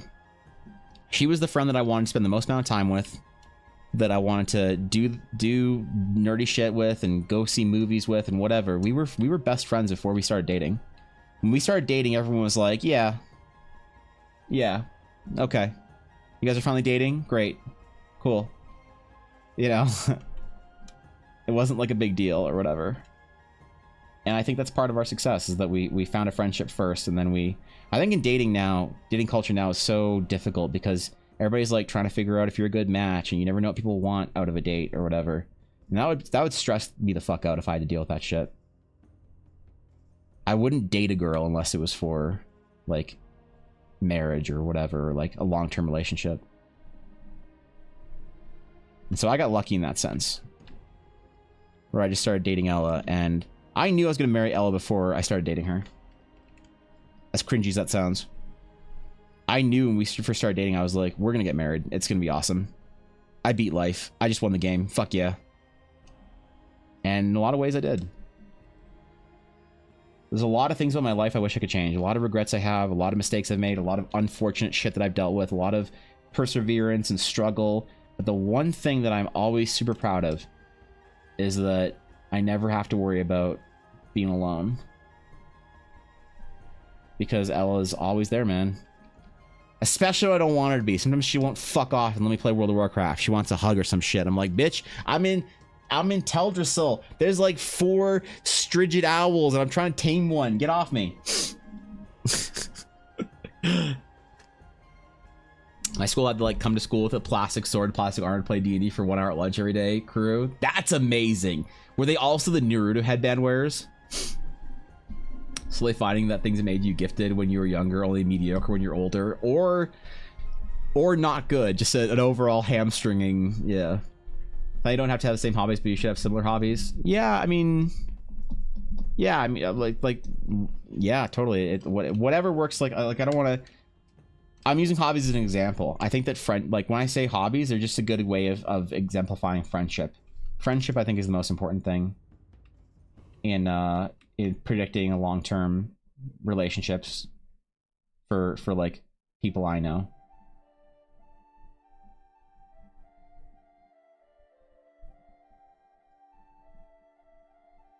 All right, dude. Ashy's hair looks kind of on point, actually. How do you guys feel about this? I'm like kind of digging this. We're gonna brighten it way the fuck up. So this is actually pretty dark. It's gonna look a lot brighter when we're done. I'm gonna say this is a new layer because we might actually ruin this.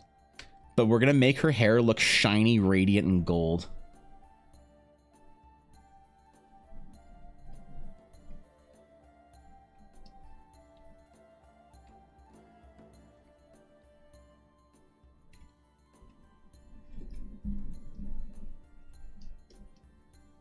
Oh, yeah. Oh, wait. Too bright, too bright, too bright, too bright. There we go.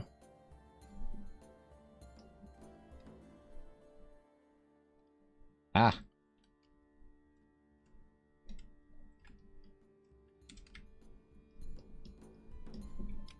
There it is.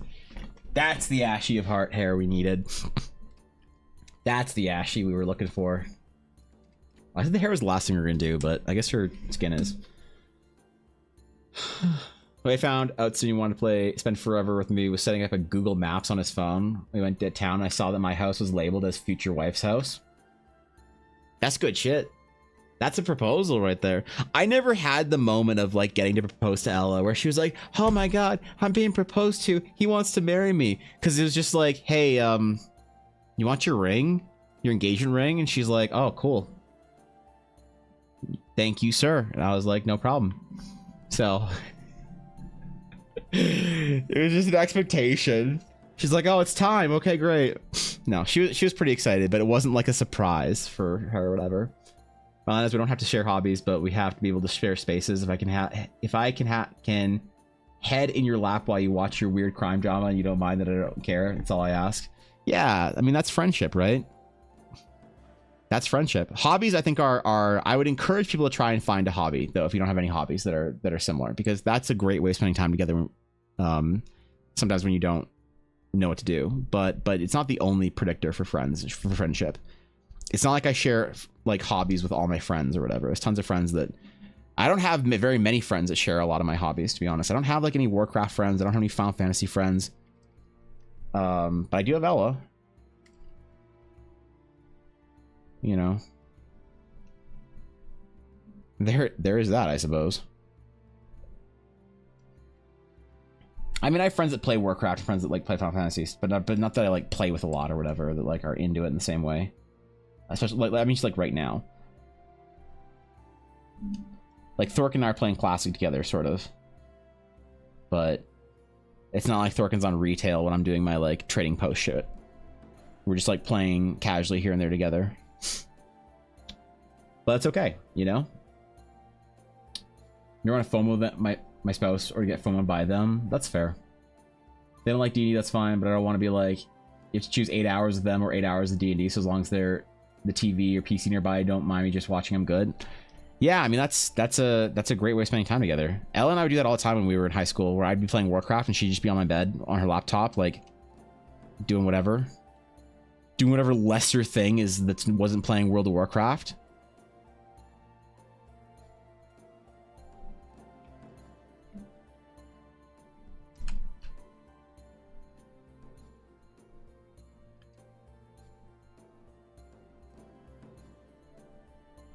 Whatever inferior hobby it was that she had that wasn't playing World of Warcraft. Hobbies are important. They're not necessary, but I think hobbies are a great thing to try and find a hobby you can do together.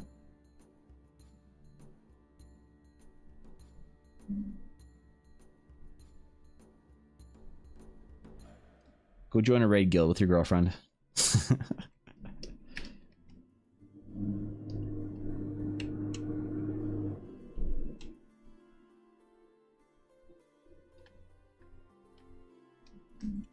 so shiny. So radiant. So much gold on this piece. Hobbies are a lifesaver. They definitely help. Will and I will sit and voice playing 2 different games, and that's super sweet when you can spend time together like that. That's also very important. It's also very important to enjoy each other's company. And also not need a hobby or something. Being individuals in the same space to share company is great. Yeah, Elle and I, though, for Elle and I, we share most of our hobbies. We generally share almost all of our hobbies. There's not really anything like I'll play some League of Legends that Ella doesn't play League at all. She'll play more Overwatch than I do, but we shouldn't play Overwatch anymore, and neither do I. So, there's definitely been like hobbies that the one of us takes more seriously, but it's not like Ella didn't know how to play StarCraft. You know? And we play StarCraft together when StarCraft was out. There wasn't really any games or whatever or anything like that we didn't share at least a little bit. So we're a bit of a unique case in that we could literally spend the same hobbies spend time doing the same hobbies and not get bored or whatever. And it's always a fun conversation of what do you want to do tonight? What are we going to do together? Except Baldur's Gate, I play that shit on my own. I don't want Ella ruining my cutscenes. She doesn't want me in there ruining her cutscenes. I wish Baldur's Gate could be played as a group more. But I think it kind of kills the story a little bit. Story progression's harder, at least.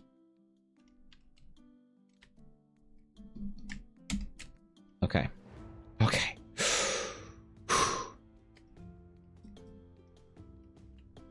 We're getting there, man. We're getting there. Slowly, slowly. We're almost finished. Ugh. Almost. Almost. Oh, shit. We need to talk about the Ruin Festival. That's right. Let's do that now. I'm tired just watching this. That's great. I'm glad. We talked about the Ruin Festival. I forgot. Guys, I said we'd do the conclusion today. Let's make our post.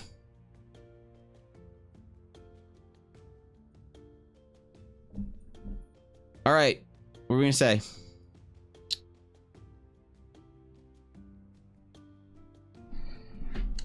All right, guys. The Summer Fitness Challenge is officially over. Congrats to everyone who completed one of their goals.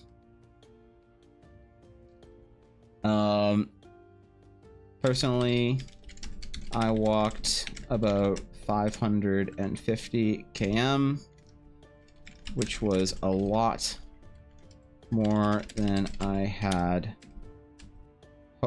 expected, and I see many others crushing their goals as well. So good work.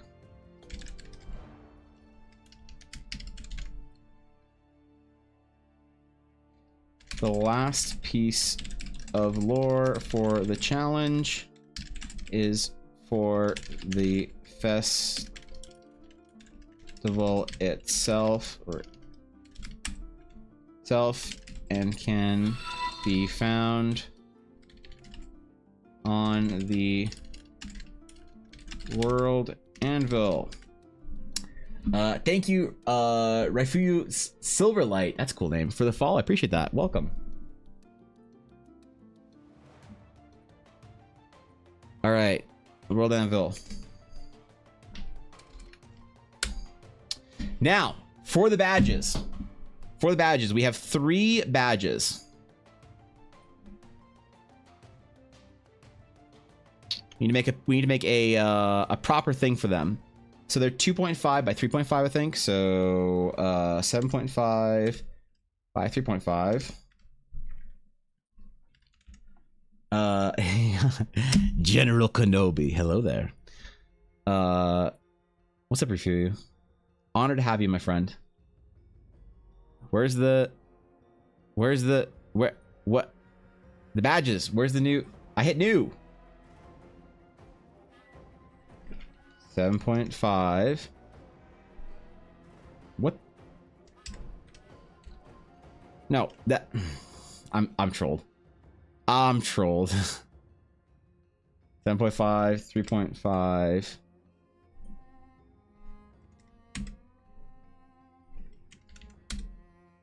Okay, all right. All right.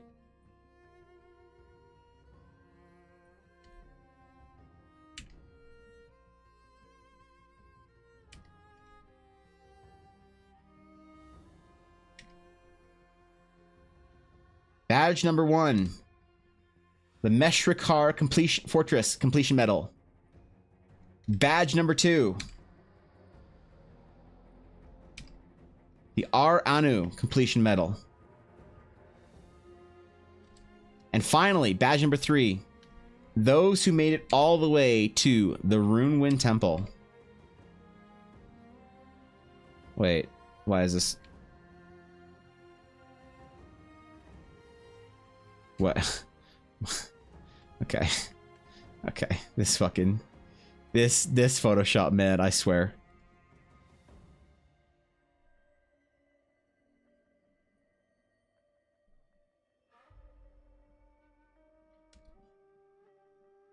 Okay. Let's snip it out. Let's get our badges going for everybody in the Discord who earned one.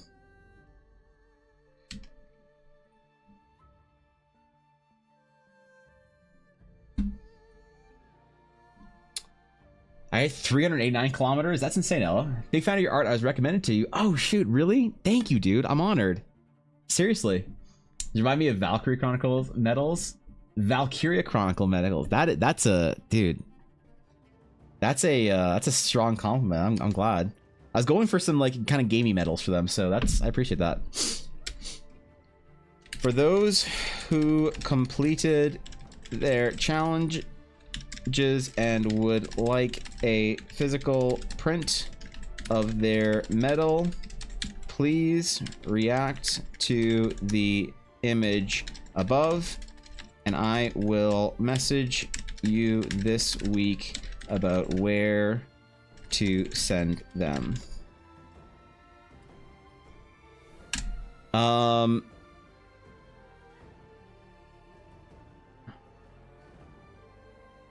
Please react to the message above, and I will react, and I'll message you this week about where to send them.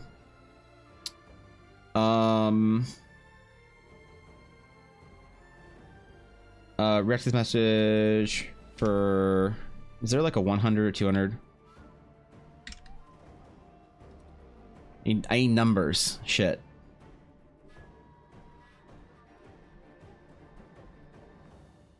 We don't have numbers. What should we do through the React for?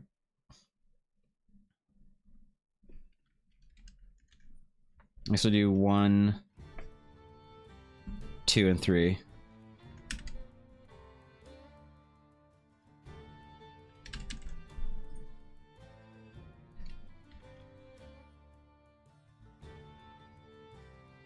Oh, whoops.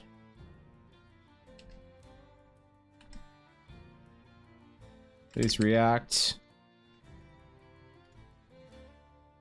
Image above, and I will... Oh, that's great. Those are great medals. Please react to the image above. Okay, that's a good idea. Who was that? Cobalt. Thank you, Cobalt. Image above, and I will message you this week about where to send them. You have until the 15th to claim, or actually, what should we do? If it's the 5th right now, what's next Friday? The 12th. To claim your badge, and then after, or claim your badge. After that, the thread or the channel will be archived until next summer. Okay. Who made it all 300 kilometers? Atari did. And Sir Cobalt. There it is, man. Thank you, Cobalt. Did 5 km each morning most of July and August, so that would be minimum 40 days. 5 km equals 200 kilometers. Fuck yeah. Then you got it, dude. And what? So I can go through here and see everyone that reacted to it, right? Yes. And I wonder if I can message you from here. I can message you guys from here.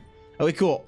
I will send everybody who hit their goals and wanted to get a badge for it, the physical badge, in September. It'll be closed on the 12th.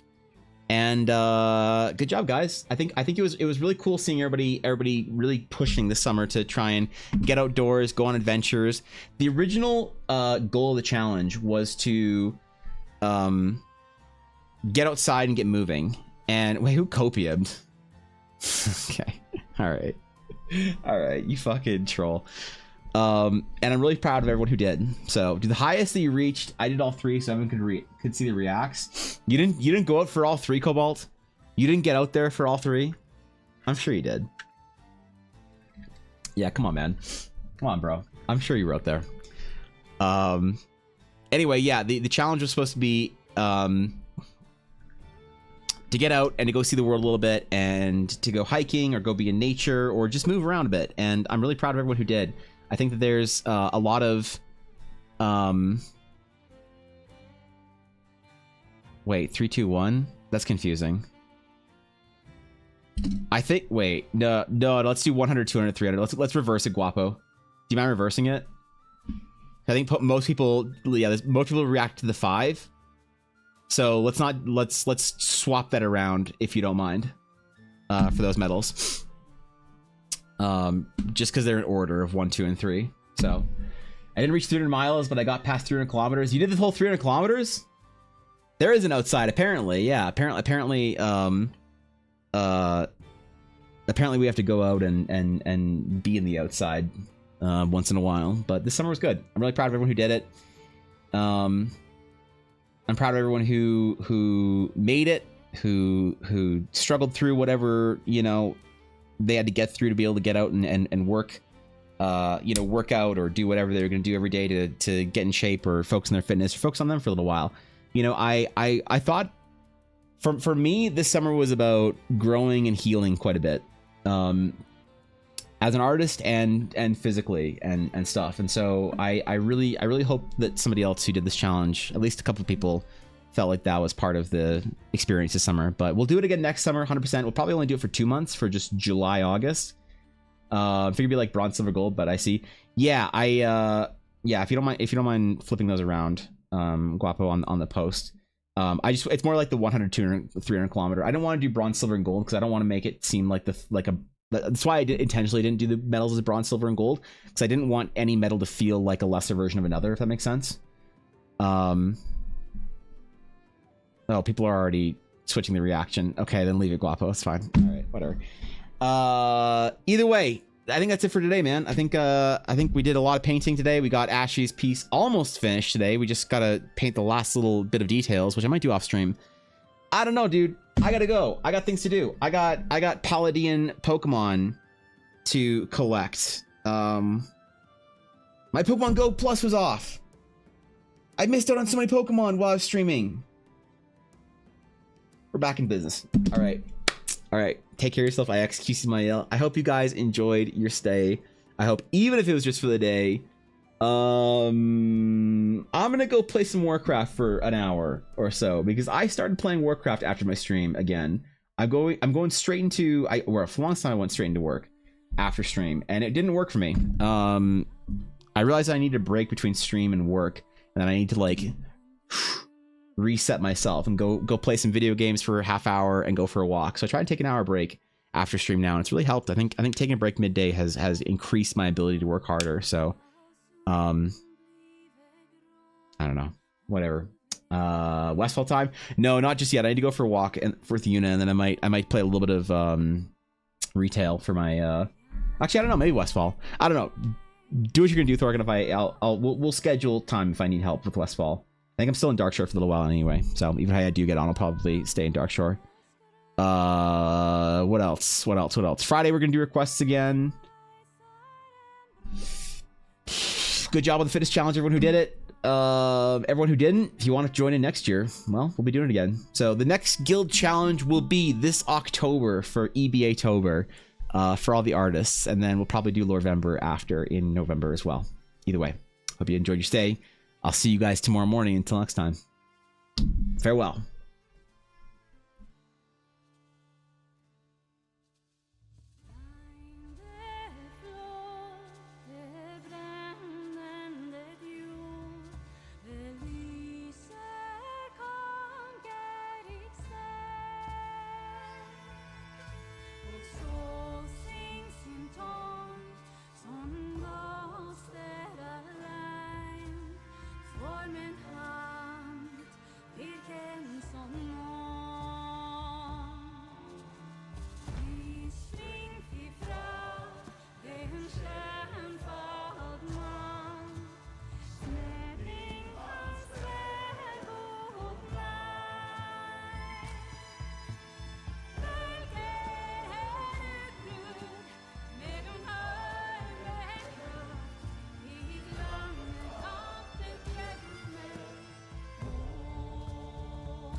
Oh shit. Uh-oh. What do I do? 3 choices. Which one? Which one? Which one?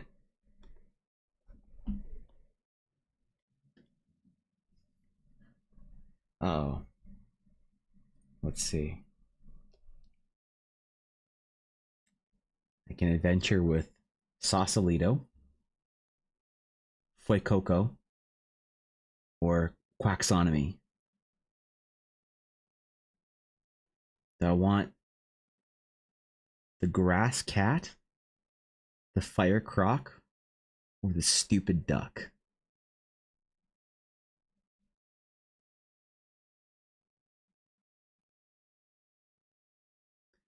I think we have to choose Sausalito. Yes! Yes, we got Sausalito. Fuck yeah. I love those cookies. Hell yeah.